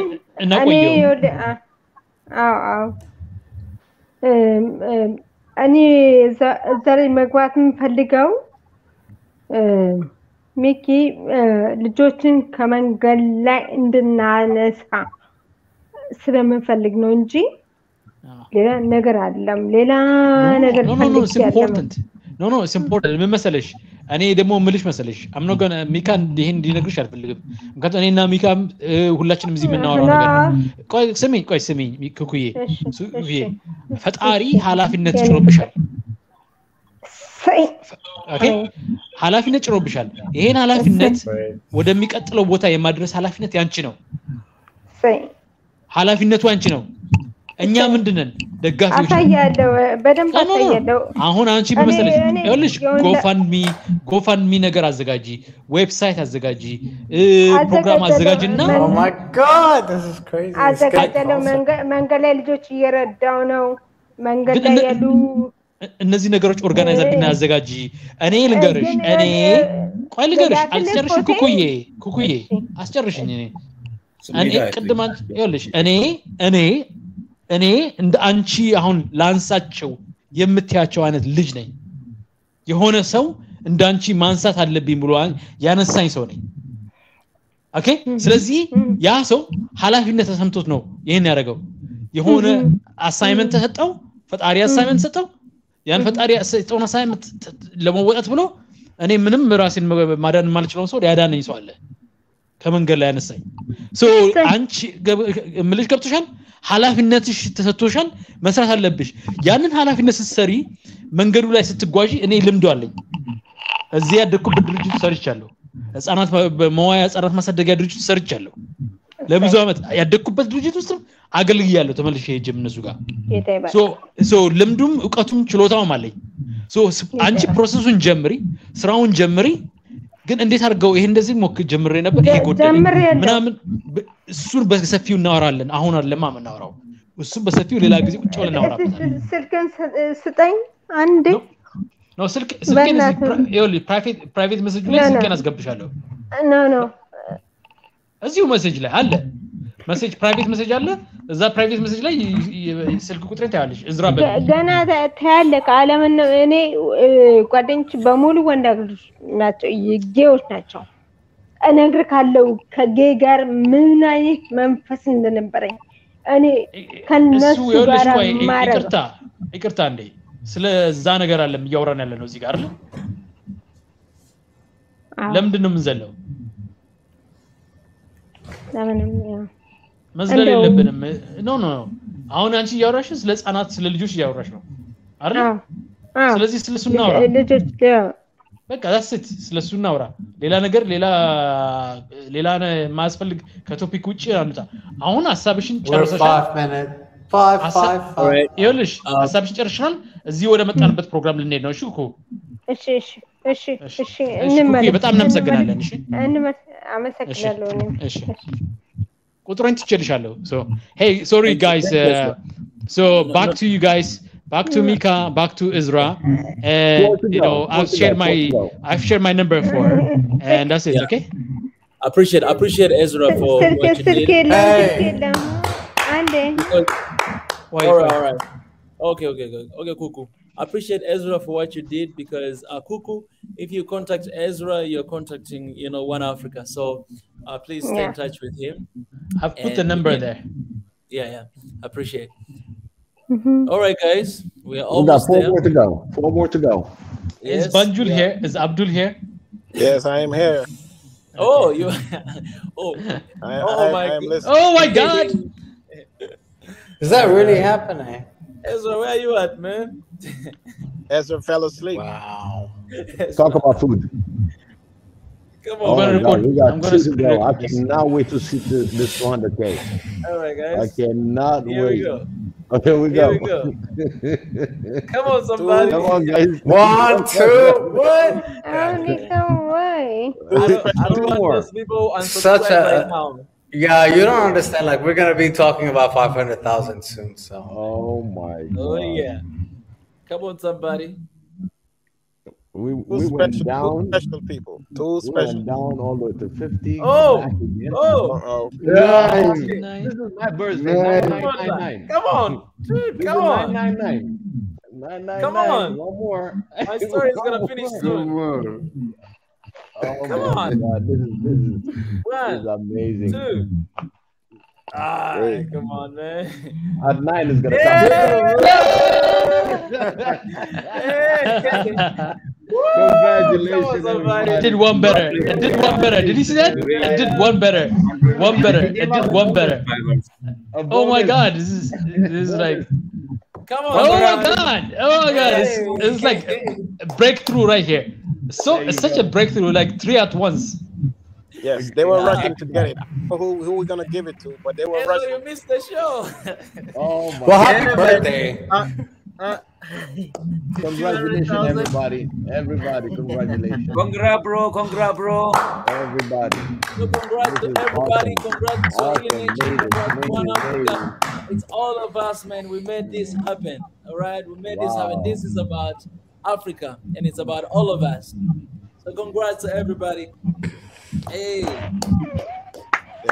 in addition to this one I wish you 1 million subscribers within this year okay oh yeah that's the goal this year we're going to hit it all right what's up no I'm serious like that's great Eric said 500,000 now that's our next goal exactly 500,000. Yeah. 500. Yeah. 500,000. Before we leave Ethiopia. Yep. Wow. All right. We have 3 weeks, guys. So we got to help you, Mika. We're going to help you how to say like, subscribe, okay, in different languages. So you're going to say it in different languages within the country and watch the numbers. This is going to shoot. Yes, yes. Awesome, awesome. Oh my God, I can't believe it. I just saw the 200. Thank you. Thank you, Jesus. Do you guys notice that we didn't actually see 200,000? Yeah, that's true. That's It just went straight to 200,001. Yeah. From 99 to 1. So I've screen recorded it, by the way. So just Wait a minute. Get out of here, you people. The forces of good are better than the forces of evil. I think when the first time that I came on here, I think it was like less than 100. It was like 95,000 or something. So it shows you what is changing. But I think that you should celebrate this with everyone saying something.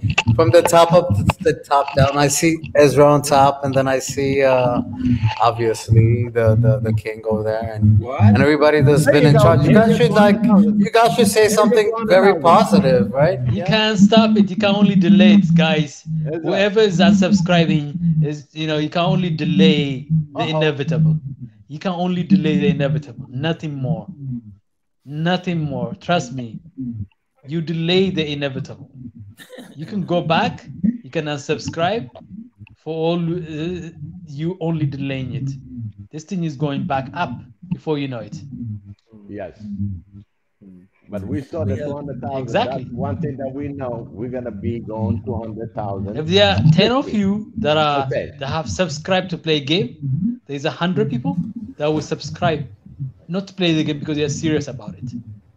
There will probably be a 1 million, honestly, in the next 5 months. I guarantee you, if everything goes how you guys are working out this whole thing, and if it goes well, it will be 1 million. Trust me, and much quicker. Like all these people took them months and years or whatever. This is different. So I honestly believe that there will be 1 million in the next 5-6 months. So think that and push towards that. Like all the other thing. And to be honest with you, it's not even the numbers, because I think that he can swear to you. It's like he can't even walk on the streets of Addis Ababa without them knowing him, and they're not subscribers, for God's sakes. It's the reach is much bigger. And I think what you do and what you're saying matters more than the numbers to begin with. Exactly. I'm not saying the numbers do not matter, but I'm saying that the idea, the ideology, and what you're trying to do matters much more. So do not always count everything, should not be tied into these numbers. And you can, like I said, ask him, because he went to Addis Ababa, he can't even walk down the street without them knowing him. And they're not subscribers, they just know who he is because they understand and believe. So just remember that. That's all I'm gonna say. And I'll leave it at that, and that's my last comment. And guys, I just want to really just as an appreciation, there's something I want to play I want to play the national anthem of Tanzania, because it talks about God bless Africa. So since we are one Africa, I would love us to take a moment of silence and a moment of reflection. And for all your hard work, reflect on the hard work that you've put in. And there's going to be 10 times, 100 times of what you're doing. We need more of that energy going into 1 million. And again, I'm just going to play the national anthem. And then there's a speech that I also want to play again. And after that, I will ask His Excellency to just maybe give us a word of appreciation and a way forward for us. And I'll just ask guys, I know we're all excited and stuff. Can we just let this 2 things I'm going to share and his speech, and let's just give him maybe the platform to speak, and we can ask questions and afterwards. So this is just my plea for now. And thank you again for all your love and support. I'm just going to play first the national anthem of Ethiopia, as it says, God bless Africa.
Wow, that was the national anthem of Tanzania. It talks about God bless Africa. That's the first line that says God bless Africa. Just something that has been touching me. I know I started with this speech, and I can't, as I said, I think I've played it maybe 10 or more now. I think this is the 12th time, if I'm keeping my count correct. Yeah, just want us to listen to this speech. And then after that, I'll allow His Excellency to just give us a way forward.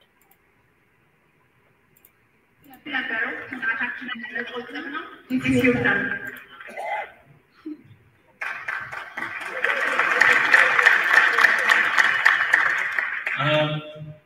Thank you so much, first of all.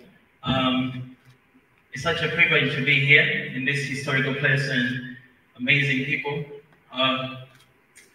It has always been my dream to, come to Ethiopia. I've been dreaming for this moment for like 2 years. And one of the questions that people, they always ask me is, why do you love Ethiopia?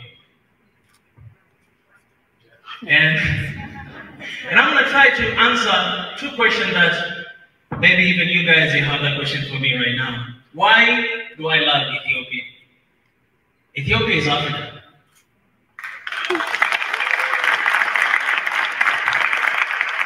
I don't need to know you. I don't need to understand you. I don't need to see you to love you.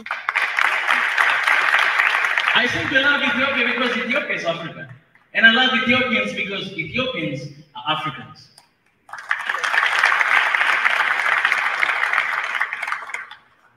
So because of you, I exist.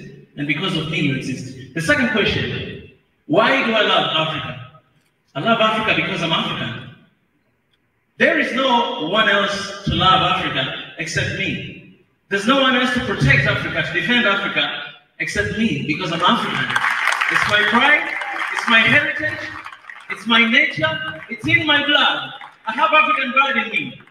We might be speaking different languages, we might be like wearing different clothes today. I look like Kadesha here. We might be eating different food, but the fact that you're African and I'm African, I love you.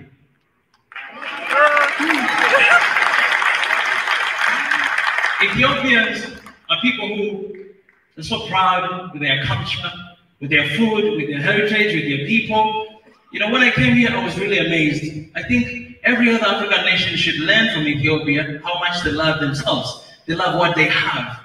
And the same spirit that you guys have for your country, you guys have for your culture, the same spirit we should have for Africa.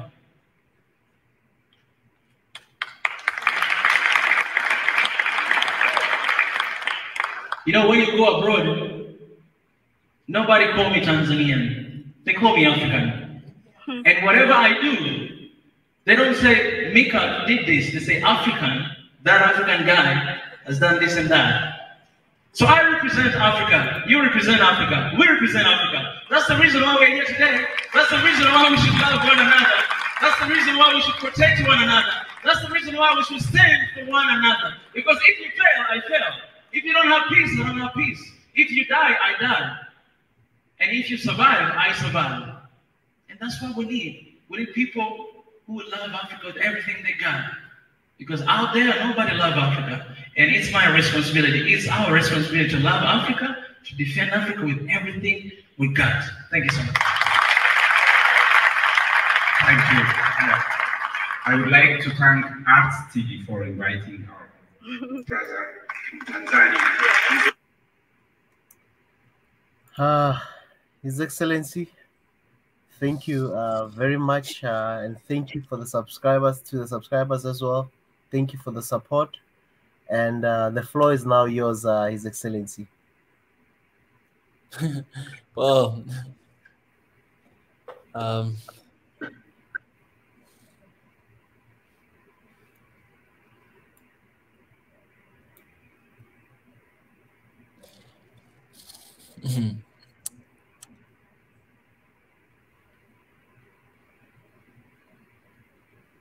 your background is very beautiful, you know, Mika.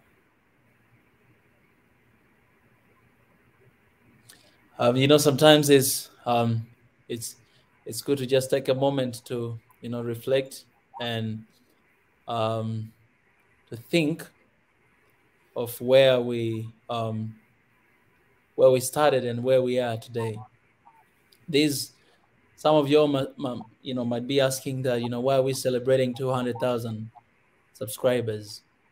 But that's how Johnny started, and it's us appreciating every single step the way.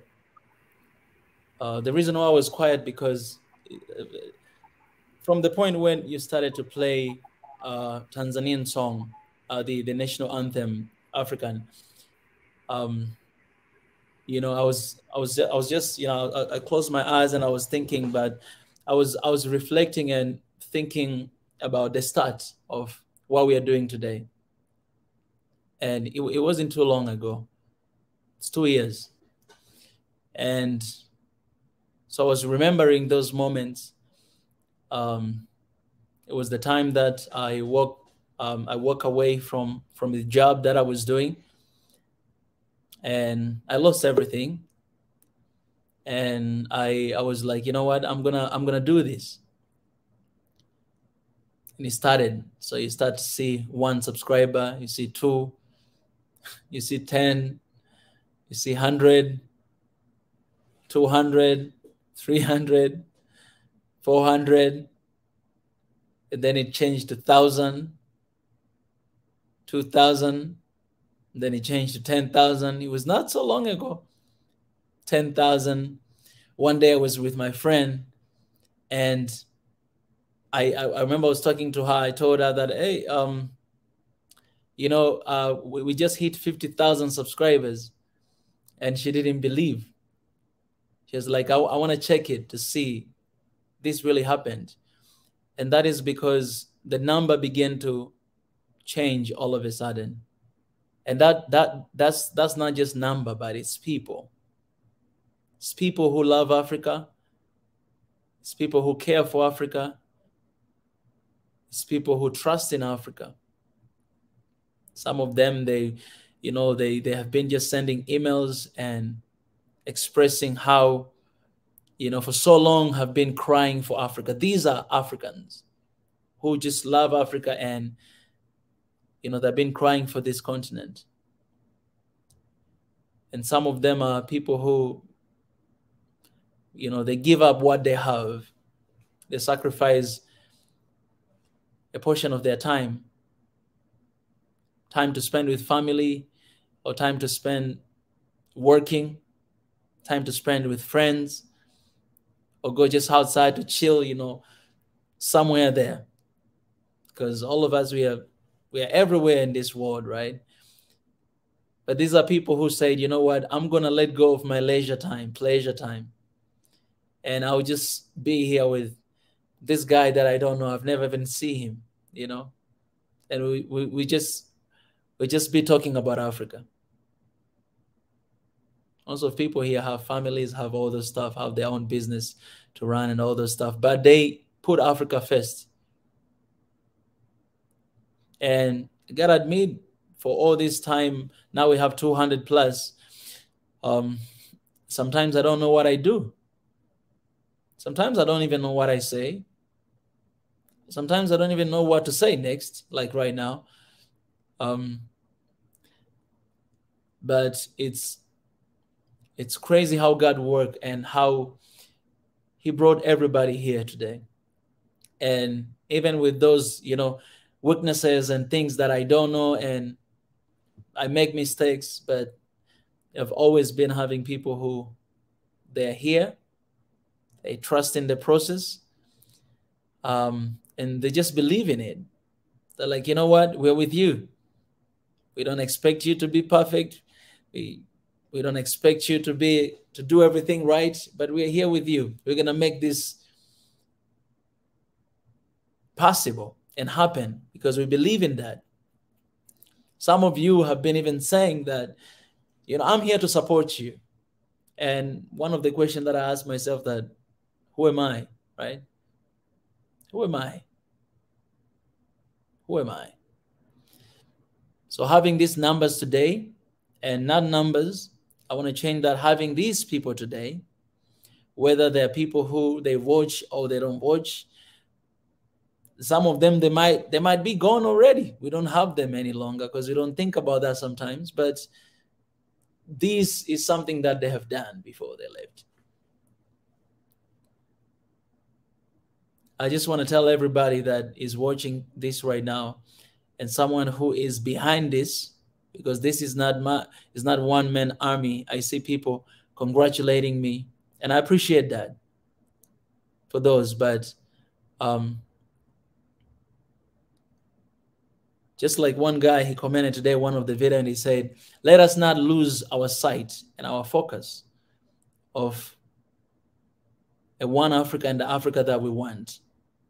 The 200,000 people, it's Africans, one Africa. It's 200,000, those are subscribers, but way too more viewers than that.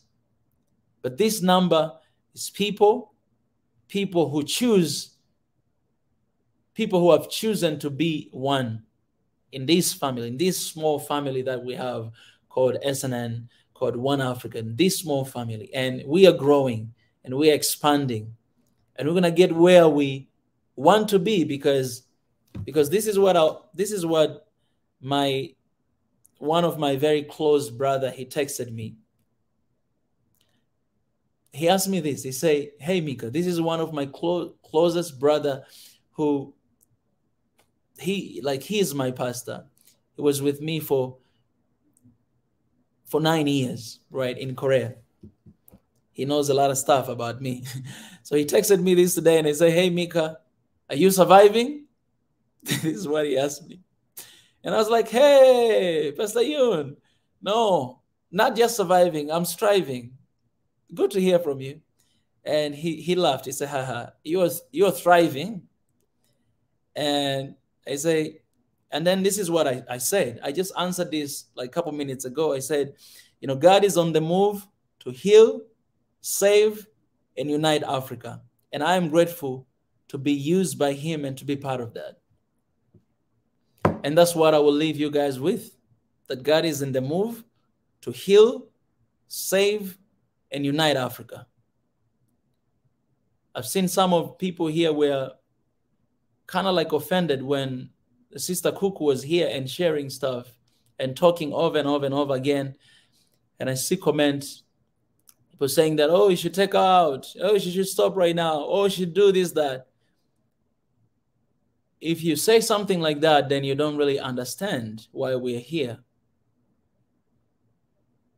If you say things like that, then you don't really understand that this is our sister, African sister, who is in pain of what is happening in Africa, who has a burden of people, of kids who don't have help, don't have parents, and we cannot shut our people out. We cannot just shut people out just because you don't like the conversation. If we do that, then we don't understand what we are doing. You might say that, oh, he's just talking about Ethiopia. Come and talk about your country. Come and talk about those people that you feel pain about. We cannot shut people out. Yes, sometimes we can go out of the topic, but these are things that people, they don't sleep. They're praying, they're crying for that. And we need to listen to one another, and we need to give each other a chance, whether you like the conversation or you don't. And you don't have to like the conversation. But we are building one Africa with God in it. We are not leaving him outside. If you want to build one Africa without God, you can open and you can start something like that, but not here. And we're not going to disregard anyone, even if you don't like how people talk, even if you think that we are going outside of the topic. Yes, we're going to try our best not to go outside of the topic, but there are moments that you're just meant to stay chill and to listen and to let people talk, whether you understand or not. I didn't understand the language, but you let people express themselves, because when people are talking, they actually not just express to you, but they're talking out to God. And you know why God has created all of us here? So that we may listen to one another, so that I may see God in you. You may see God in me. You might not see God physically, but you might see God in me just by listening to me. I might see God in you just by listening to you. And sometimes we make biggest mistake, because even those beggars on the street that we just pass by, we don't listen to them. Sometimes God speaks to us through those beggars on the street. And he knows that you're not going to open your heart and listen to them. And sometimes he talks to you through them. Someone is just asking you, hey, can you give me something? Sometimes God is asking to you, because it's been a while he didn't give offering. Some other people, they just want to be heard, because I cannot go to talk to the president of the house about this, because I will never get a chance to go to them. But we can all agree what our sister shared here. Every single country in Africa, they're going through the same thing. And that's what unites us, Africa, as Africans.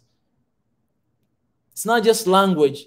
It's not just all these things that we're talking about all the time, but issues, struggles that we're going through. That's what unites us. Pain that we're going through, because we've been going through that for years. And we need to start accepting that. Even if they're saying things that we don't like, even if I say things that you don't like, we need to start accepting each other and embracing one another and say, yes, my sister, I know and I understand that you're going through this. I'm going through the same thing. It's not a moment, it's not a time for you or for that person to say that, you know what, why are you not talking about me? Why not talk about that? No, it's about that person at that moment. So let's listen to one another, because that's the most important thing. Sometimes God speaks to us through those people that we think that they're, you know, they're nothing. Sometimes God speaks to us through them. And we need to pay attention. We need to give our ears, and we need to give our hearts, because that's how God speaks to us. That's how he does. Whether you believe in him or not. You might say, Mika, you're getting too spiritual. Man,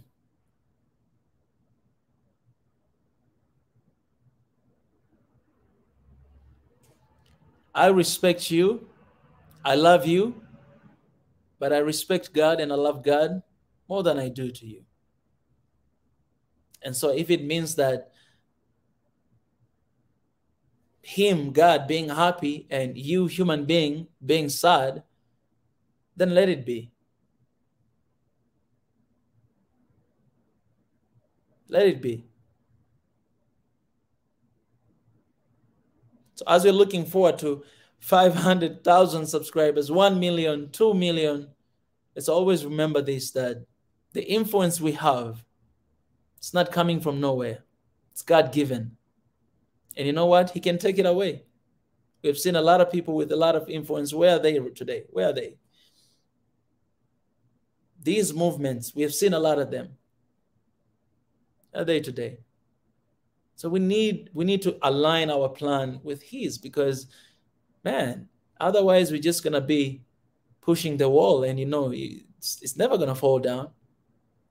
So we need to understand who is at the center of this, and we need to pay attention to that all the time. And if you don't know how to do it, you can learn from others, because it's not a bad thing.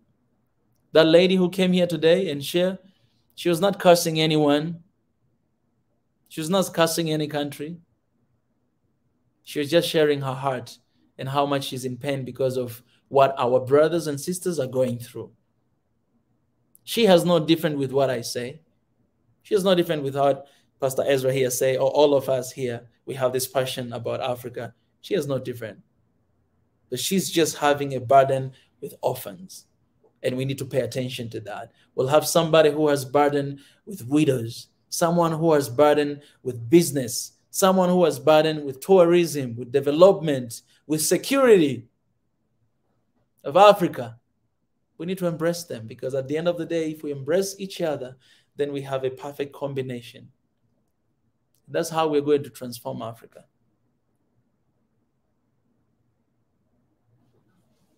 Stop there. Thank you guys for 200,000 subscribers. Thank you, Africa. And let's keep moving forward. Appreciate His Excellence. Thank you very much, His Excellency, for that speech. What I'll take out of this, for me, listening to you, is we need to listen to each other. That's very important, regardless of our differences, regardless of our interests. That is one of the highlights of your speech. A lot to take from it, and obviously, God has made us reach this level, and we thank Him when we praise Him, and He's the center of everything, and we'll continue glorifying His holy name. And thank you very much, and thank you to the subscribers for coming in and being here tonight and making sure that no one sleeps. Now, since we've reached 200,000 for tonight, but as you know, that, as I said, a bigger task. Every level has more responsibility. And last thing, what you said again from your speech is, it's not just subscribers, but we need to think that it's people. So we need to realize that it's people. It's people. It's people. And we thank all the people of Africa, everywhere, worldwide, wherever you are. We thank you for your love and your support and your prayers, because a lot of people are praying for us as well. We thank you, and we'll continue praying for you as well. yeah, I'll not talk too much. I don't know if I'll just give teacher Josie, then I'll go to Barry, then go to teacher Josie, and then who else? Before I go, Jonathan, then I'll close with the brain. Okay. All right. Thank you. Okay, thank you. Thank you for giving me this chance for the second time. Mika, I gained a lot knowledge from you. About God. About respecting each other. Maybe we may have difference. So that difference should be the cause of our conflict. But we have to compromise or we have to respect each other. So that's why I learned a lot lesson from you. Okay, thank you very much. Have a nice time. Love you, brother. Okay, love you too. Teacher Josie, thank you, Barry. Yeah. Teacher Josie. Yes, I would like to say, oh, glory to God. Amen. For 2 million subscribers. Amen to 2 and million. Just, let me all appreciation to our dear brother Nika too, because sometimes we undermine good deeds. What I want to appreciate here is, I'm sorry, I remember how he treated different thoughts and attitudes reflected by different supporters of One Africa. And I learned a lot from him, particularly the way he treats critics. For example, Mika, if you remember, I'm not sure whether it is your second day or first day in Ethiopia.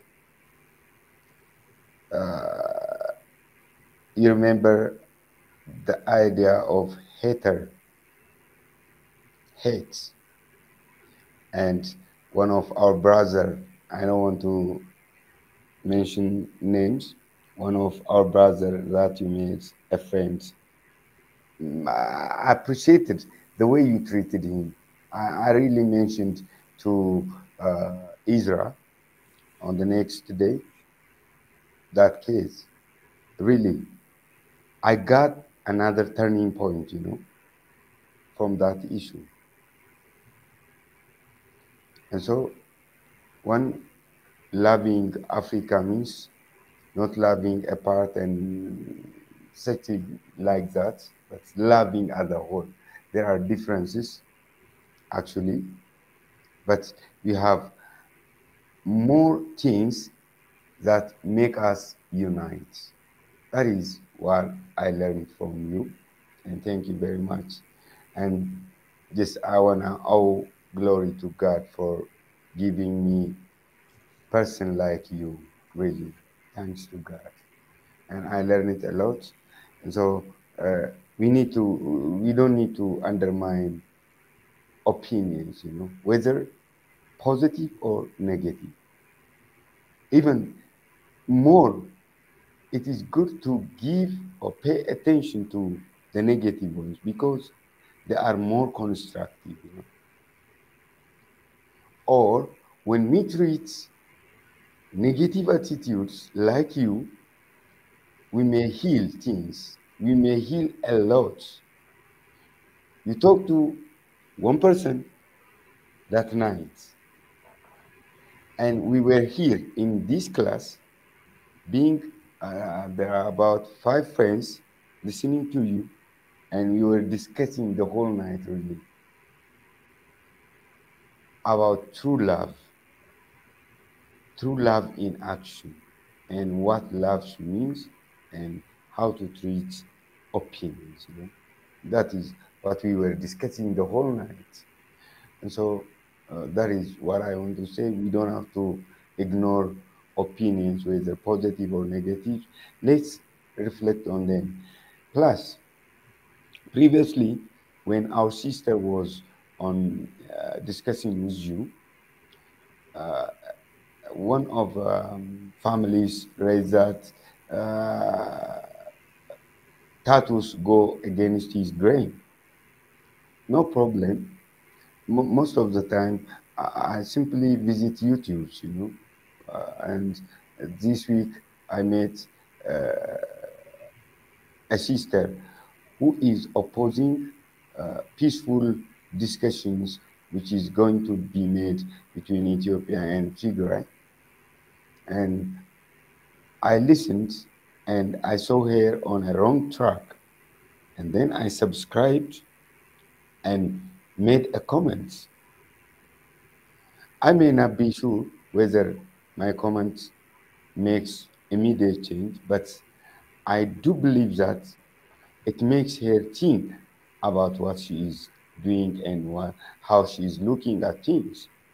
And so we should believe or have a trust that our comments, our collective comments, may make a change. So we don't have to simply criticize each other. Let's comment each other. Let's guide each other to have a united. This is the way we are going to be united.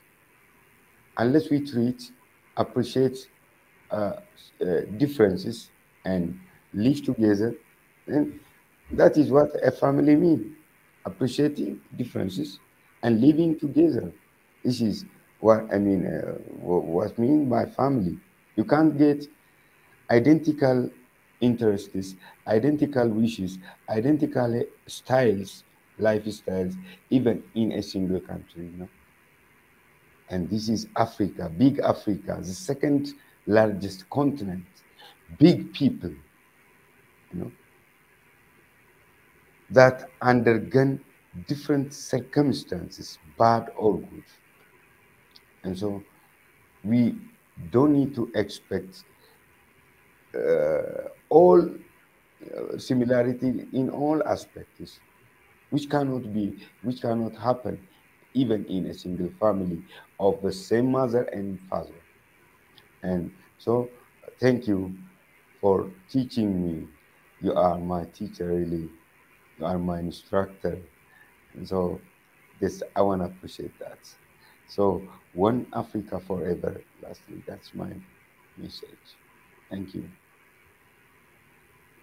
Thank you, Teacher Josie.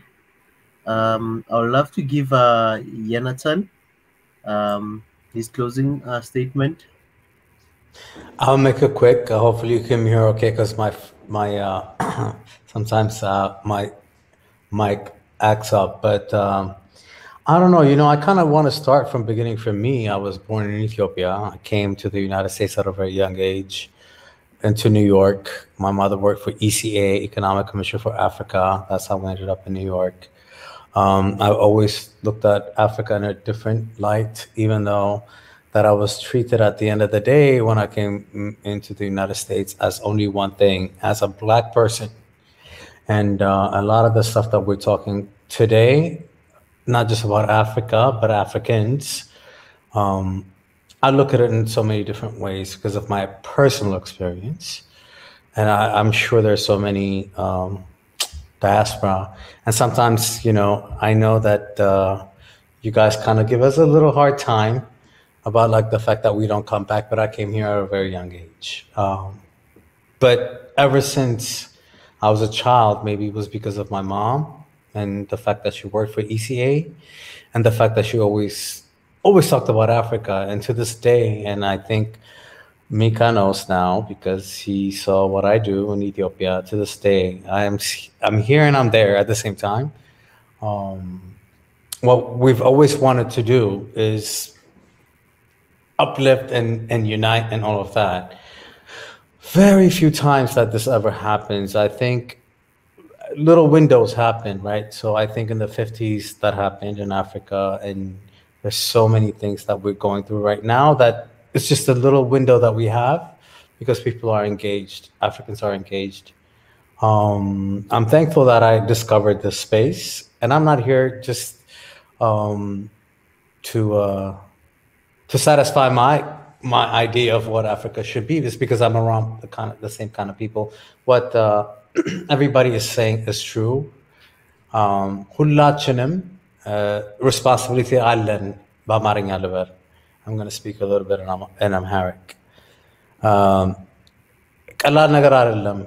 ለሁላችንም ኢትዮጵያ እንላለን። ኢትዮጵያ ማለት ደግሞ ለሁሉም ኤግዛምፕል ነን እና አሁን ሁሉም መጥቶ እኛ ጋር ሲመጣ እኛ ደግሞ ተመልሰን ሁሉ ጊዜ እንዳነግር like everything I'm going to have to mix it up a little bit.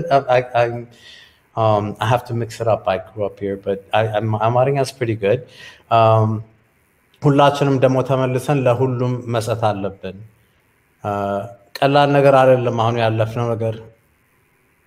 እውነት ኢትዮጵያ, if it was not for people like this and attitude like this and no more and all that, Ethiopia would have fell.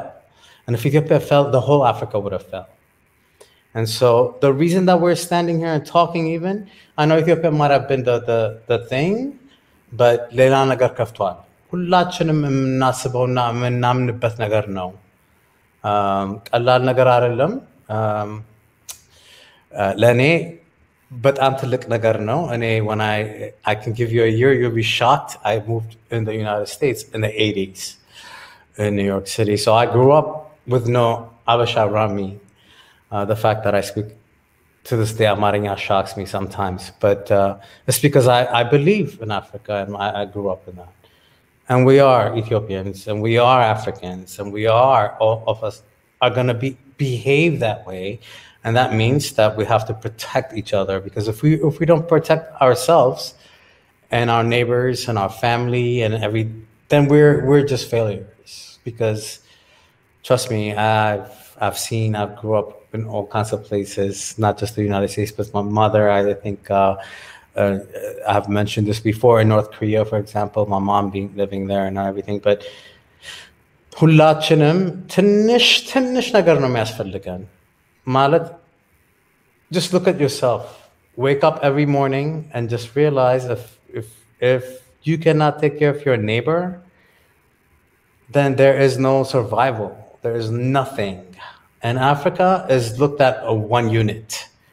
So that's why I believe that there's one Africa. And thank God that you guys are doing this. And I congratulate you, with the 200,000 thing.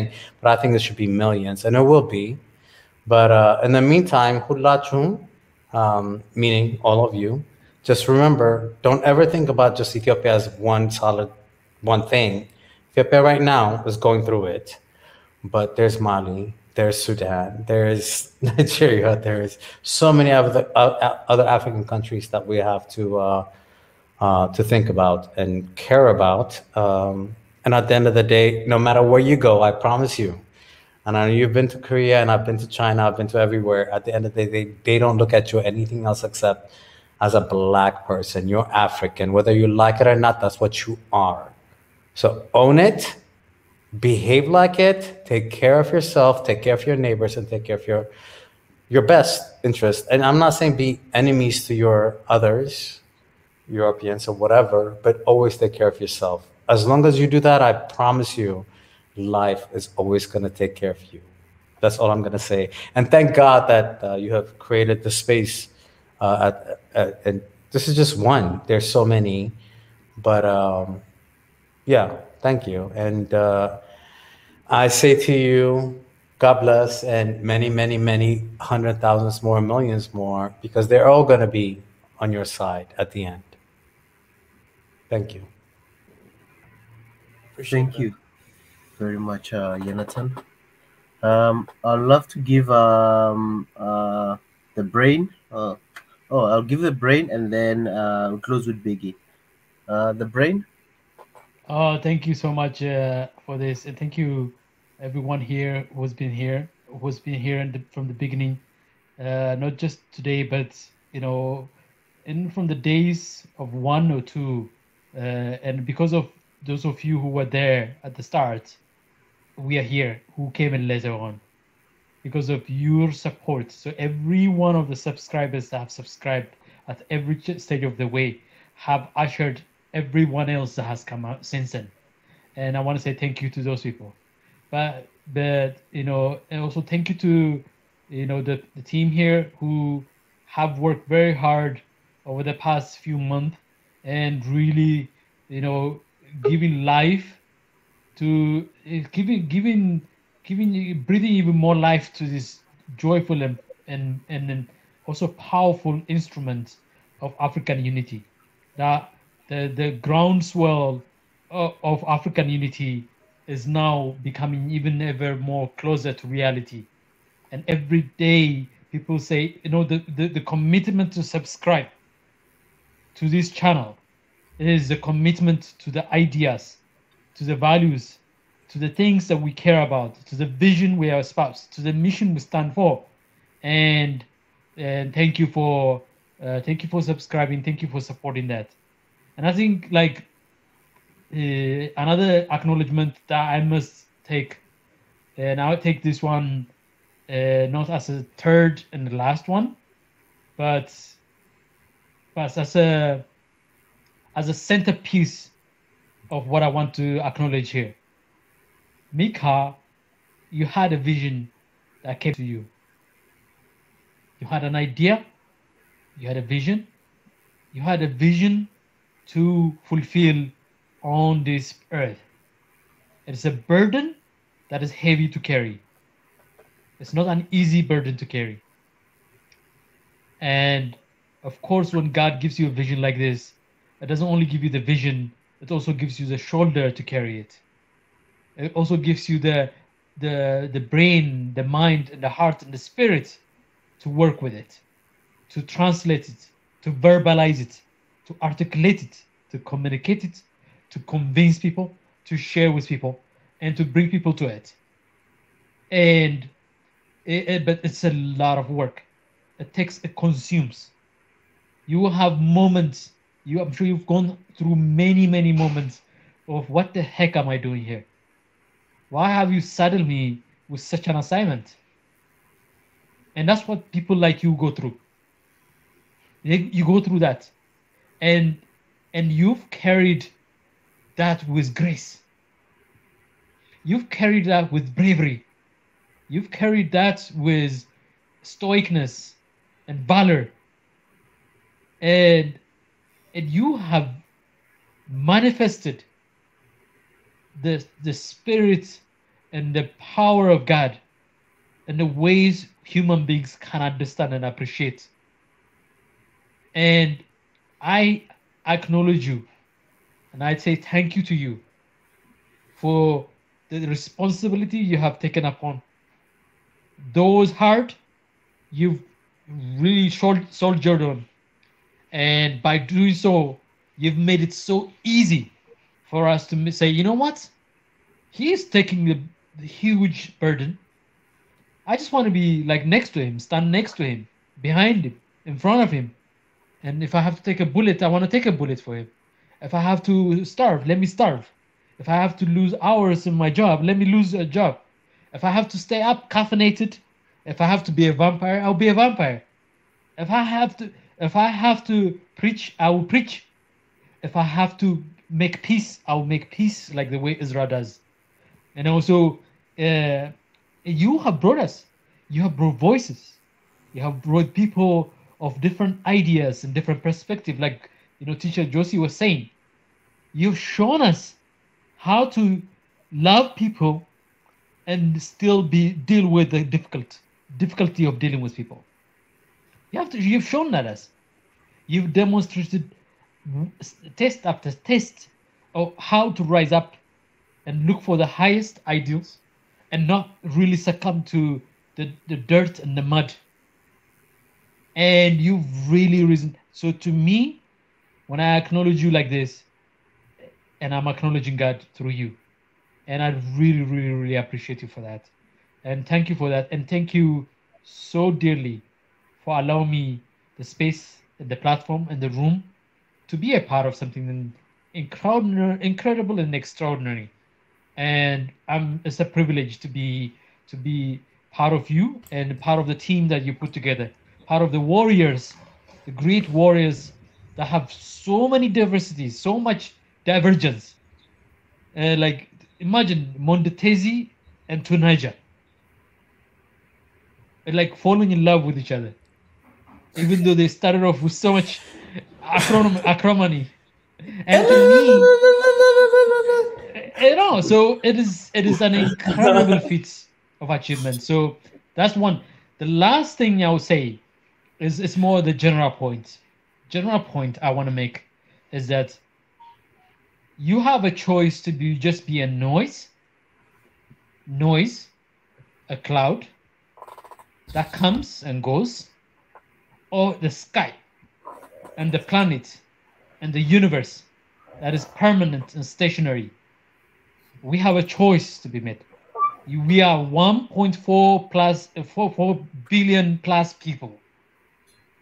And like Teacher Josie said, every voices, the moment they are heard, they're going to be different from every other person.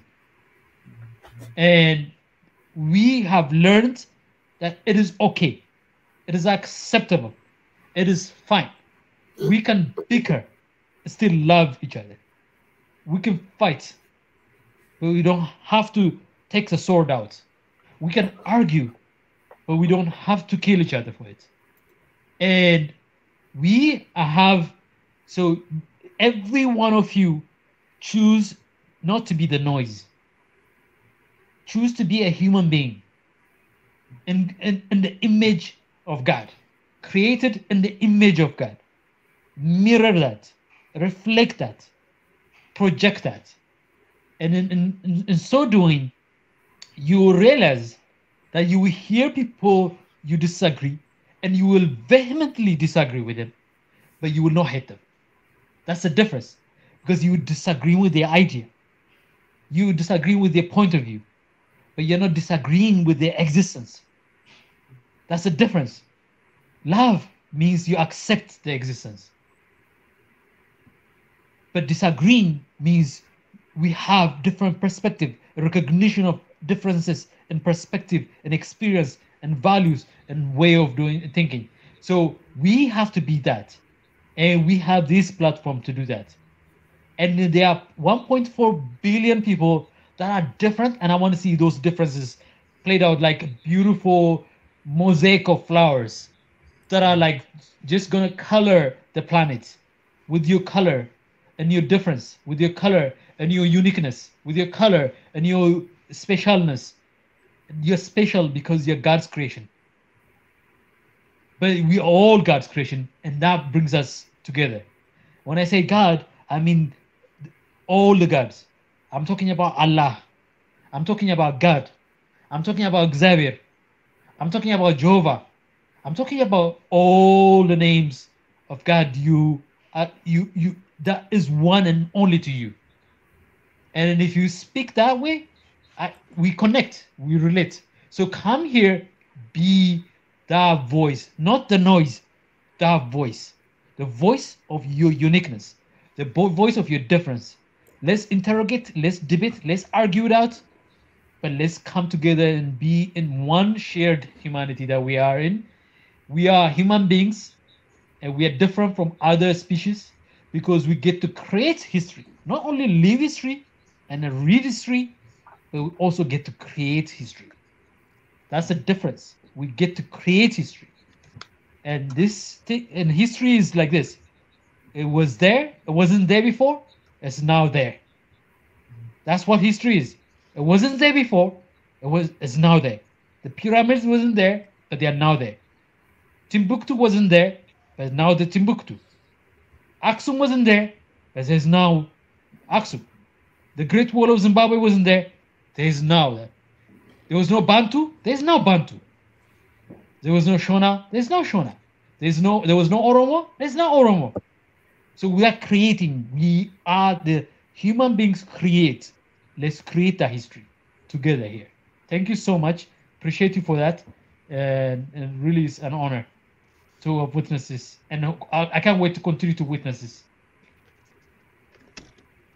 Love you, brother.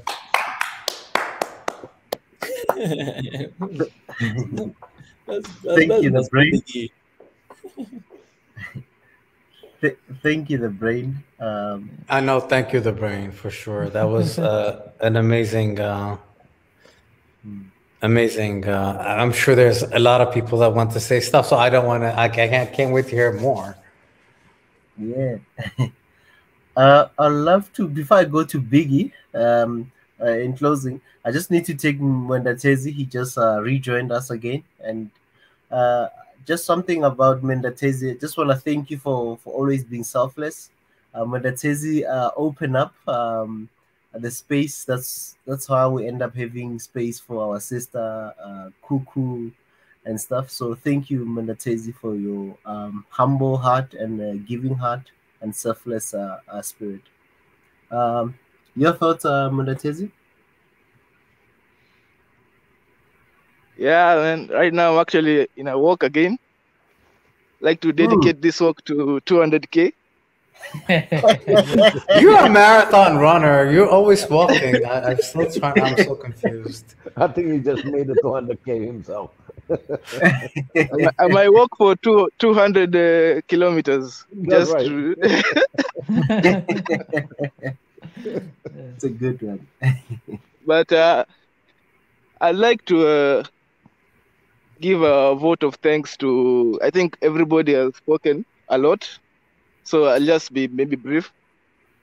I'd like to give a vote of thanks to the people who have been here in the comment section, because there is a comment from Tanzan during the beginning of the stream. She said that Swahili nation has we have the most dedicated and attention. The Swahili nation audience has the biggest attention span, that we can begin from 1 hour to 9 hours with the same audience, still participating, still being active. And we have to dedicate. It takes Ezra to do that. The brain. Yeah, so I like to appreciate the people who are in the comment section, even the people in the panel who come here regularly, that we come from all walks of life. Some of us are wealthy, some of us are not so wealthy, some of us are farmers, some of us are engineers, So we have a diverse group of people who have come together because we have one thing in common, and it is a yearning, and I like to appreciate it, and I like to acknowledge it. I'd like to acknowledge the people who are always there in the comment section, the likes of Tanzan, the only Rahel came today, so Senuti, Sam. So there are a lot of people who have been with us faithfully, and every day when you start a stream, these are the people who become regular faces. When you spend 9 hours on a stream, you get to be very intimate with everybody, including the people in the comment section. You really get to know each other, and you become a family. So I really like to appreciate those guys. And really, that's it. Thank you. Don't forget Pi. I mean, we can go on and on and on and on. So many people on there. I spend more time on there, and I'm sure a lot of us do. Sanu as well, and so many people that are on here. Very few people actually come on and speak like I did today, which I never do for the most part.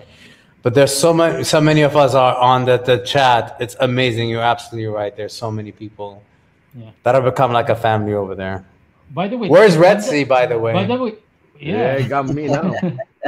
It was there Saturday. It was on Saturday. Yeah, I saw Tanzan. By the way, Tanzan had an idea about how to promote the platform through creating mixes. I don't know, something like that. I didn't understand it. I was hoping that she would come in and explain, but hopefully one day she'll come and explain to us how to do, to create, to further play on the algorithm. And she was suggesting that during the comments discussions. I was hoping that she would come in some point and then speak to that part about it.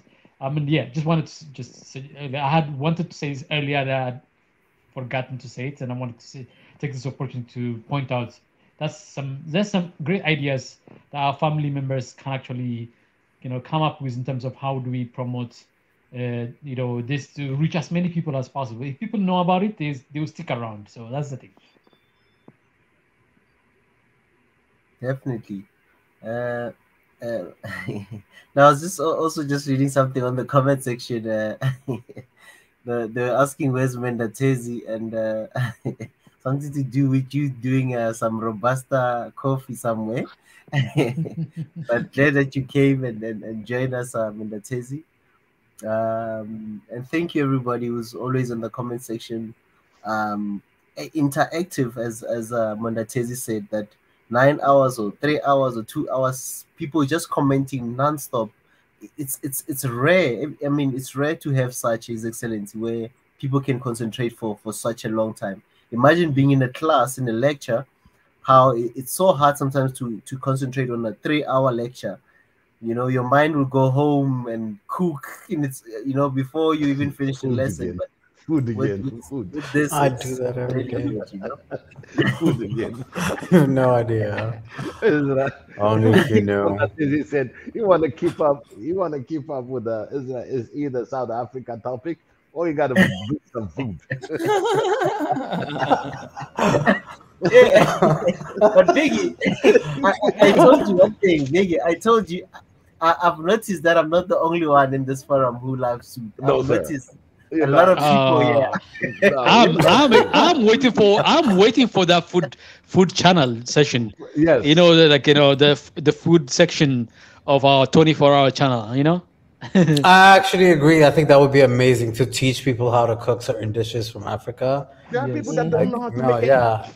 They don't know That how would to be fry amazing. egg. There are people who don't know how to fry egg.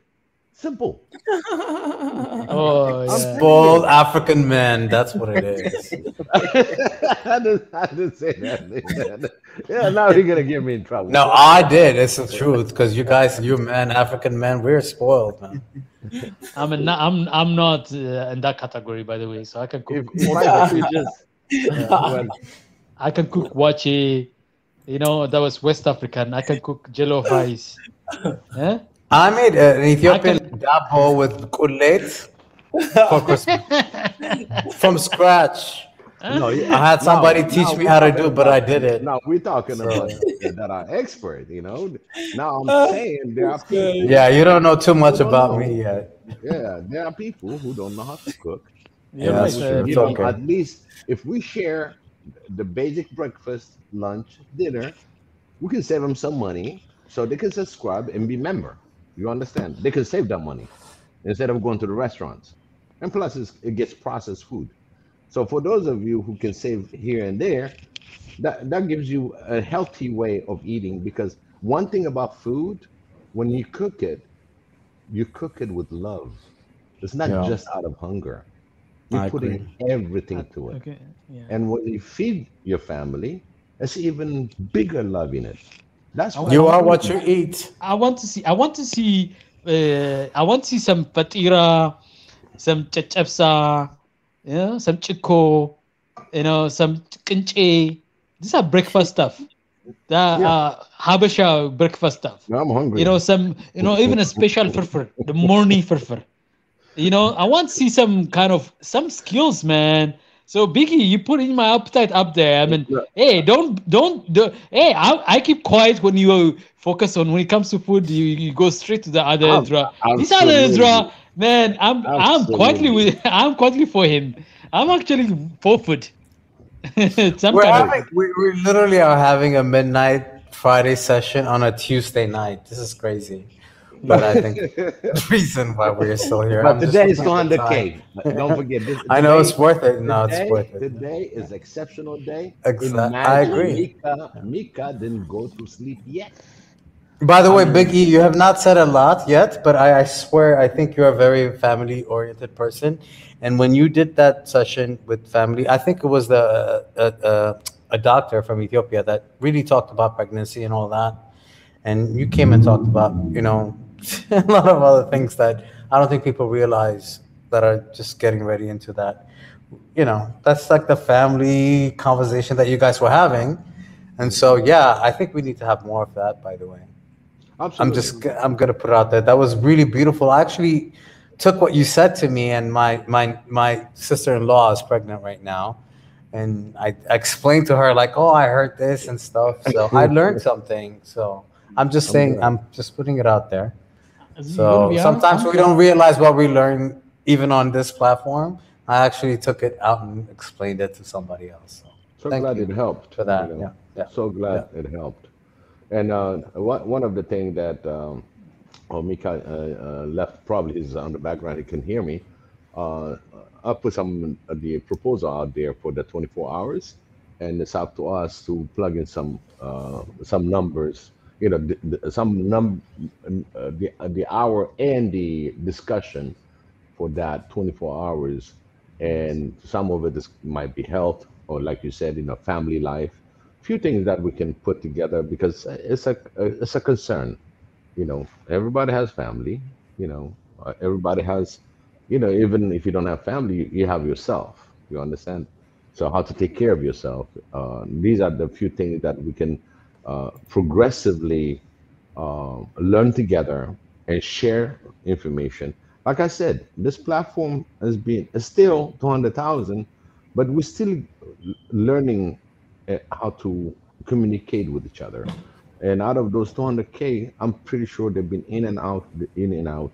So we're just gonna put a program. We're gonna put a program that's gonna be of interest of everybody. Maybe work around the hours and stuff like that, because we're global. You remember the Britain used to say, whatever the world, Sun doesn't the set. sun never set, right? Guess what? That was supposed to be ours. Our world, from end to end, the sun never set. It's just they don't want to recognize it. Remember that. They even suspect now there's an African in Mars. Okay. He took the last shuttle. So Elon Musk is betting on him. So anyway, that's just a joke, but I'm telling you, there's nowhere where there's no African. We're all over the globe.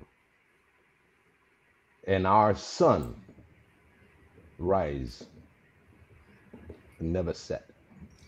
For all of you out there, that's why we're so proud of being Africans. That's why we spend so many hours putting this information out there. Mika is working relentlessly of putting this thing together. And we are the one that puts the information out there. I don't need 1 billion people to come up with 1 billion idea, but if we can process that kind of data, hey, we're in power.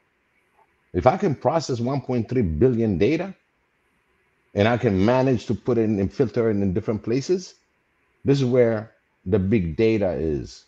This is where they are forming the big data. Understanding now they're going to start harvesting us. They already did. They've been harvesting us from our own continent. Oh, he's a doctor. He's the best. Oh, he's good. So I'm going to give him this. So we've been harvested. So we're going to stop that harvest. And the harvest is going to be the one that we give them, not them taking us and leave Africa empty. This is the time we put in this voice. The one that has not heard will be heard. We are compassionate, loving, peaceful Africans to one another.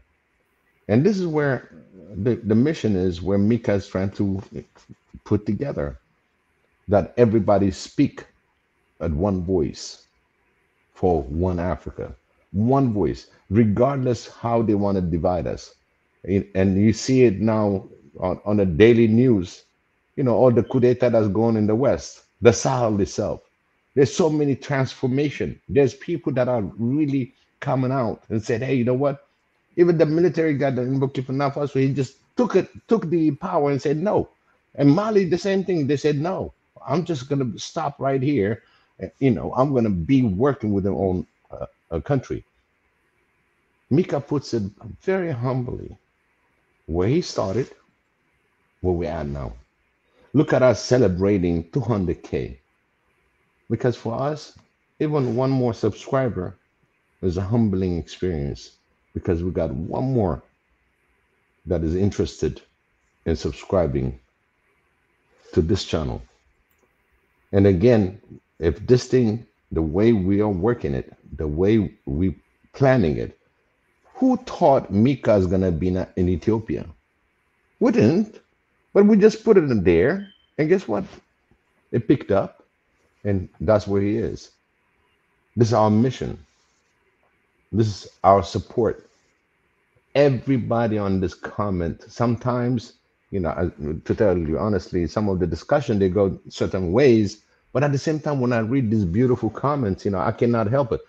It's just so many beautiful comments. You know, today I was so really happy looking Niana putting all these African countries flags just shown. You know, she is there. You know, I mean, this is where we're headed.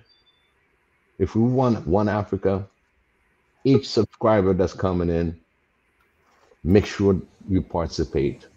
Make sure you put your thoughts, because we need that one specialist that's going to direct us to the right direction, because we are unique and we are blessed that we are here. We're all here blessed, 200,000 blessed African Americans, whatever you are from, to supporting our mission. So this is very important milestone today. I saw the reaction. Everybody was looking to this number, and you saw the way it went, and nobody talked about it when you went in the 50, because it's close to 8 and they just dropped. There's a different algorithm that goes, and in fact, I made a fun of it, saying maybe we told them to subscribe, they're unsubscribing now, you know. So, but in what Mika is pulling is to be one voice for Africa. We should stand together for Africa. That means end to end. Wherever my African brothers live, I want to make sure that he survives, he's alive, and he's loved. We care for them. We're one unit moving together. One unit. It's a family affair. This is what I call it. This is a family affair. We Africans, we know about family affairs. There's nothing new. We all know. We've all been raised in certain ways. There was a point of Mika was pointing, is that every voice should be heard. And Kuku had this really, really passionate move to help all the orphan, all the people that have been neglected, raped, and everything else. That's another subject, but we heard her, and Israel, you put it in the right place. We explained it, and this is how we want to go forward, because this is an agenda for One Africa. This is one of our problems, about orphanage, about hunger, about water, getting clean water. These are the things that we really have to tackle it as soon as possible. So bring it on. We'll listen to you. And Mika, again, I really, really appreciate for taking all this time. But at least you're sleeping with 200K. At least you know what your work is. You worked hard. And congratulations to all of us, and especially Mika. This is the fruit. It's just the beginning. Just the beginning. I'm telling you. Just the beginning. The voice. Thank you. That's awesome. And thank you so much. I have energy to continue. Hey, yeah, you're a dinner. Hey, listen, that was really well said, by the way. And I don't know, because I noticed that everyone that's on here left is everyone that started. I came much later, so I could never even say that I'm even part of what you guys started. But hopefully I can speak for everybody else that's not here. And I'm sure some people did in the comments. I can see it. But honestly, I know that it takes a village. No, Ezra, I can see you in South Africa. With I can't imagine like how difficult it is for you. We drive you nuts. We make you stay up for 9-10 hours some days when this other one is not around. Or yeah, I know. You know, listen, I'm telling you, like, you have no idea. I'm so much respect. I am saying thank you in the behalf of the whole entire nation of the world for what you do. Well, no, not just the whole entire world, really, seriously. Thank you, because I know that for you to stay up, oh my God, we drive you crazy, and you're so calm. And, you know, calmness makes us calm, so we can argue. And even having that kind of personality is a huge kind of, I don't know what to call it, but it is definitely has opened up the space where people felt comfortable to come and say whatever they wanted to say, where you did not make them feel bad about what they wanted to say and all of that. So thank you, Ezra. Somebody needs to say that. I'm going to say it for everybody, because I swear to God, I'm shocked. I don't know how you do it. So South Africa, I don't know if it's a South African thing or it's an African thing or if it's a you thing, but thank you. And maybe it's all of them. Maybe it's all of them. Exactly. He is the true, honestly, a great example of how we should all be, you know, just not a judgmental person, and just let you do your thing. And yeah, thank you for that. And I want to thank everyone. I'm just getting started. And then I have to say thank you as well, Mika. You get thanked too many times.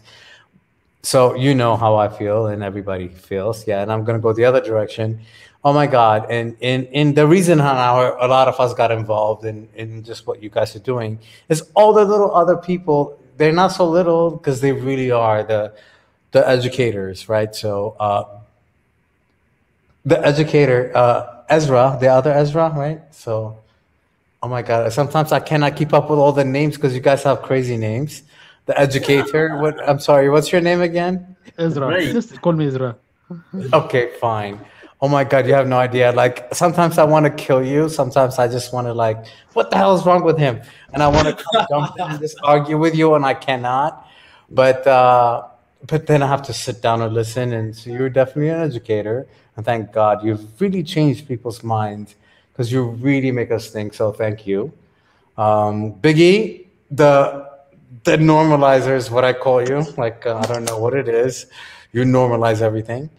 And then there's so many other people. Nati I have not heard for a while. And then there's all these other people that come in. Oh my God, all the what different. About Tunaja? Okay. Tunaja, I know. I was gonna get into that. I know. I don't know where to begin, because then it's just so many people. I know. It's just too many people. He kind of made me realize, like, it's Tunaja. There's a guy from Rich is crazy. Love it. He he brings it in and brings it up and brings it out, and but at the end of the day, it's not just about individuals. I think that the 4 or 5 of you are always there. It made very comfortable for everybody else to even come and chat in the chats, let alone in the. Do you know who I missed? Do you know who I miss? I miss listening to Ebenezer. I miss listening to Sadek. I miss listening to Nati. I know. I thought Nati was always you for the longest time. But... No, Nati, Minister of Education. Yeah. So anyway, what I'm saying is, I just wanted to say thank you on the behalf of everybody else. Like, at least if I'm assuming that most of them came in at the same time, and they're still here. Let's not forget Nancy. Oh my God. I'm like, there's Deborah. I mean, I can go on and on and on and on and on if you want to go into that. Yeah. I mean, Deborah comes every single. I love what she says. I mean, there's the farmer, the African farmer. I mean, there's like everybody rich, and I mean, I can go on and on and on. But I just want to give the originals. I'm just saying thank you to you guys, the 5 people that I see in front of me right now, that always stand and that. Really, honestly, kind of, I remember from the beginning. And I'm not saying everybody else. I think we're everybody else is in there. But I just want to say thank you to all of you guys. So that's about the whole 200 thing right now. But be very thankful, because I'm telling you, there is something happening. I'm sure that I don't know how he's gonna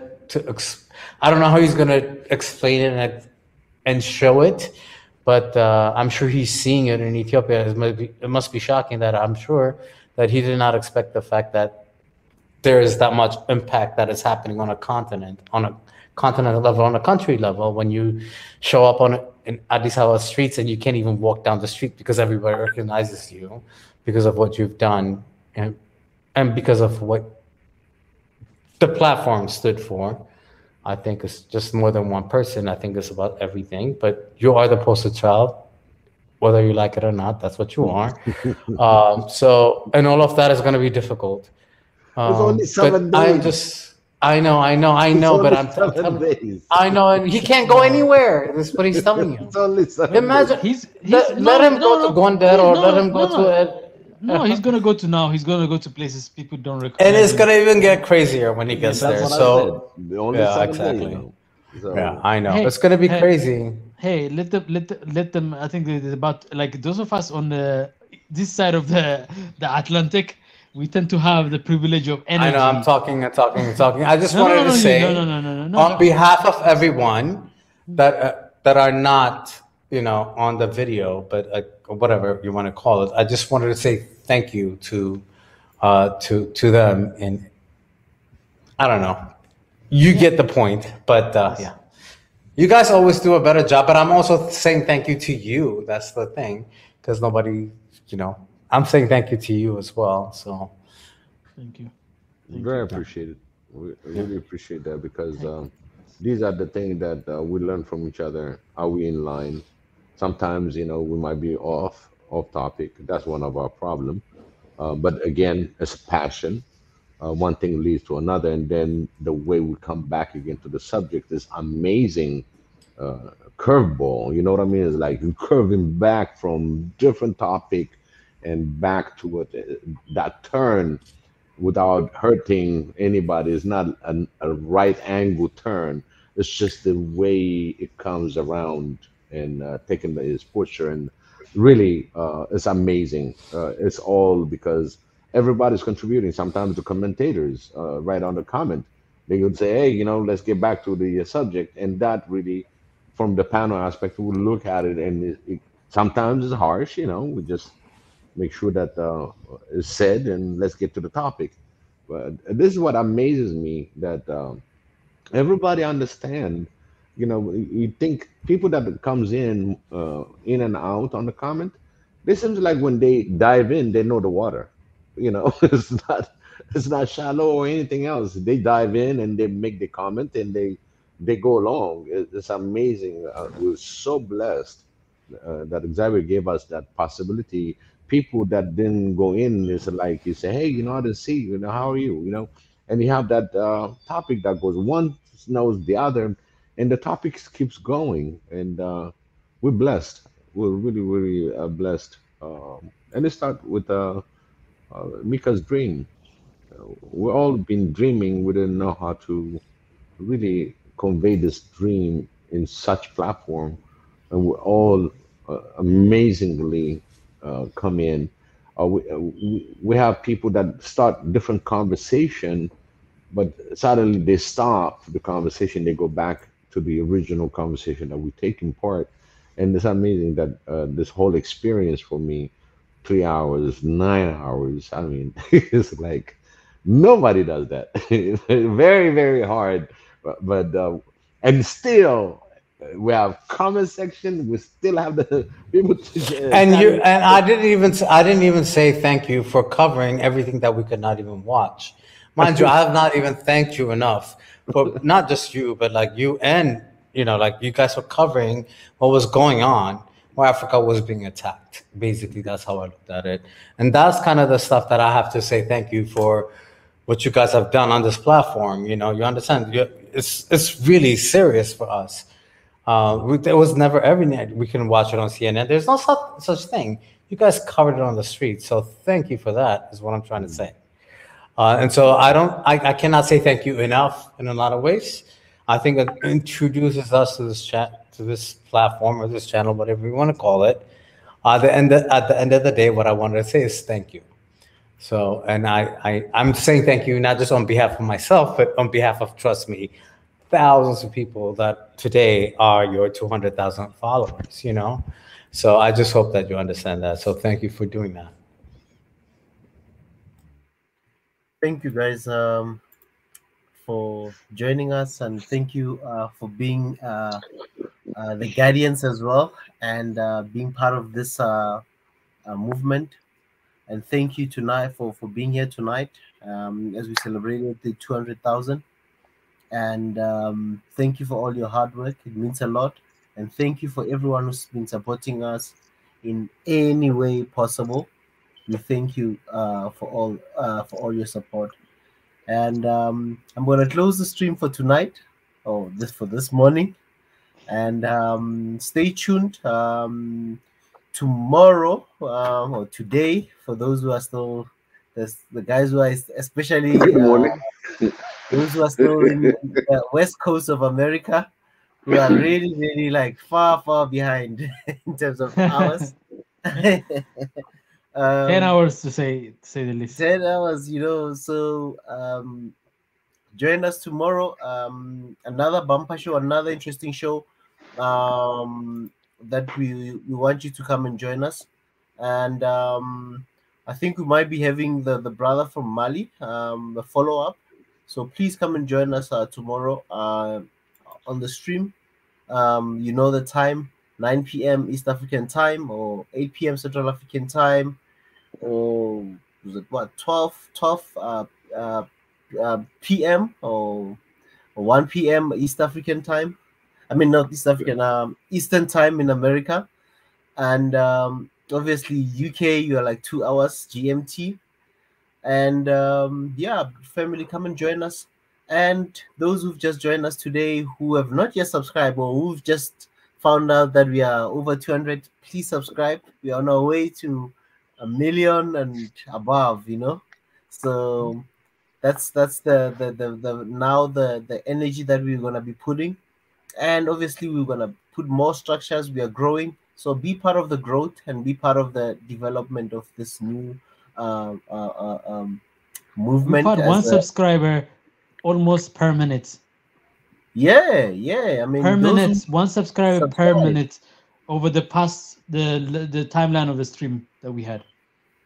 Wow, you've been keeping time, and wow, your stats and analysis. I don't want to say, because you can't fraction a subscriber. That's why I couldn't fraction it. So it's not linear. Ezra, before you go, is it possible just to pause it out a little bit there, as if it is possible to really reach out to, let's say, organizations like ECOWAS and see if they have a spokesperson who could come on, be interviewed about the situation and the crisis in ECOWAS, maybe give us some clarity of, at least at their level, what they see and what they challenge with, and if they have a way of doing that. I know they're not used to doing something like this, but we might have to be bold and ask for it, whether they say yes or no. If there's somebody out there we can ask, I will look into finding somebody, a spokesperson or not. But I just wanted to say to you guys here, if you know somebody that you know somebody, if any one of the listeners know somebody who worked at ECOWAS and can link us up to somebody who can come in publicly and talk about the broad issues that the region is facing, and how they see what's happening, what's unfolding in the region. And that would be nice to have, in addition to, the people's perspective to the platform.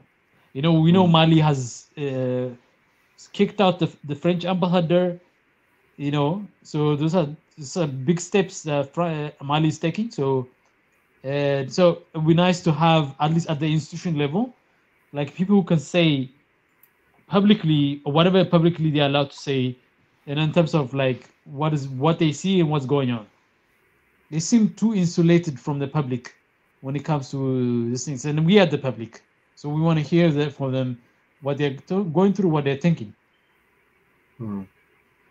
Yeah, we'll have to find out. Family, if you're on the comment section, somebody who's an ambassador, maybe who's connected to some of the people who work at the ECOWAS offices and stuff, please reach out to us. I know some people from West Africa, like Nana Dreams from Ghana. Please, if you do know somebody, please reach out to us and just update us so that we can maybe reach out to somebody who can speak to us. But hopefully tomorrow, on the topic, the Mali topic, then we might.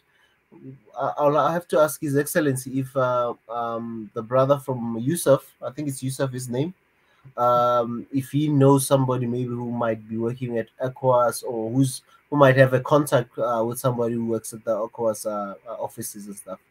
So, yeah, so there are a number of other under the radar. There are a number of other under the radar things I want to put out. We might need to go back and follow up with Sudan. Talk to not tomorrow, in the coming days, Sudan. We might need to come up. We might need to take sessions to look at the Central African Republic issue. We might need to take time and take a look at Malawi. The crisis, a slightly bit of, it's not a serious crisis, but some kind of crisis going on. Was the government want to know what's going on, what the people are experiencing on the ground, and how they see it, and I think those are things that are important topics. Maybe to really they are political topics, but they are but they are I would say they are 40-60% of the issues are important to most people. So we might need to really spread out a little bit and then covering all these other areas that are sometimes maybe we might need to begin to get before the crisis happen. We might need to get one just left. Cameroon, we should be covering Cameroon. We should be looking at Cameroon, what's going on in Cameroon. We haven't done that, and I think that's the thing. And then don't forget, Eritrea is also on the pipeline. We should make sure we have Eritrea also on the pipeline. Even if you can interview a couple of freedom fighters of the Eritrea, because they seem to have a very prominent role in the Eritrean life, and in the way Eritrea is formed today. There's so much the history of their contemporary experience and history as well. So that's another interesting area that we need to look at and come back. And then Somali maybe revisits. Some of them is a revisit. Some of them are new. So just wanted to put this thing out. From the just Eritrea wanted to put this. side. Yeah, I'm putting this out as a current affairs desk guy. Just putting them out so that people actually kind of simmer with them and feel them and Central Africa, what's there in Central Africa? And then you go out and Google a little bit and search a little bit and use Triangle to actually search for the news. So Triangle does a very good job of aggregating news for you too. I don't know if you have access to it, but yeah. No, it's still live. Triangle is still live, so we can get Ridge involved and just to give us snapshot information. Oh, the news part is live in almost every country. The aggregation of news. So so we can get that information. You see, we got a platform that's already working. Which is good. I would love to see the map next to Ezra. The stoic, calm Pastor Ezra next to him. Map zooming in into the globe, spinning in and then zooming into the area of concern. So, hey, by the way, recently Burundi and Rwanda, open did a light open of the border. That's another news as well. So there's a lot of current affairs stuff going on in Africa. Rwanda and Uganda. Yes, Rwanda and Uganda. It's not full-fledged open, but a limited opening, but as it's a good progress nevertheless. I wanted to take that as well. There's a lot of current affair issues. By the way, Kenya is going to be on hot, very hot before August. Yes, the election is, and then local news I'm following. I'm seeing there's a lot of tension. There's a lot of temper. The tension level is higher, and I think that's the nature of politics. I don't want to read too much into that, but it's something that sometimes we need to cover places before they go into crisis. We need to talk about some of these countries, we could have actually foreseen Guinea coming, Guinea-Bissau, not Guinea-Conakry, Guinea-Bissau. Very troubled country, by the way, because of their very horrible experience with Portuguese colony. But it would be nice to really cover places before they actually get into flame, So yeah. Yeah, in fact, when it comes to these things, we can we're gonna have people that from the country and explain us, like Undatezi can tell us about Kenya and can bring on maybe his opposition. Probably he knows people that are in the different parties, and he can bring them in and say, we'll have our interviews. What do you think, Mondatezi? Because you guys are up front right now, and we're supposed to have a list of countries that are going through election this year. And one of the things is we can really promote is to have a very, let's say, democratic election that everybody has right to vote, and we don't collude, but anybody from the country can say what they want to say on when it comes to that. But again, we got to be very careful not to offend any of our African nation that's going to be into this voting and all that. I always said that we need to have certain understanding. We can get the information of different political party and why, and they can explain us as that information, because we need to get to know each other.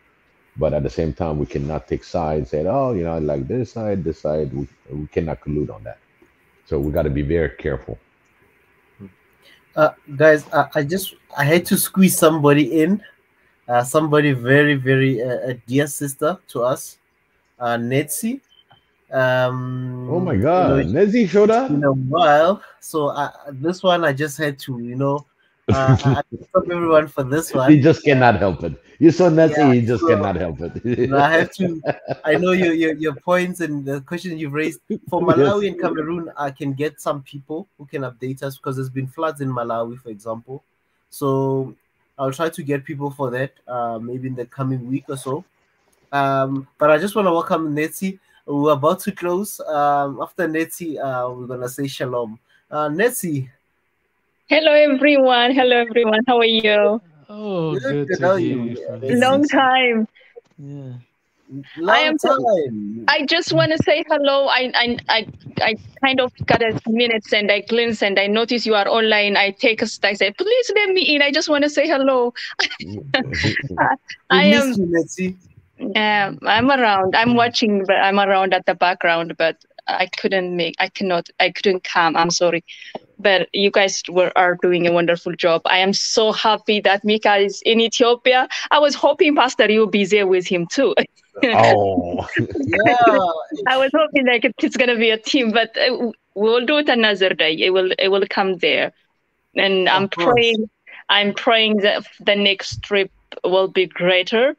I don't know which country we're gonna do it, but it's gonna happen, and we're gonna bring every Africans for awakening, so they can see what God has in store for them. Then it's a great continent, and things that people are great. And I'm hoping, and I trust, and I pray that people will wake up to see that.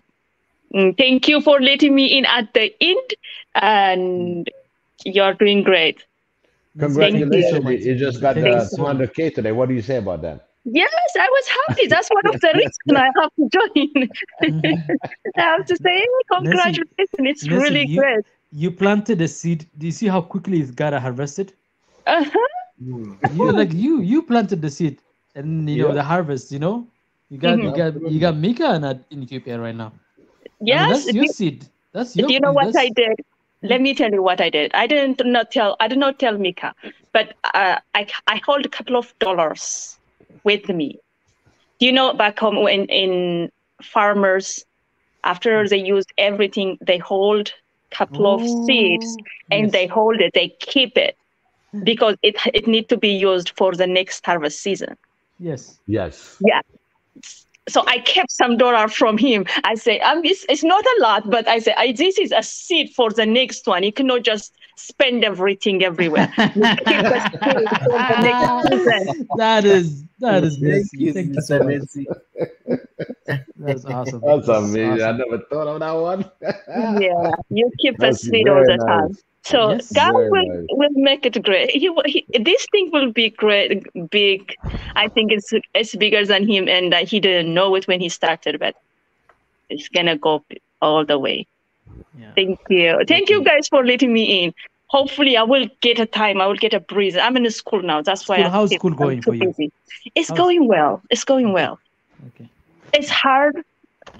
Sometimes you fail, but you have to get up and do it. But it's doing good.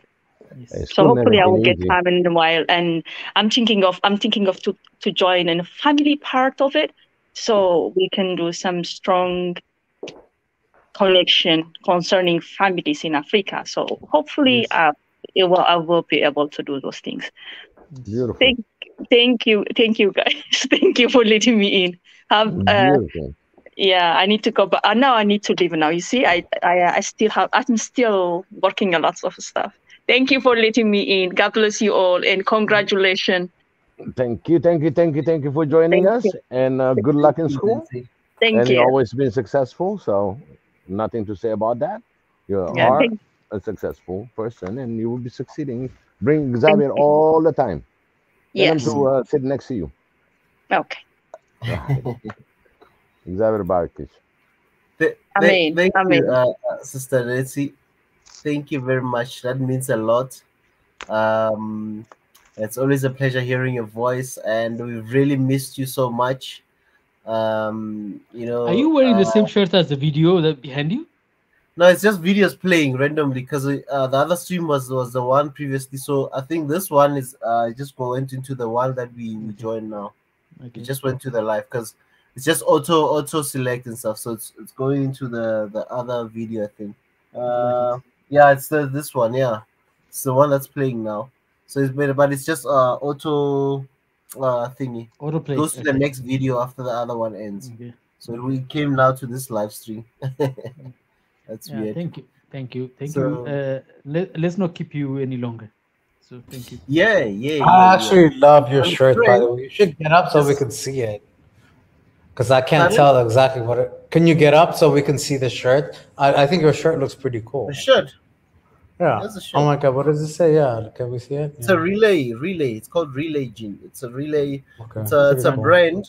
Yeah, it's a brand from... South African brand? Yeah, it's found in... there's a store called Markham.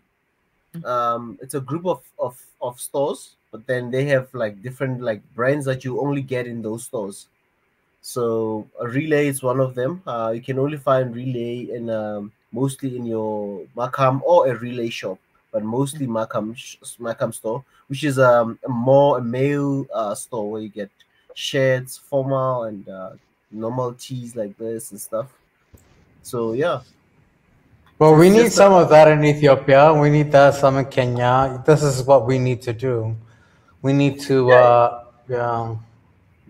But remember, Swahili Nation has a match.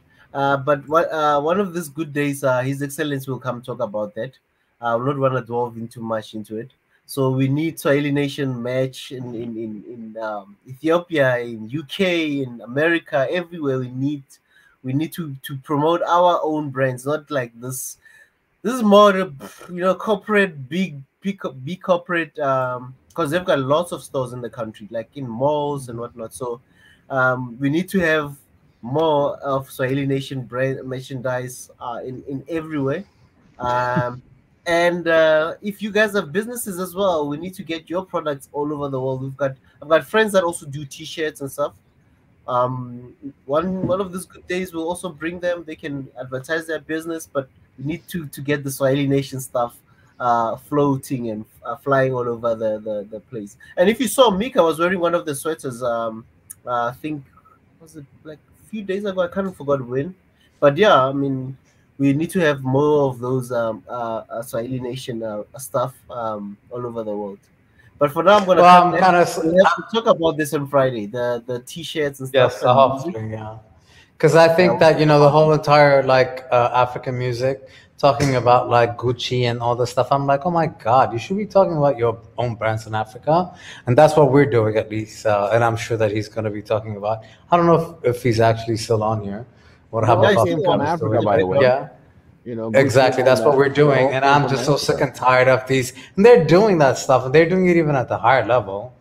And so I'm so sick and tired of hearing African music talking about Gucci and Prada. You should be talking about African brands, like, you know. So we'll get there. That's partially my job. So I'm working. There you go. There you go. Yeah, we'll talk about that on Friday. Yeah, can talk about it on Friday. And just to add, since now we're gonna be closing in prayer, I've just got another request to pray for Cuckoo. So I want us to also pray for Cuckoo. Pray for Cuckoo. Pray for Kaku. Pray for Marie Antoinette, and pray for Dr. Sedeke to get well. And yeah, so can we do that, family? Let's have time to pray. Absolutely. Who's doing the praying? I'll do the praying. Oh, you want to pray? You can bless us with the prayer, Jonathan. Me? Oh my God, never ever. You never. No, I would be like the quickest one. I'd be like, God bless, let's go. So no, please do yours. No, I'm really horrible. About how long? It's about you really want me to do it? Okay, I can do it. I can do it for. Oh my God. Okay, where do I start? Fine. What an amazing year. What an incredible life that we all live in. And a lot of all of that is basically held upon your hands. We never know how we and our lives are supposed to extend your greatness, which is your kindness. We've lost so many this year. I know I've lost a lot. I lost a few family members, not immediate, but immediate enough because of COVID, because of all kinds of things. And I hope that they're standing there looking at all of us and saying, thank God that you're doing something good, because God has always said that we should. And I hope that we are behaving in the best way that we can to represent you as the best, in the best way that we possibly can as human beings, loving humans, loving our sisters, loving our brothers, loving our mothers, loving our fathers, loving our earth, taking care of everything. No matter whatever God that our friends and our neighbors believe in, that we take care of each other as human beings and respecting that. And thank you for teaching us that. It's been a very rough year. It's been several rough years, but thank you.